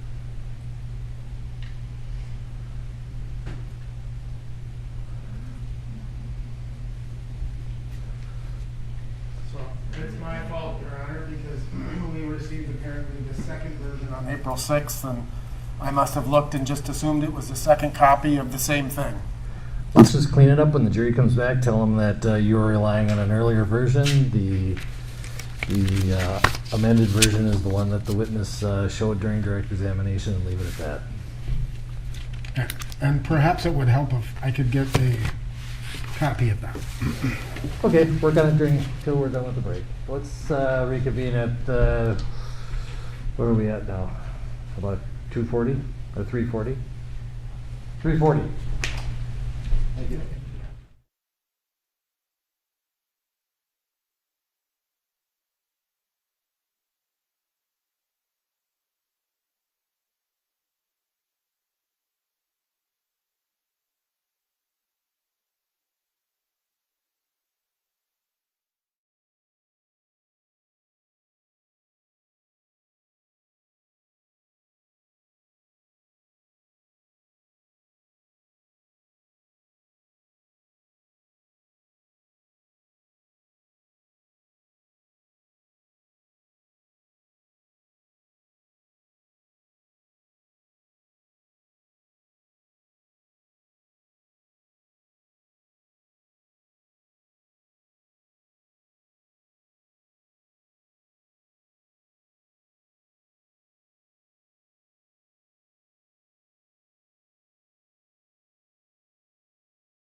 but nevertheless, I want to show you, ask you a few follow-up questions on this presentation. In terms of the post-mortem fentanyl concentrations that your lab looked at in 2020, you looked at a total of 19,185 cases, correct? We actually looked at a lot more than that, but I specifically chose a subgroup that was peripheral blood because, again, cardiac blood inflates things, and I wanted to try to do something that represents most accurately what might be found in a living subject. Okay. So you were looking and focused specifically on the concentrations in the most equivalent type of blood sample that was taken. To the extent that you can do that, yes. Right. But in those 19,185 cases then, not all of them represent a fatal overdose, correct? That is correct. And so of the 19,185 cases, do you know the number of cases that would be attributed to overdose specifically? Unfortunately, we don't, because we don't get the history on a lot of the cases or what the outcome was, or even in context. So you can't determine which of these cases included something like a gunshot or included something like a heart attack or something else that would cause the death, right? That's correct. These are simply blood samples, right? Correct. And when you look at these blood samples, you say the mean level of these samples was 16.8 nanograms per milliliter, right? Yes. And when we say the mean level, you're talking the average, Yes. right? So if you take up all of the 19,185 cases, add up their levels, and divide them by the number of cases, that's the average, right? Correct. And the median being 10 nanograms per milliliter, Yes. right? Meaning that's just 50% of the cases have higher fentanyl levels and 50% have lower, right? Yes. And again, we can't differentiate what the actual cause or manner of death was in any one of these cases, right? That's correct. Now, in terms of the 19,185 cases, when you're looking at the inclusion of norfentanyl versus the exclusion, the vast majority of those cases included norfentanyl, right? They did. 15,455 of the 19,185 cases. That is correct. Now, when you look at the DUI concentrations, obviously this is a little bit of a different type of a situation, right? People are alive. Yes. They're driving a motor vehicle, right? Yes. Presumably. Or sleeping in one. Right, I suppose. And here again, there were 2,345 DUI cases, right? Yes. The average level was 9.59, right? Yes. And the median level was 5.3. So 50% above 5.3, 50% below. Correct. Nevertheless, they were all arrested for DUI, right? Well, again, as I mentioned, other drugs may be present, so this is just looking at fentanyl. And so what we're really doing is we're trying to isolate and create some form of a comparison of Mr. Floyd's fentanyl levels and his norfentanyl levels to some sample of population, right? Correct. One sample of population we know is alive, right? Because they're driving a car. And the other sample, we have no frame of reference. Did they die from fentanyl overdose or did they die from some other reason? We have no context. That's correct. All we know is they're deceased.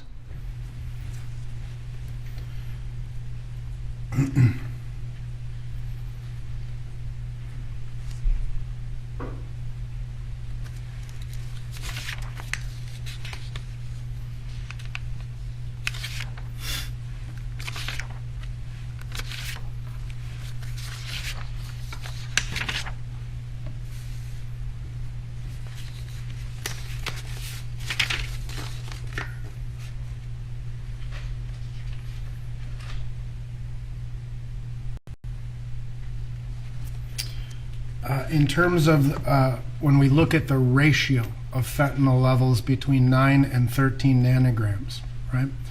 Of the 19,185 postmortem cases, 3,088 of those cases had a similar fentanyl concentration to Mr. Floyd, right? Yes. Again, of the 3,088 cases within that range, we have no frame of reference or no context as to what percentage of those people died from fentanyl overdose versus some other cause or manner of death. That is true. The only thing we have is a similar concentration. All right. And so, statistically kind of speaking, it's fair to say that some of the 3,088 people in that category died of fentanyl overdose. Yes. And some percentage died of some other cause. Yes.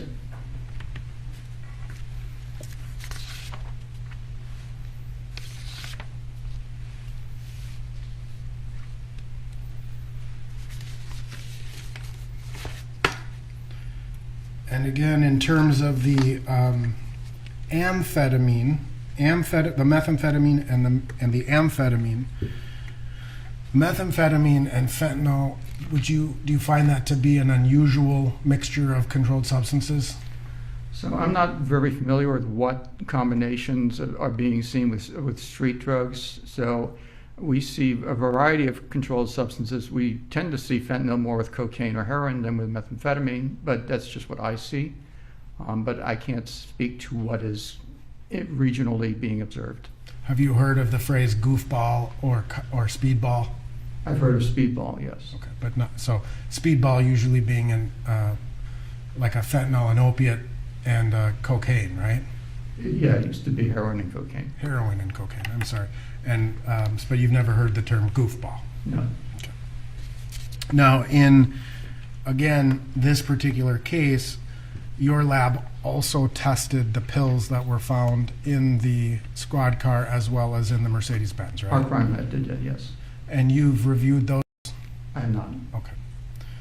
But similar to fentanyl and norfentanyl, you've got methamphetamines, which is the active ingredient, right? Yes. And amphetamines, which is the metabolite, right? In a tablet, or are you saying? No, in Mr. Floyd's blood sample. Yes, there was methamphetamine. Right.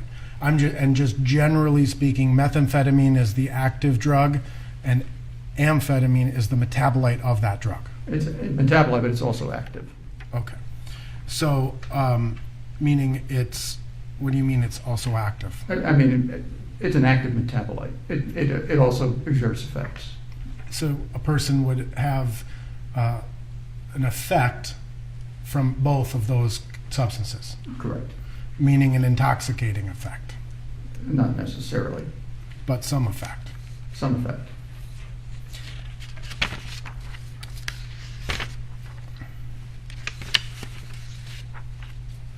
Relevant to the DUI population, Mr.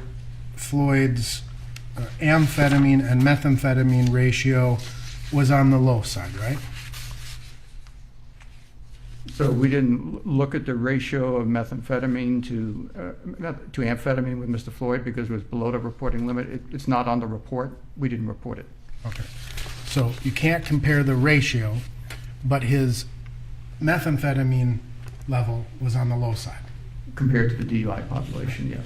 And in comparison to the DUI population, as well as the postmortem cases, again, there may have been other drugs, as you say, on board, Yes. right? Okay.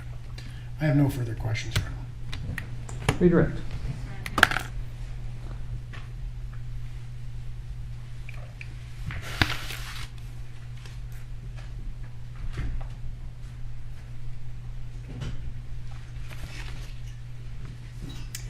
Dr. Eisenschmidt, you were asked some questions about your lab, NMS, and the testing that was performed in conjunction with accreditation standards. Do you remember those questions? Yes. You were asked by the medical examiner's office to perform the testing in this case. Is that right? Correct. And NMS performed the testing that was requested. Is that Yes. right? And did NMS follow all the standard operating procedures when it came to that testing? We did. You didn't report anything in your final report that was below your reporting limit, correct? No. But you maintain that data in connection with your standard procedures. Is that right? Yes, the data shows what we found. And why do you do that? Excuse me? Why do you keep that data? Because we keep that in a normal course of business. And is it important to have a record of the testing you did and the things that you went through to achieve your results? Absolutely. You were also asked some questions about the methamphetamine level that Mr. Floyd had in his system. You indicated that it was a low level, that 19 nanograms per milliliter, correct? Yes. And it was so low, in fact, that you wouldn't expect to feel an intoxicating effect from that level, would you? I would not. And in fact, so low that as part of your lab procedures, you'd want to rule out that it's not just a contaminant. That's how low it was, right? I wouldn't say that. I mean, it's real. It's there, and it was confirmed. And it was confirmed, part of that confirmation process was that the amphetamine at least supported that it was not just a contaminant. Is that right? That's true. But either way, Mr. Floyd's methamphetamine levels were lower than 94% of the driving under the influence population when it comes to methamphetamine. Is that Yes. right? You were also asked some questions about the fentanyl levels in this case. Obviously, depending, as you described earlier, depending on an individual's tolerance, a level of 11 nanograms per milliliter could have a different effect on a different person, on different people, depending on their level of tolerance. Is that right? Yes. And in your experience with respect to recent or acute fentanyl use, there are a number of cases where you would expect to see no norfentanyl. Is that right? So yes, we do observe that in cases where we know something's acute. Let's say with somebody that dies with a syringe in their arm or something like that. And if somebody dies with a syringe in their arm, you would expect there to be little to no norfentanyl. Is that right? Correct. And why is that? Because it's a very acute amount. It doesn't mean you could never find it, because there could be previous fentanyl use, but that's just not our general observation in that kind of situation. And in that way, the ratio becomes important. Is that right? Correct. And why is the ratio important? Because that basically documents how acute the fentanyl was relative to its being broken down to fentanyl, or fentanyl, excuse me. And so Mr. Floyd's ratio of 1.96, 11 nanograms per milliliter of fentanyl to 5.6 nanograms per milliliter of norfentanyl, supports that there was survival time after the ingestion of fentanyl. Is that right? Sustained. What does that ratio show you? It shows two things: that there was survival time from an earlier dose, or there could be an additional dose on top of previous doses. And again, the ratio is consistent and lower than the average ratio that you see for driving under the influence cases with fentanyl on board. Is that right? Sustained. What does that show you compared to the driving population? It just delineates the difference between a postmortem population where fentanyl is more likely to be acute than in a driving population where it's more likely to be chronic. And in terms of the ratio, was Mr. Floyd's ratio more similar to the driving population where people were alive, or more similar to the postmortem population where people were dead? It was more similar to the DUI population. Nothing further. Any further?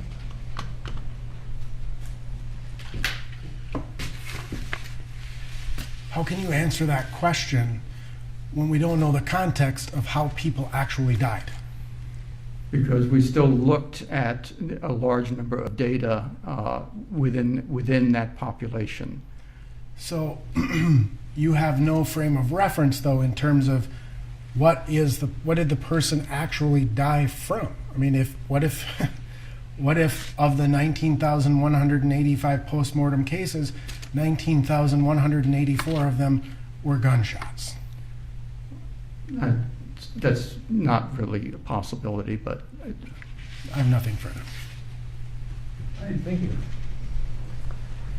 Can you step down? Members of the jury, our next witness, we are going to try and fit in. I appreciate your patience and staying till 5:15 if possible, because the witness has a flight out tonight, and so trying to finish it tonight. Mr. Blackwell. Thank you, Your Honor. The state will call Dr. William Smock.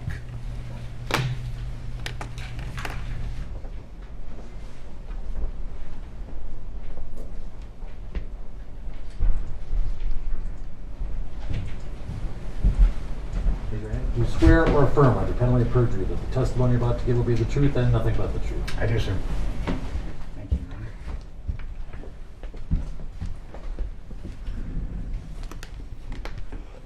And if you could remove your mask.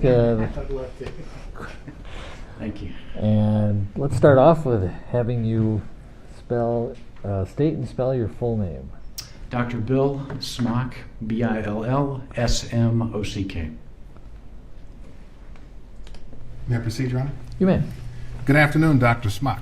Good afternoon, sir. Can we start with your telling us what is your area of specialization? I'm an emergency medicine physician with specialized training in forensic medicine. And would you please tell us what is forensic medicine? Yes, forensic medicine is legal medicine, taking medicine usually practiced by the forensic pathologist, but in my case practiced on living patients and applying that to legal situations. Could you give us a brief overview of your educational background in medicine? Yes, sir.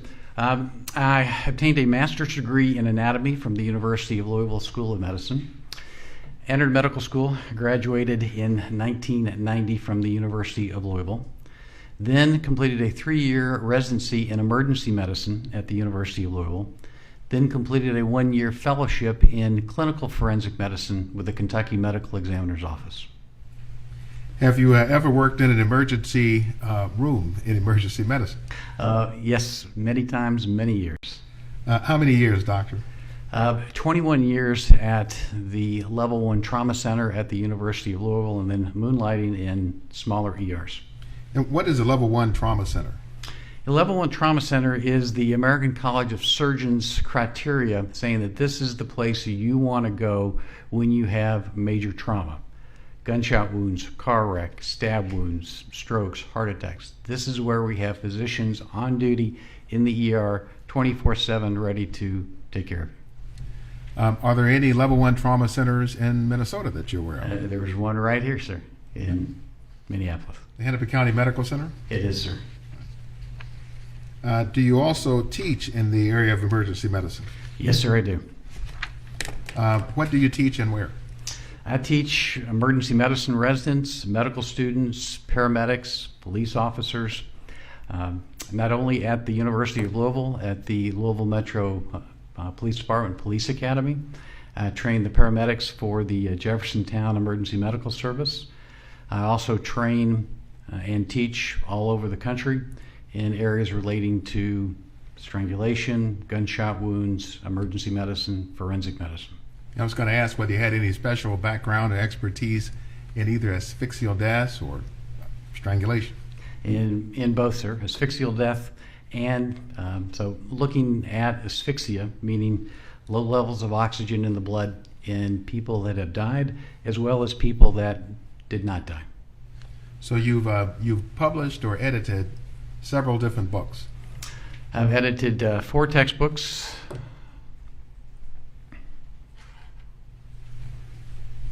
We won't read them, but I will show them and call them out. One, Domestic Violence and Non-Fatal Strangulation Assessment. That is one, sir. And is this a teaching book?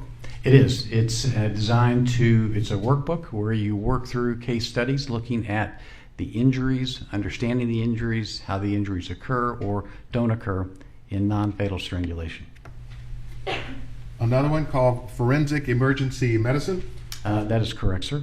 That is the second edition of that book. And a third, larger one, Forensic Medicine, Clinical and Pathological Aspects. That is correct, sir. And what is this text for? That is a text, again, looking at clinical forensic medicine, which is forensic medicine but applied to the patient that is still alive in most cases. Dr. Smock, have you also, do you also have in your background any work as an assistant medical examiner? Yes, I do. What is that, sir? In Louisville, Kentucky, we started the program through the Kentucky Medical Examiner's Office of providing living forensic medicine consultations. That is providing the same level of evaluation on someone who may have been shot, stabbed, but didn't die in the emergency department in the ICU compared to someone that may have died, given that same level of care. And so that program was started at the Kentucky Medical Examiner's Office back in 1990. And from 1991 through 1997, I was an assistant medical examiner at the Kentucky Medical Examiner's Office, providing those sorts of evaluations and consultations. So you have a background also then in clinical forensic medicine. Yes, sir, I do. Would you tell the jury what that is? Yes. Clinical forensics is, again, applying the same training that the forensic pathologist gets, from autopsies, the science, the medicine, but applying it to the patient that is in front of you that is still alive. And so what is the difference between someone who has sustained a gunshot wound that's dead versus someone who sustained a gunshot wound that's alive? What did that bullet hit? Did they survive? Did they get to the operating room in time? But the forensics is the same. How do you determine entrance from exit? How far was the gun away from the body when the person was shot? It's that same science, but applied to the living patient. Dr. Smock, how are you currently employed? I am the police surgeon for the Louisville Metro Police Department, as well as the medical director for the Training Institute for Strangulation Prevention. I'm also the medical director for the Jeffersontown Emergency Medical Service and a clinical professor of emergency medicine at the University of Louisville. Could you give the jury some sense of how large the Louisville Police Department is, maybe in comparison to the Minneapolis Police Department? The Louisville Metro Police Department, we have space for 1,200 sworn officers. We're down to probably a little less than 1,100 officers right now. I think Minneapolis may have 700 to 800. I'm not sure. I think we have a little larger department than Minneapolis. So would it be fair to describe you as a police surgeon? That is my title, sir. That is my role. That's my job. And so what are your duties as a police surgeon? It varies from day to day. They're multiple. It's the doctor that goes with the SWAT team when the team deploys to make sure that somebody gets hurt, suspect, hostage, officer, that there is a doctor there to take care of them. I advise the police chief on healthcare policy. I do occupational medicine, looking at the officers when they get hurt, fitness for duty, when can they go back to work, write some prescriptions, antibiotics, Viagra.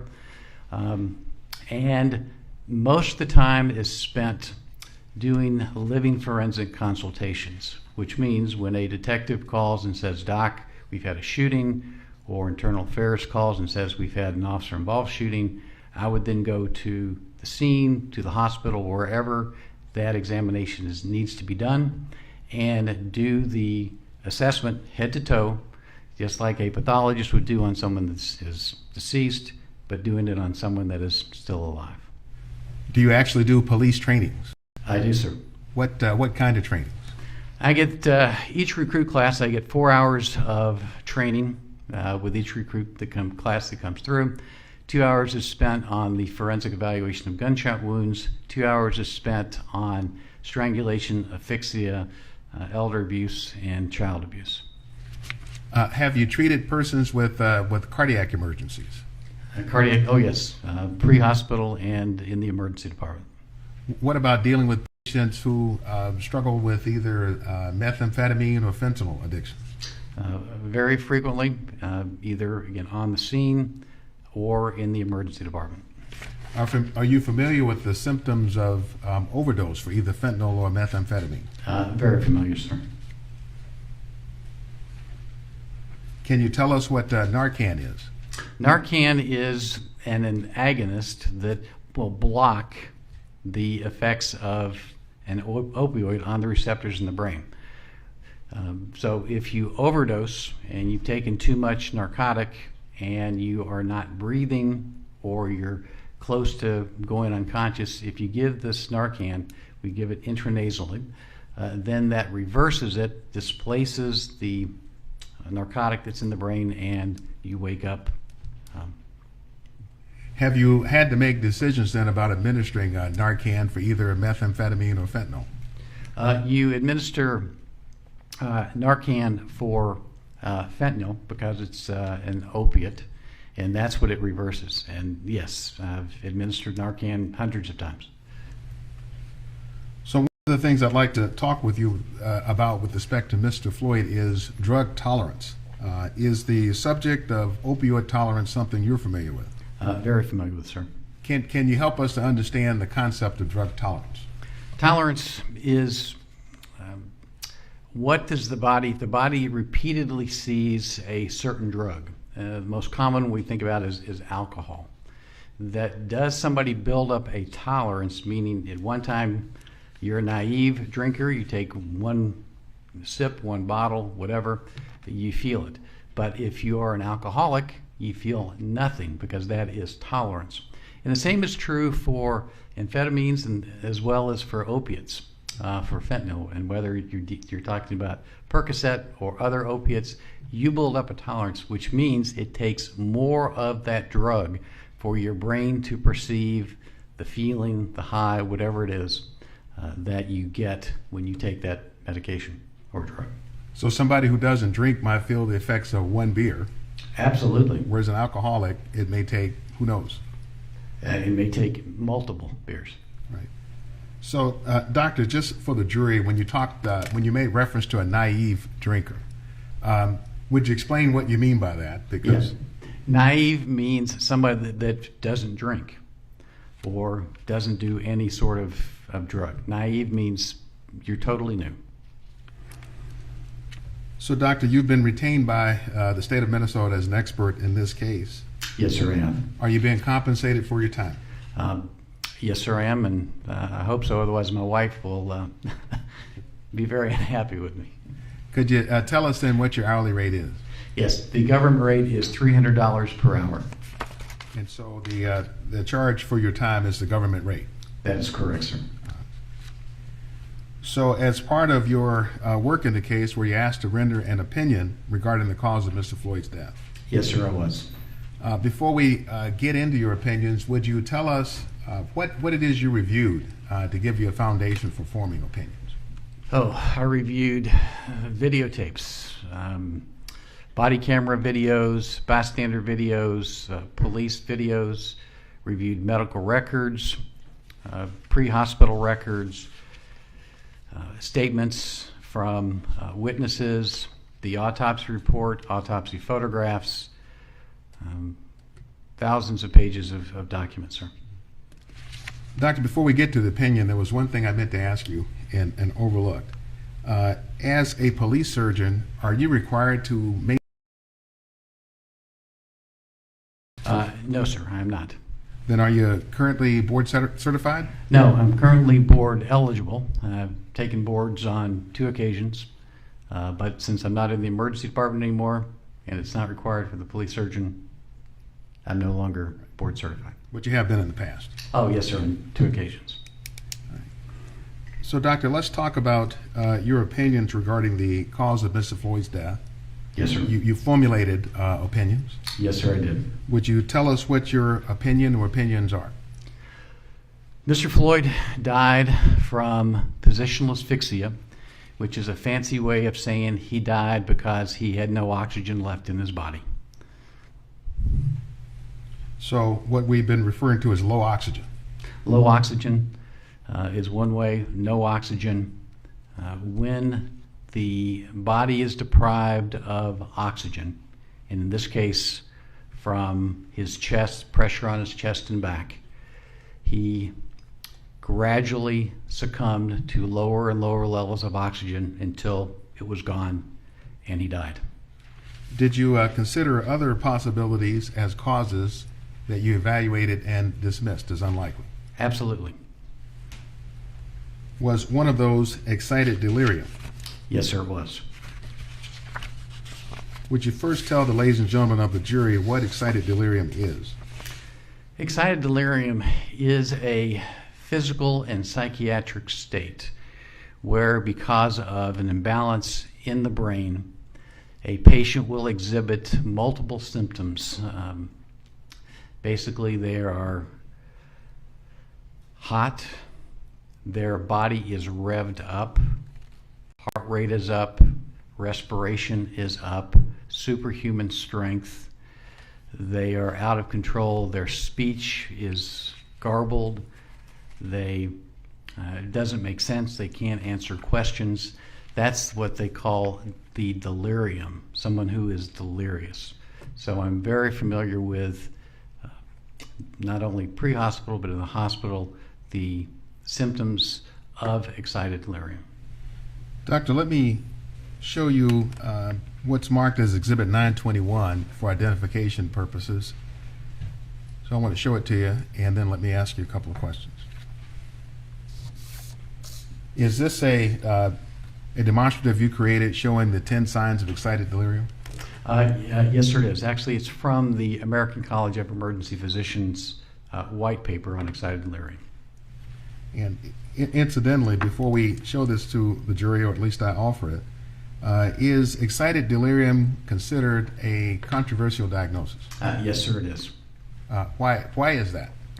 It's because there are varying opinions as to what causes it, what is it.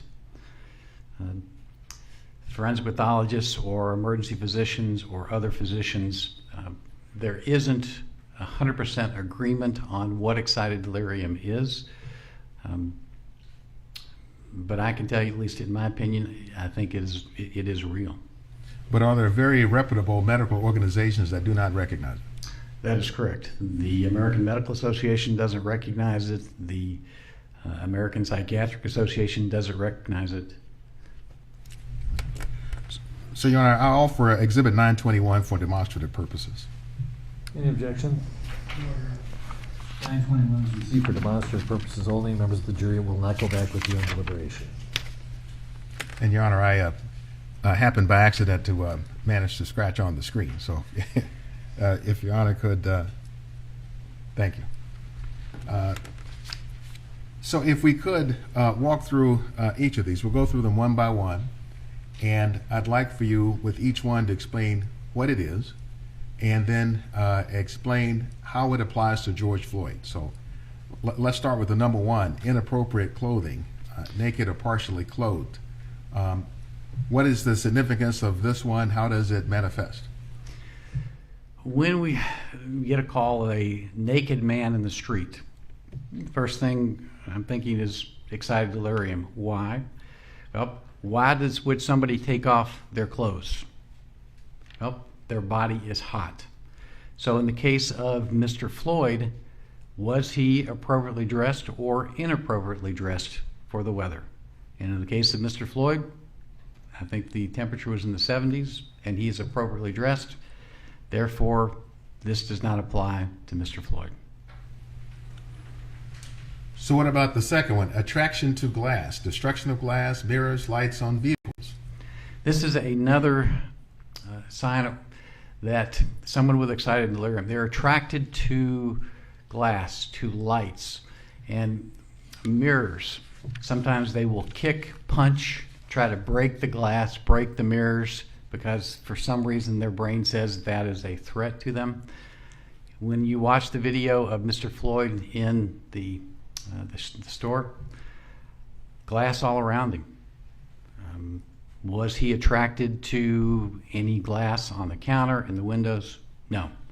So in Mr. Floyd's case, doesn't apply either. So you eliminated the second one? Yes, sir, I did. What about the failure to respond to police presence? What does that mean? That means when an officer gives you a command to do something, you don't even hear it. You're going on. When we watch the video of the officer asking Mr. Floyd to go to the sidewalk, sit down, does he comply? Absolutely, he complies. Does not apply to Mr. Floyd. Because you saw him being responsive to the police. He was responsive, answering appropriate questions, giving appropriate answers. Number 4, constant or near constant physical activity. What does that mean? That means these individuals are sped up. their body is going 90 miles an hour. And in this case, what do we see Mr. Floyd do? He sits down. He's able to sit down. You know, he's not going 90 miles an hour. His activity level isn't constant. So you can cross that one off the You list. saw no evidence of it. I'm sorry, sir? I said you saw no evidence of it. I saw absolutely no evidence of that, sir. Number 5, not tiring despite heavy exertion. This again, these people can run a marathon. If you have police officers chasing them, they're outrunning the police. These people go and go and go. Why? Because they're sped up. In this case, did we see Mr. Floyd tire? Absolutely, we saw him tire. We saw him tire to the point where he stopped breathing. So, does it apply in this case? No, it does not. Number 6, unexpected or unusual strength. These people are described as having superhuman strength. They're throwing police officers off right and left. Somebody my size is throwing people off right and left. What do we see in this case? Is Mr. Floyd able to throw those police officers off that have him on the ground? No, he's not. So in this case, it does not apply. Number 7, unaffected by pain. When we listen to the tapes, do we hear Mr. Floyd complain of pain? Absolutely we do. Pain in his neck, pain in his face, pain in his back. He's complaining of pain. So does this apply to Mr. Floyd? Absolutely not. If Mr. Floyd did not complain of pain, we could add it into the list. But in this case, he's complaining of pain from the time he gets on the ground. Does not apply. Number 8, very rapid breathing. These individuals will have a breathing rate 30 to 40 times a minute. Very rapid breathing. When I watched the videotape and counted Mr. Floyd's respirations at different points, it was at one point it was 0, but the other times it's 15 to 20, 22, 23 in that range. By breathing criteria, he does not meet the excited delirium criteria. What about number 9, excessive heat or hot to touch? A couple ways to assess this. Did you see evidence of excessive sweating? What did the the ER docs describe when Mr. Floyd presented to the ER? He was cool to touch. When these patients come into the ER, their temperature, you touch them, they are hot. They could be 104, 105, 106, even 107 degrees temperature. Mr. Floyd was cool to touch. Does not apply. And then excessive sweating, number 10. Again, because when your body gets hot, when your temperature goes up, what does your body want to do? It wants to sweat to cool you down. So when I watch the video, do I see evidence of sweating on Mr. Floyd? No, it's not there. So again, does not apply. So Dr. Smock, if we have to have a minimum of 6 of these items, 6 of 10 for excited delirium, how many did you see? Zip. So I want to talk with you about another potential cause for death that you may have considered and I think eliminated, which is drug overdose. Yes, sir. Are you familiar with the toxicology results in this case? Yes, sir, I am. Just to remind us, what were the levels of fentanyl and methamphetamine in Mr. Floyd's blood? And you can check your report or notes if you need to. Yes, I've got the autopsy report here. The fentanyl level was 11. The metabolite of fentanyl, called norfentanyl, was 5.6, and the methamphetamine level was 19. Those are all what's called nanograms per milliliter. That's just the measurement that the lab uses. Well, focusing on fentanyl, you have lots of experience treating patients suffering from opioid overdoses. Yes, sir, I do. Can you explain what fentanyl intoxication looks like and how that might differ from fentanyl overdose? Yes. The fentanyl, let's kind of work backwards. With fentanyl overdose, because it's a narcotic, in excessive amounts it can kill you. because it will cause your respiratory rate to go to nothing. That's how you die with a narcotic overdose. You cease to breathe. With fentanyl toxicity, you're looking at somebody who is high, who is awake, but they're high. So there's a big difference. So how do you differentiate fentanyl intoxication versus fentanyl overdose? What is that patient doing right in front of your eyes? Look at them. Are they awake, alert, talking, breathing normally? Or are they getting sleepy? Their respiration's getting less, or are they not breathing at all? That's how you differentiate, just by looking, even without a lab report. Look at what that patient is doing. So in the case of a fentanyl overdose, are there certain telltale signs of a fentanyl overdose? Yes, they are. Pupils can be constricted, and they're snoring, their respirations are decreasing, or they're not respiring at all. Now, bringing this home to George Floyd, when they came to the scene on May 25th, the paramedics, do you recall whether his pupils were constricted or not? I believe they were dilated. Do you know what the concept of air hunger is? Yes, sir, I do. Would you tell us what that is? Air hunger, the best application is you are wanting to breathe. For some reason, one example would be if you are drowning.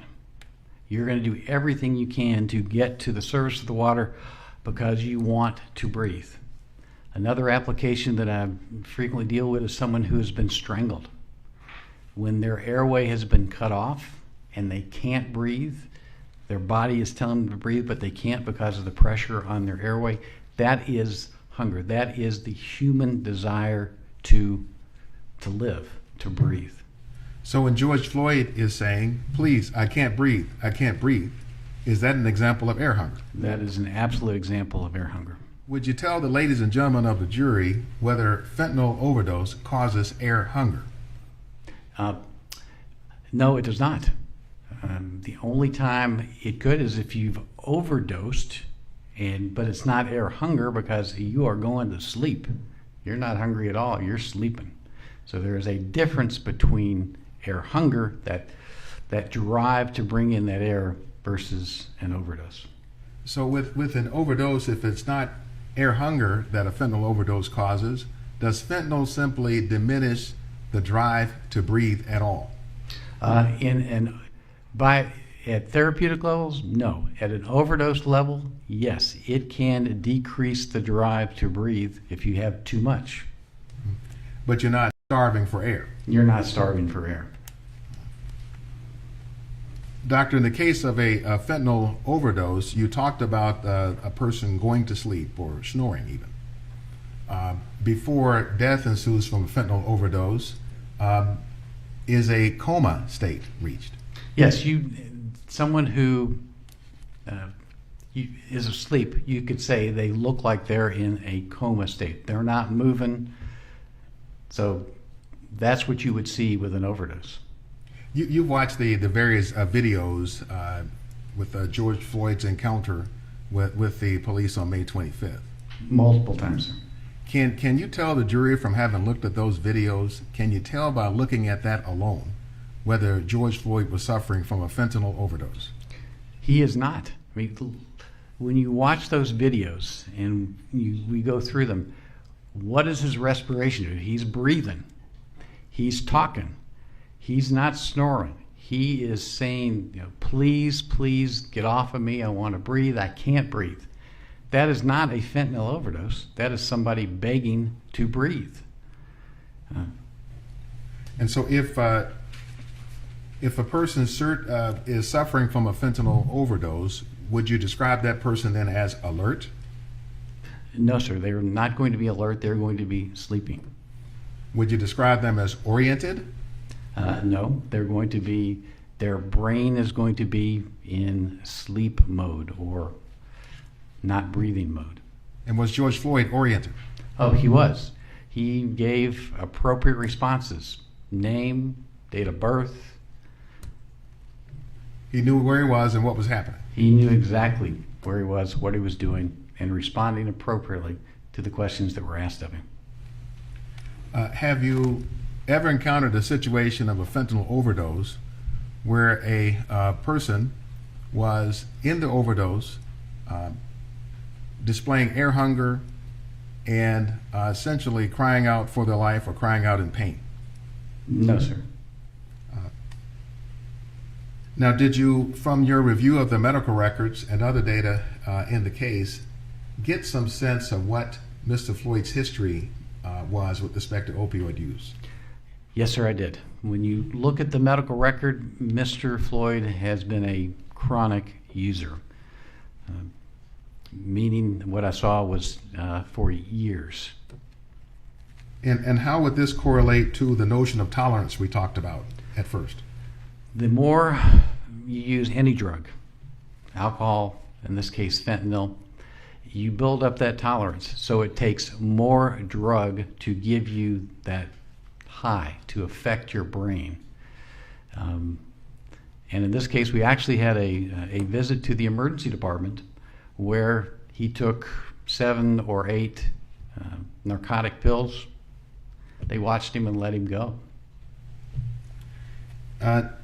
Was there any use of either oxycodone or Percocet that might be relevant to the discussion of tolerance? Yes, there was when he presented to the emergency department, he said he may have taken Percocet or oxycodone. So what does that have to do with tolerance to fentanyl? They both fentanyl and Oxycontin, Percocet, oxycodone, work on the same receptors in the brain, what's called the mu receptor. So they both attach to that and stimulate that receptor. So this is what we call cross tolerance. If they both work on the same receptor, either one is going to give you an effect, depending on the quantity that the brain sees. In terms of the population of patients you've treated for opioid issues, are you able to generally characterize what the range of the opioid levels has been in living patients? Yes, I have, sir. What can you tell us about that? What I've come to in clinical practice is you don't rely on the level to tell you how much it's impacted a particular patient. You look at that patient, because I've seen patients that could have low level, but I can see patients with fentanyl levels 100, 120, 140, and they're walking and talking. So the level says, yes, it's there, but based upon their prior history of use, chronic use, does that particular level affect them or not? So how relevant then was the level of the methamphetamine found in Mr. Floyd's blood to your analysis of the cause of death? Methamphetamine or fentanyl? Methamphetamine this time. Methamphetamine. With methamphetamine, it's really a nothing level. It's a level you expect to see with a recreational use of methamphetamine. And clinically, that's a extremely low level.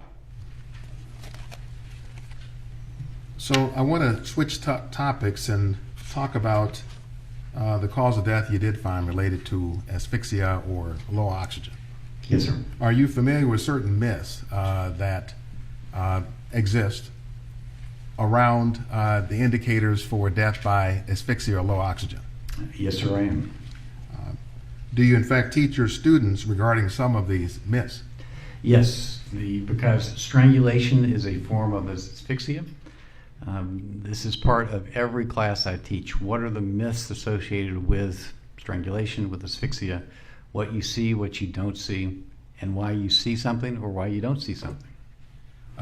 For example, in your teaching of your students, what do you teach them regarding inferences that can be made by the presence or absence of bruising on the body in autopsy? Bruising. You can be fatally strangled, die of asphyxia, and have no bruising. The presence or absence of a bruise on a human body is dependent upon multiple different variables.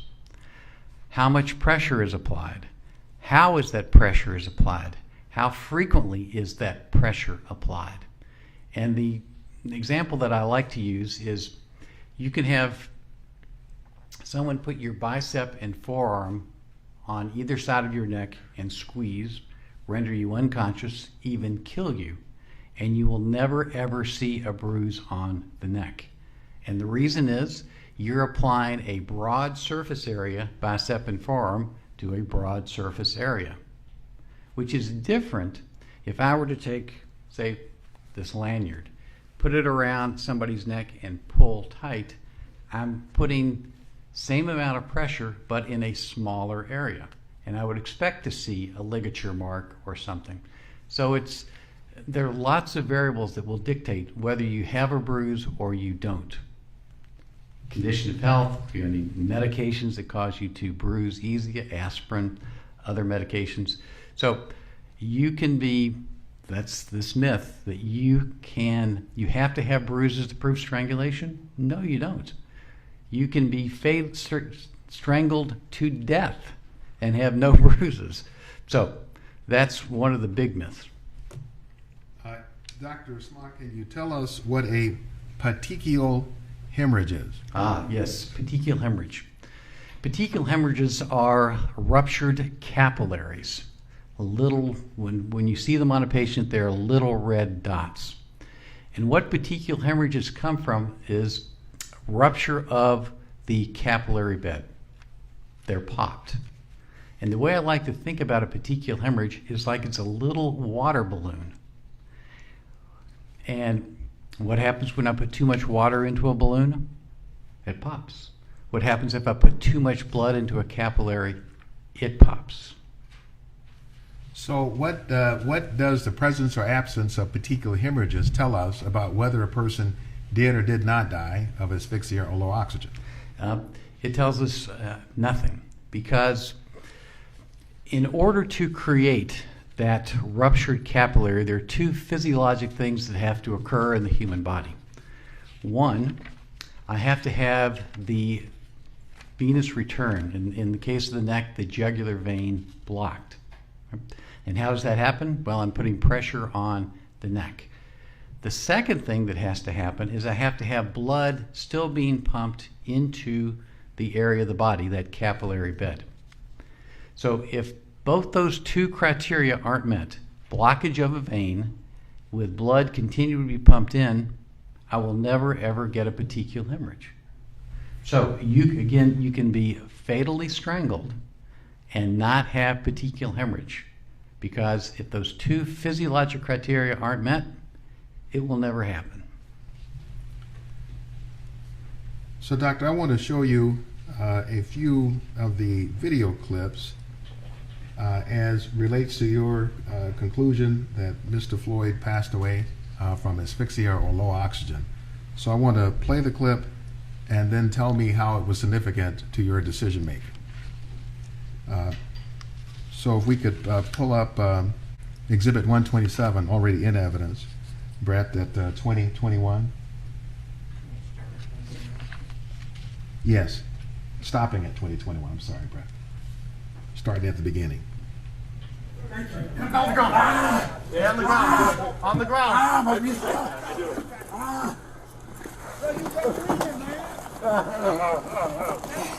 Right. You got your restraint? Hobble? Okay.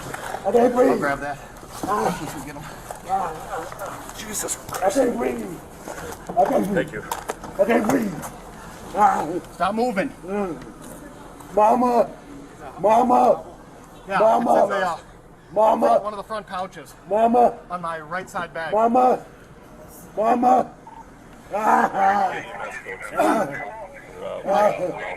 You're the rest guy. All right. Oh my God. It's not going to go to jail. I can't believe this. I can't believe this, man. Mama, I love you. Reese, I love you. You got hobble? Tell my kids I love them. So is this a segment, Dr. Smock, that you listened to and observed? Yes, this is one of the segments. Why is this relevant to your assessment? Well, what's important to the assessment is what's happening over the entire length of the video. In particular, this first section, what we're looking at is listen to Mr. Floyd's voice. He's speaking with full volume. And then I want you, as we go through these different segments, compare what we're hearing now to what we hear later, how his voice changes.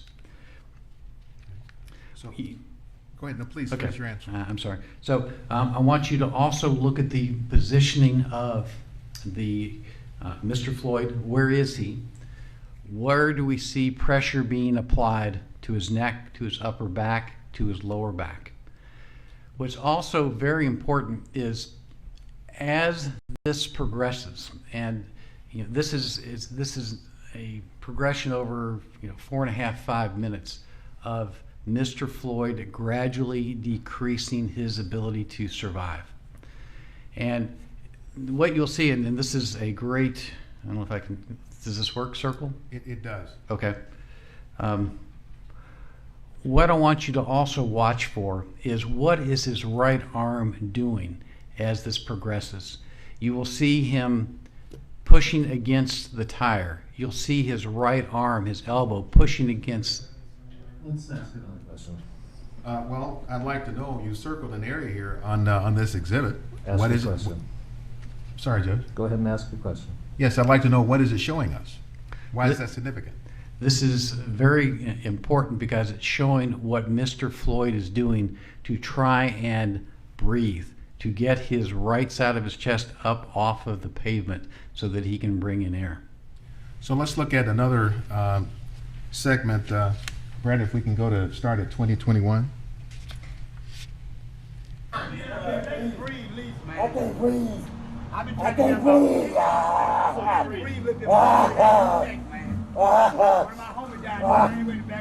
My body just died this day. Relax. Man, I can't breathe my face. Just get up. What do you want? I can't breathe. Please, the knee in my neck.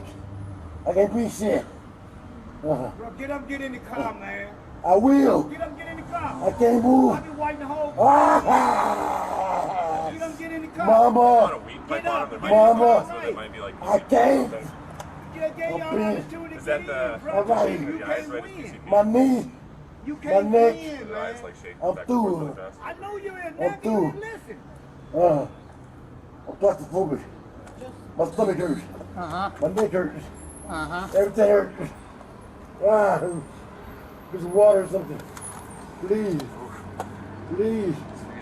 I can't breathe, officer. Talking about They will kill me. They will kill me, man. Takes a heck of a lot of oxygen to...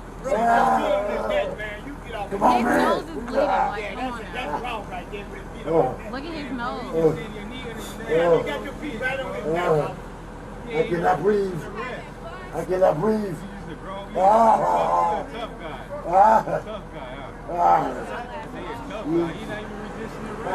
His whole nose is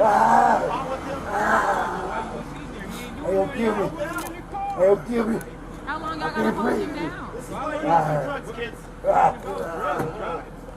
can't don't breathe. gotta put y'all right. His nose. Put him in the car. We tried that for 10 minutes. That's some bum ass shit. Y'all know that. Why don't we stop there? So, Dr. Smock, as you listened to that segment, that was one that you chose to play for the jury. What was significant about that? What we're seeing again is, and if you're listening, his voice is now getting gradually weaker as we're going through this. He is telling the officers, I'm about to die. I am through. He's watching his body move, turning his face actually into the pavement to try and get more oxygen in. This is the progression as we go step by step and deeper into lower levels of oxygen in Mr. Floyd's blood. We also have using his elbow to try and leverage his chest up. So, Doctor, in addition to the subdual and restraint that we see there on the street in the video, was there other evidence, including physical evidence, that supported your conclusion that Mr. Floyd died of low oxygen or asphyxia? Yes, as I think it'll probably be in the next section as we go through, you will hear his voice get weaker and weaker. You will see his lose facial expression. You will hear him make sounds of trying to breathe as we get closer. He then goes unconscious. You will then see in the next section, he has what's called an anoxic seizure. That's a fancy word for his brain is going without oxygen, very low. His legs shake, but you will actually see and you can hear the handcuff shake, and you'll see the body camera shake when he has an anoxic seizure further on down the line. Were there visible injuries to him as well that you could see, Dr. Smock? Yes, his left shoulder was ground into the pavement from the pressure from behind. The left side of his face had deep abrasions from his face being pushed into the pavement. So in the interest of time this afternoon, I won't show the additional video, Dr. Smock, and I want to ask you about a different subject, and that relates to CPR. Could you tell us about the importance of timing with respect to performing CPR? The sooner we start compressions and ventilations, the higher, the more successful our resuscitation rates will be. At what point should CPR have been commenced with respect to Mr. Floyd? Way before it was. As soon as Mr. Floyd is unconscious, he should have been rolled over. We have documentation on the video that the officer says, "I can't find a pulse." Well, that's clearly, but when you look at the video, it should have been started way before, should have been rolled over, checked his respirations. But clearly, when they can't find a pulse, CPR should have been started. Thank you, Dr. Smock. No further questions. Mr. Nelson.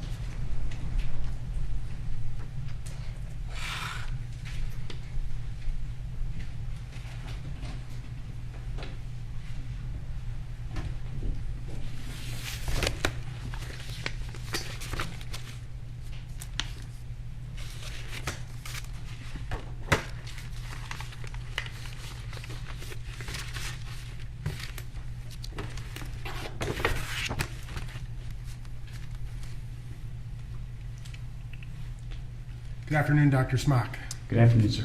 Thank you for being here with us this evening.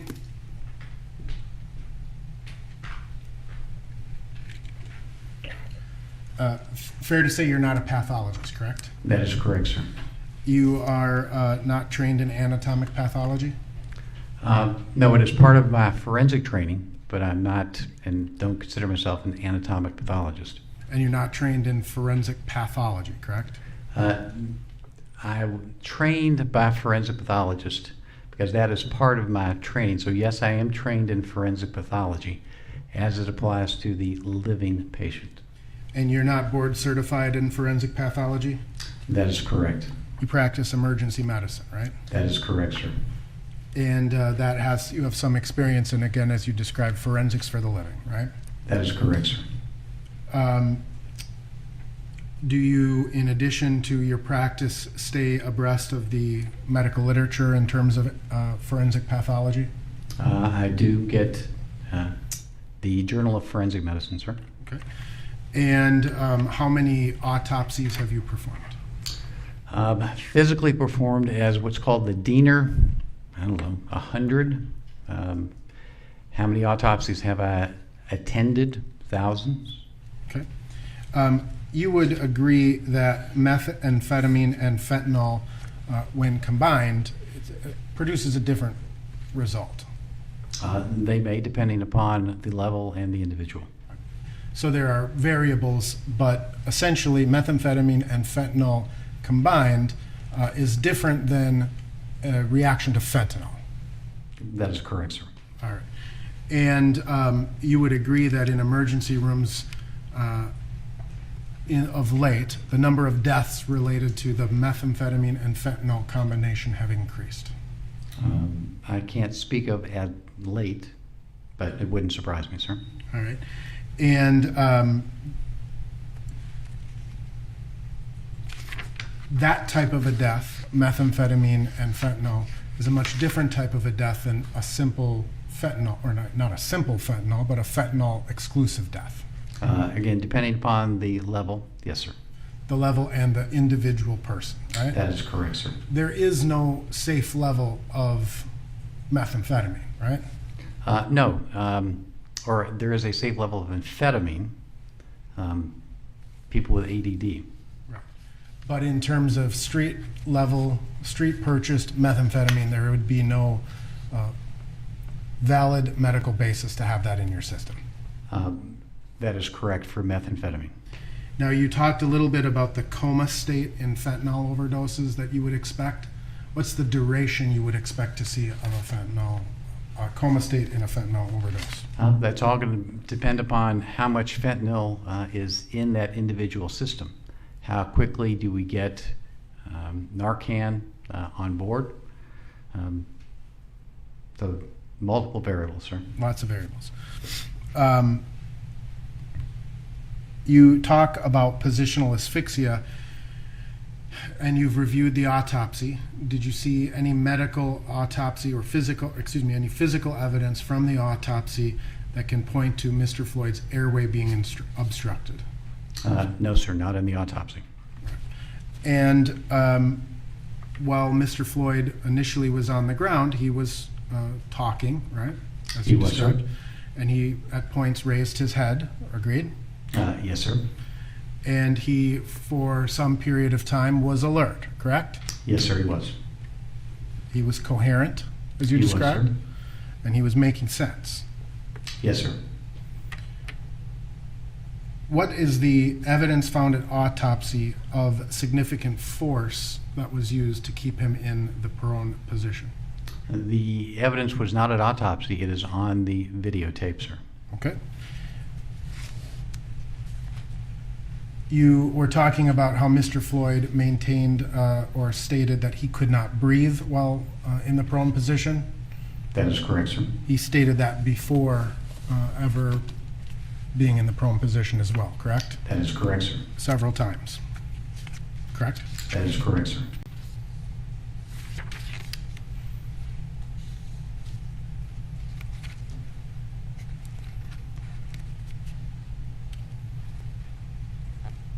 At that point, when he stated that he can't breathe and he's in the back seat of the car, there was no one on his back, right? That is correct, sir. And do you know whether at that point there's any evidence to suggest that there was a respiratory depressant such as fentanyl on board in his system? No, sir. Have you been advised, I mean, I know you prepared a report, but have you been advised that partially ingested pills were located in the back seat of Squad 320 and they contained Mr. Floyd's DNA? Yes, sir, I was. And you were advised that those pills were a methamphetamine and fentanyl combination? That is correct, sir.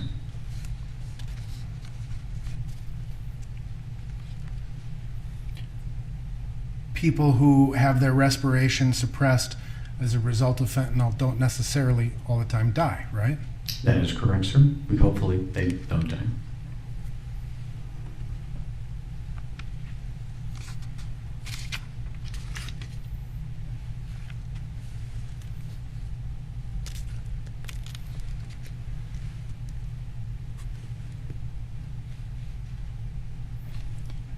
Treating people in the ER, you have treated people with cardiac diseases? Yes, sir, I have. And in terms of your treatment of people with cardiac diseases, have you encountered people who have a combination of methamphetamine and fentanyl? Yes, sir, I have. And obviously every single person is unique, correct? Yes, sir. And you've experienced people who have cardiac disease, fentanyl, and methamphetamine who pass away. Yes, sir. Not necessarily from those, but maybe from something else. But sometimes it could just be from those, right? Would depend upon the case. You treat people with COVID at the ER? I don't, but I've treated police officers with COVID, sir. Are you aware that people who are in the ICU with COVID are oftentimes held in the prone position? Yes, sir. And that actually assists them in their oxygenation, correct? That is correct, sir. And they don't necessarily suffer sudden death, right? That is correct, sir. Those people may not be moving around very much. If they're in the ICU, they are probably not moving around very much.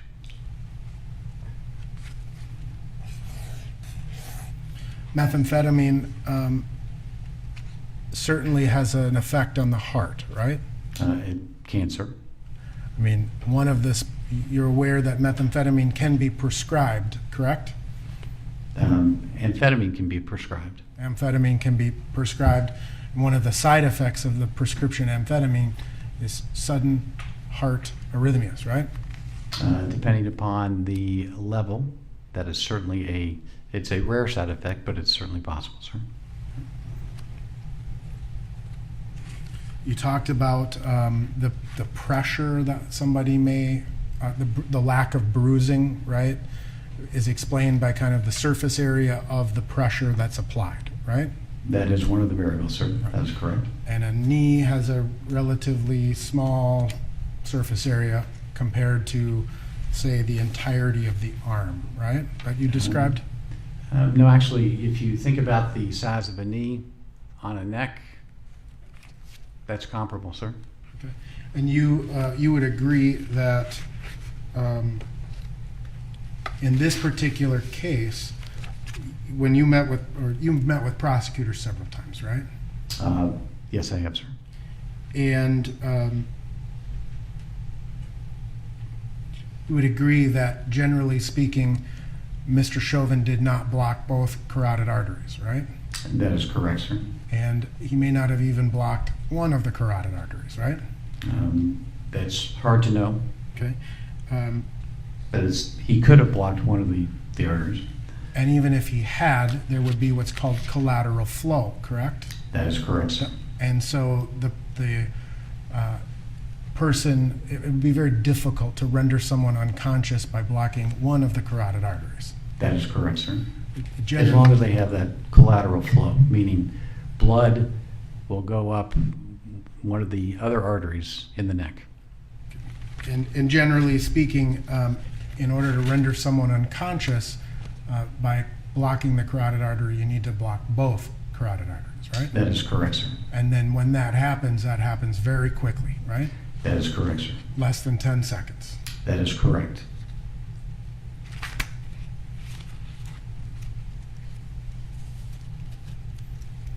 You've reviewed the videos many times. I have, sir. Spent a lot of time kind of studying and analyzing the videos. Yes, sir. How many hours would you estimate that you had spent analyzing the videos? 10. Okay. And you were able to see this incident from multiple different camera perspectives, right? That is correct, sir.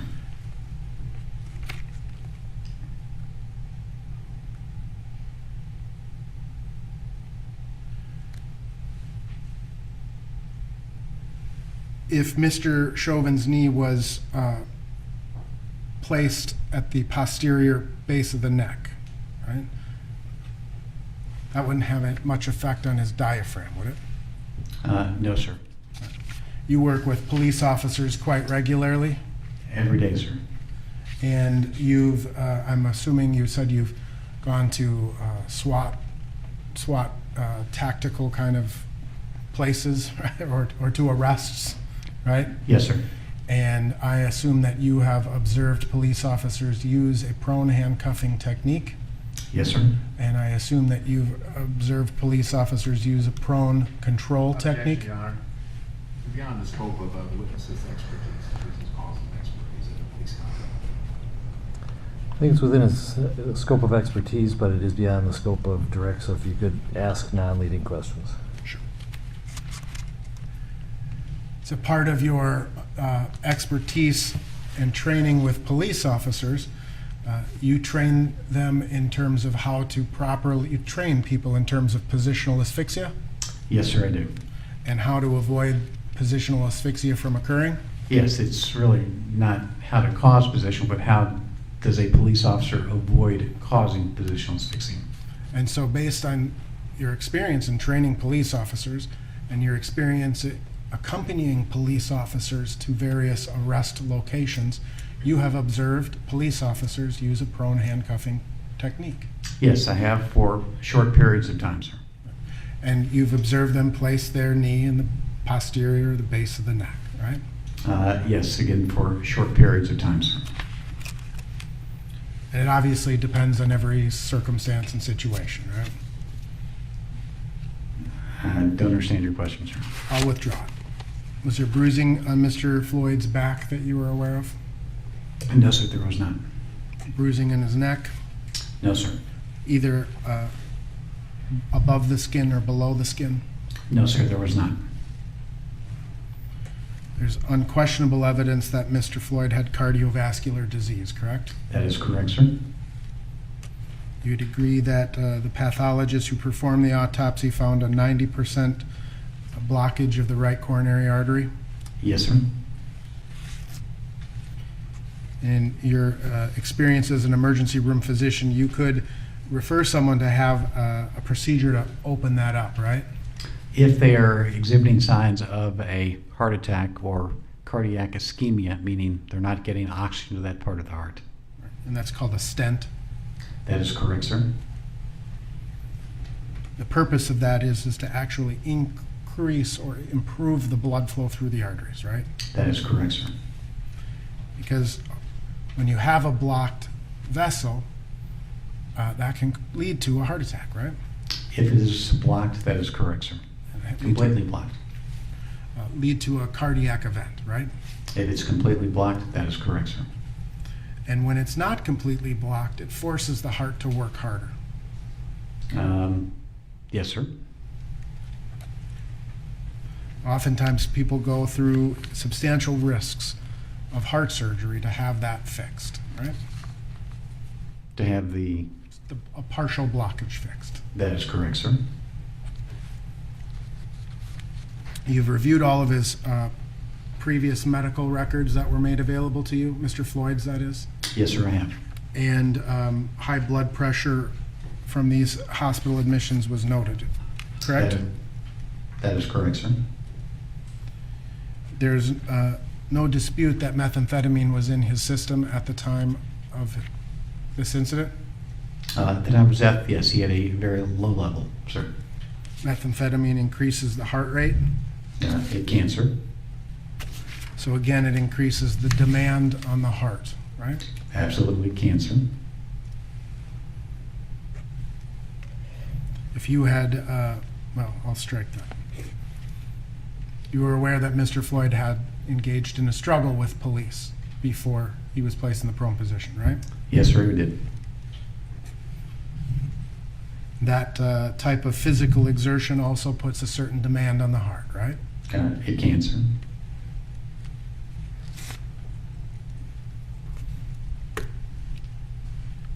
When you observed that struggle, you could observe his vein pulsing? No, sir, I did not.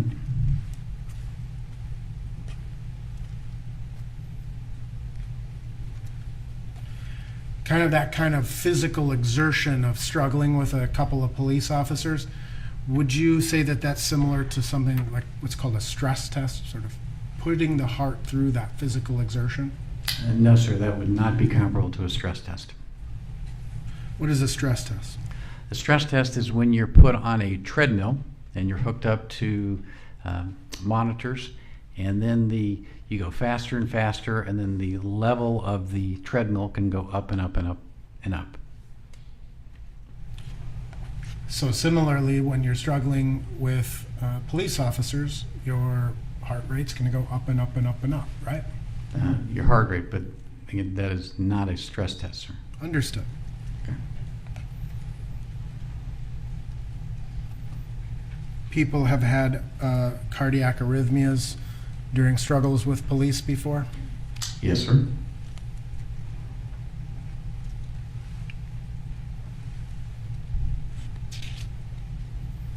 What's the physiological mechanism of a person suffering a brain injury from hypoxia?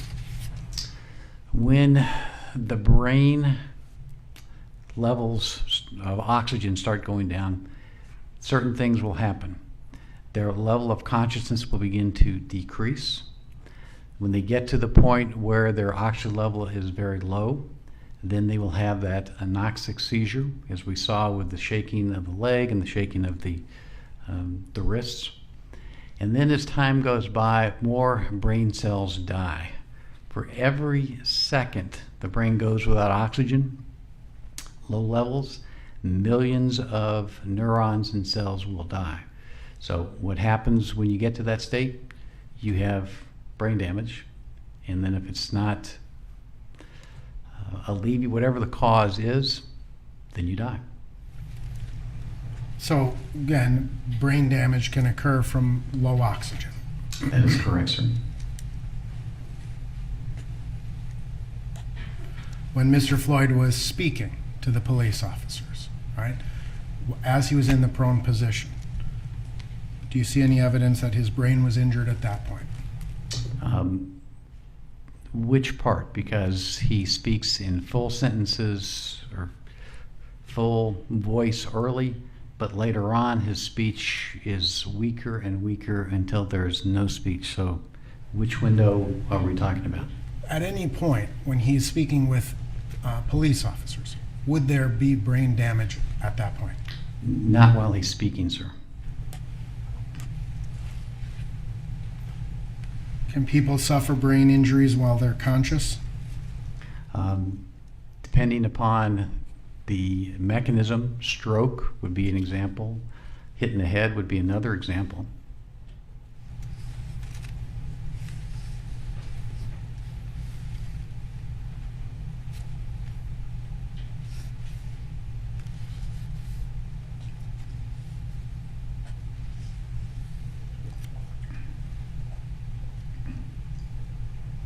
One question I wanted to ask you, you talked a little bit about tolerance, right?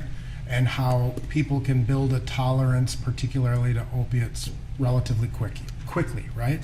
No, I didn't say quickly. Okay. Well, people build a tolerance, right? Yes, sir. And you've defined, and you're not a toxicologist, correct? No, sir, I'm not. Okay. But you have some general familiarity based on your experience as an emergency room doctor, people who are tolerant to particular substances, right? That is correct, sir. And when someone stops using a controlled substance for a period of time, that tolerance dissipates. Agreed? And that is correct, sir. And with certain types of controlled substances, tolerance dissipates very quickly. Specifically fentanyl.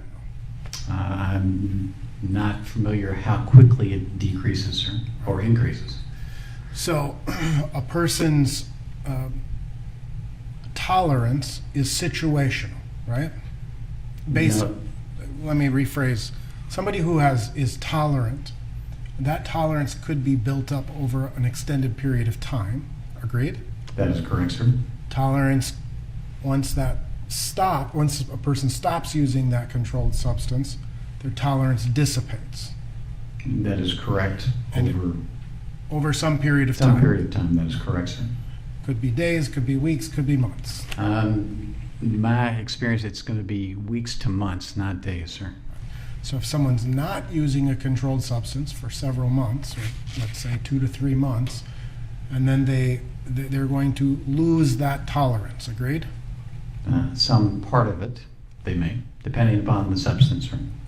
And then if they start using again, right, they're going to start to build that tolerance up to some degree.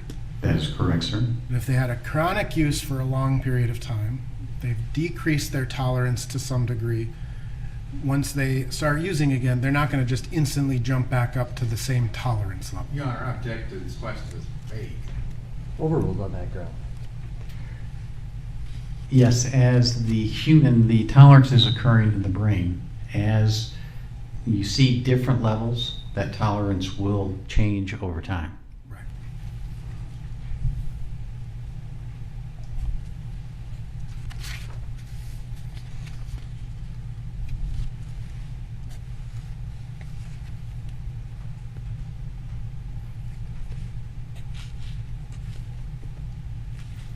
Did you see any evidence in terms of his autopsy or medical records that he had any history of lung disease, Mr. Floyd, that is? I believe he had history of COVID. Okay. Other than COVID, any other, essentially he would have had healthy lungs by all. Yeah, I don't recall specifically any lung disease.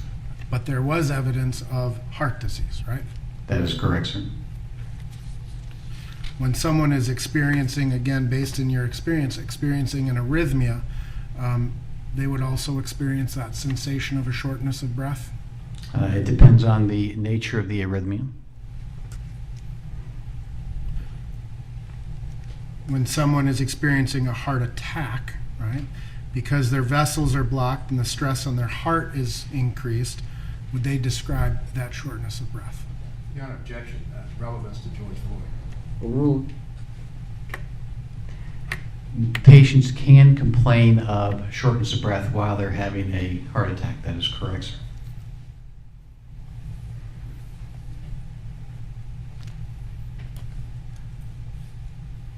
You heard the officers ask him if he were on controlled substances? I believe it was, are you on something? Right.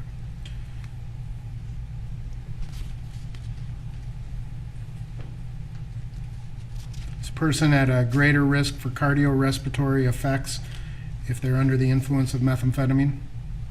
It would depend upon the level, sir. How about a combination of methamphetamine and fentanyl? Again, it's going to depend upon the level, sir.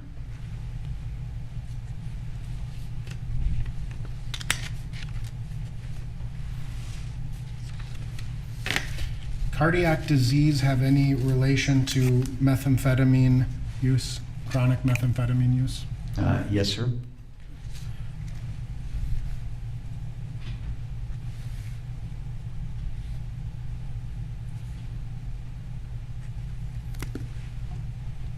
I have no further questions, Your Honor. Mr. Blackwell? Thank you, Your Honor.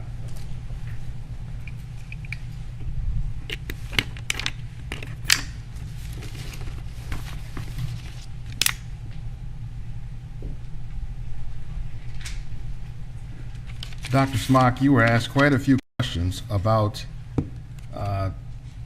heart disease and high blood pressure. I want to bring this home to Mr. Floyd, and that is whether we're talking about blockage of the artery, high blood pressure, any of it. Was there any evidence that you saw that George Floyd had a heart attack? There was absolutely no evidence at autopsy of anything that suggested that Mr. Floyd had a heart attack. And that's whether he had a clogged artery, did he have a heart attack? That is correct. There's no evidence of a blood clot in any of the arteries. There's no evidence of hemorrhage from a ruptured plaque. There's no evidence that Mr. Floyd had a heart attack. What about on the autopsy report? Was there any evidence that George Floyd had a heart attack? No, sir, there was not. You were asked questions about whether there was a lethal or fatal arrhythmia. Remember those? I remember those, sir. If somebody has a fatal arrhythmia that they die from, is that a sudden death? It is, sir. As in, I have the arrhythmia, and that's it. You have the arrhythmia, and then you're unconscious. Did George Floyd have a sudden death that looked like an arrhythmia? No, sir. He had a gradual decreased levels of oxygen over the course of minutes. It wasn't sudden. It was gradual because of the pressure being applied to his back and neck. You were asked questions about Mr. Floyd saying, I can't breathe when he was in the back of Squad 320. Remember that? Yes, sir. Did you hear, or in any of the videos you saw, Mr. Floyd saying, I'm getting choked? No, sir. Did you see anything that suggested that in the struggle in the back of the car, that anybody had their hands on his neck or throat? Not in the car. Mr. Chauvin did put his hands around his neck as he was getting him out of the car, but not in the car, sir. Right. Obviously, if there is someone getting choked, that's a reason they couldn't breathe. Yes, sir. You were asked questions about whether or not the subdual and restraint Mr. Floyd on the ground was a stress test. Can you think of, from any stretch of the imagination, you could refer to being subdued and restrained on the ground for 9 minutes and 29 seconds until the pulse was gone as a stress test? That objection is argumentative is sustained. Next question. So, was the subdual and the restraint on the ground a stress test? No, sir, it was not. You were asked about whether or not there was any evidence of airway obstruction on autopsy. Was there any evidence of low oxygen on autopsy? Only his death, sir. Do you recall Mr. Nelson asking you the question relating to when Mr. Floyd was on the ground? Was he alert and making sense when he was on the ground? Remember that? Yes, sir, I do. If somebody is alert and making sense, how could they also be intoxicated? That's a good question, sir. You can't. And finally, you were asked questions about the combination of meth and fentanyl, and so whether they make somehow a different kind of a dangerous combination. Just to be clear with the jurors, did you see any evidence that Mr. Floyd died of a meth overdose? No, sir, he did not. Did you see any evidence that he died of a fentanyl overdose? No, sir, he did not. Did you see any evidence putting them together that he died from that kind of an overdose? No, sir, he did not. Thank you. No further questions. Mr. Nelson, anything further?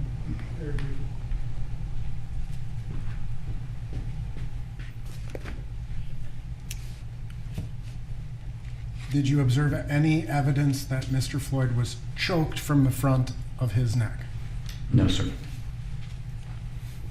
You would agree that fighting or struggling with police officers puts stress on the heart? Yes, sir, it could. There was no other evidence of airway obstruction, correct? Other than the asphyxia event, Correct. other than not being able to breathe, that was the airway obstruction. In terms of, you were asked on redirect about how could someone who is alert and making sense be intoxicated, do you recall that? Yes, sir. People who are tolerant of a particular controlled substance show fewer signs, correct? Of intoxication? That is correct, sir. So the more someone is used to taking a particular drug, the fewer signs of impairment they may exhibit. Agree? That is correct, sir.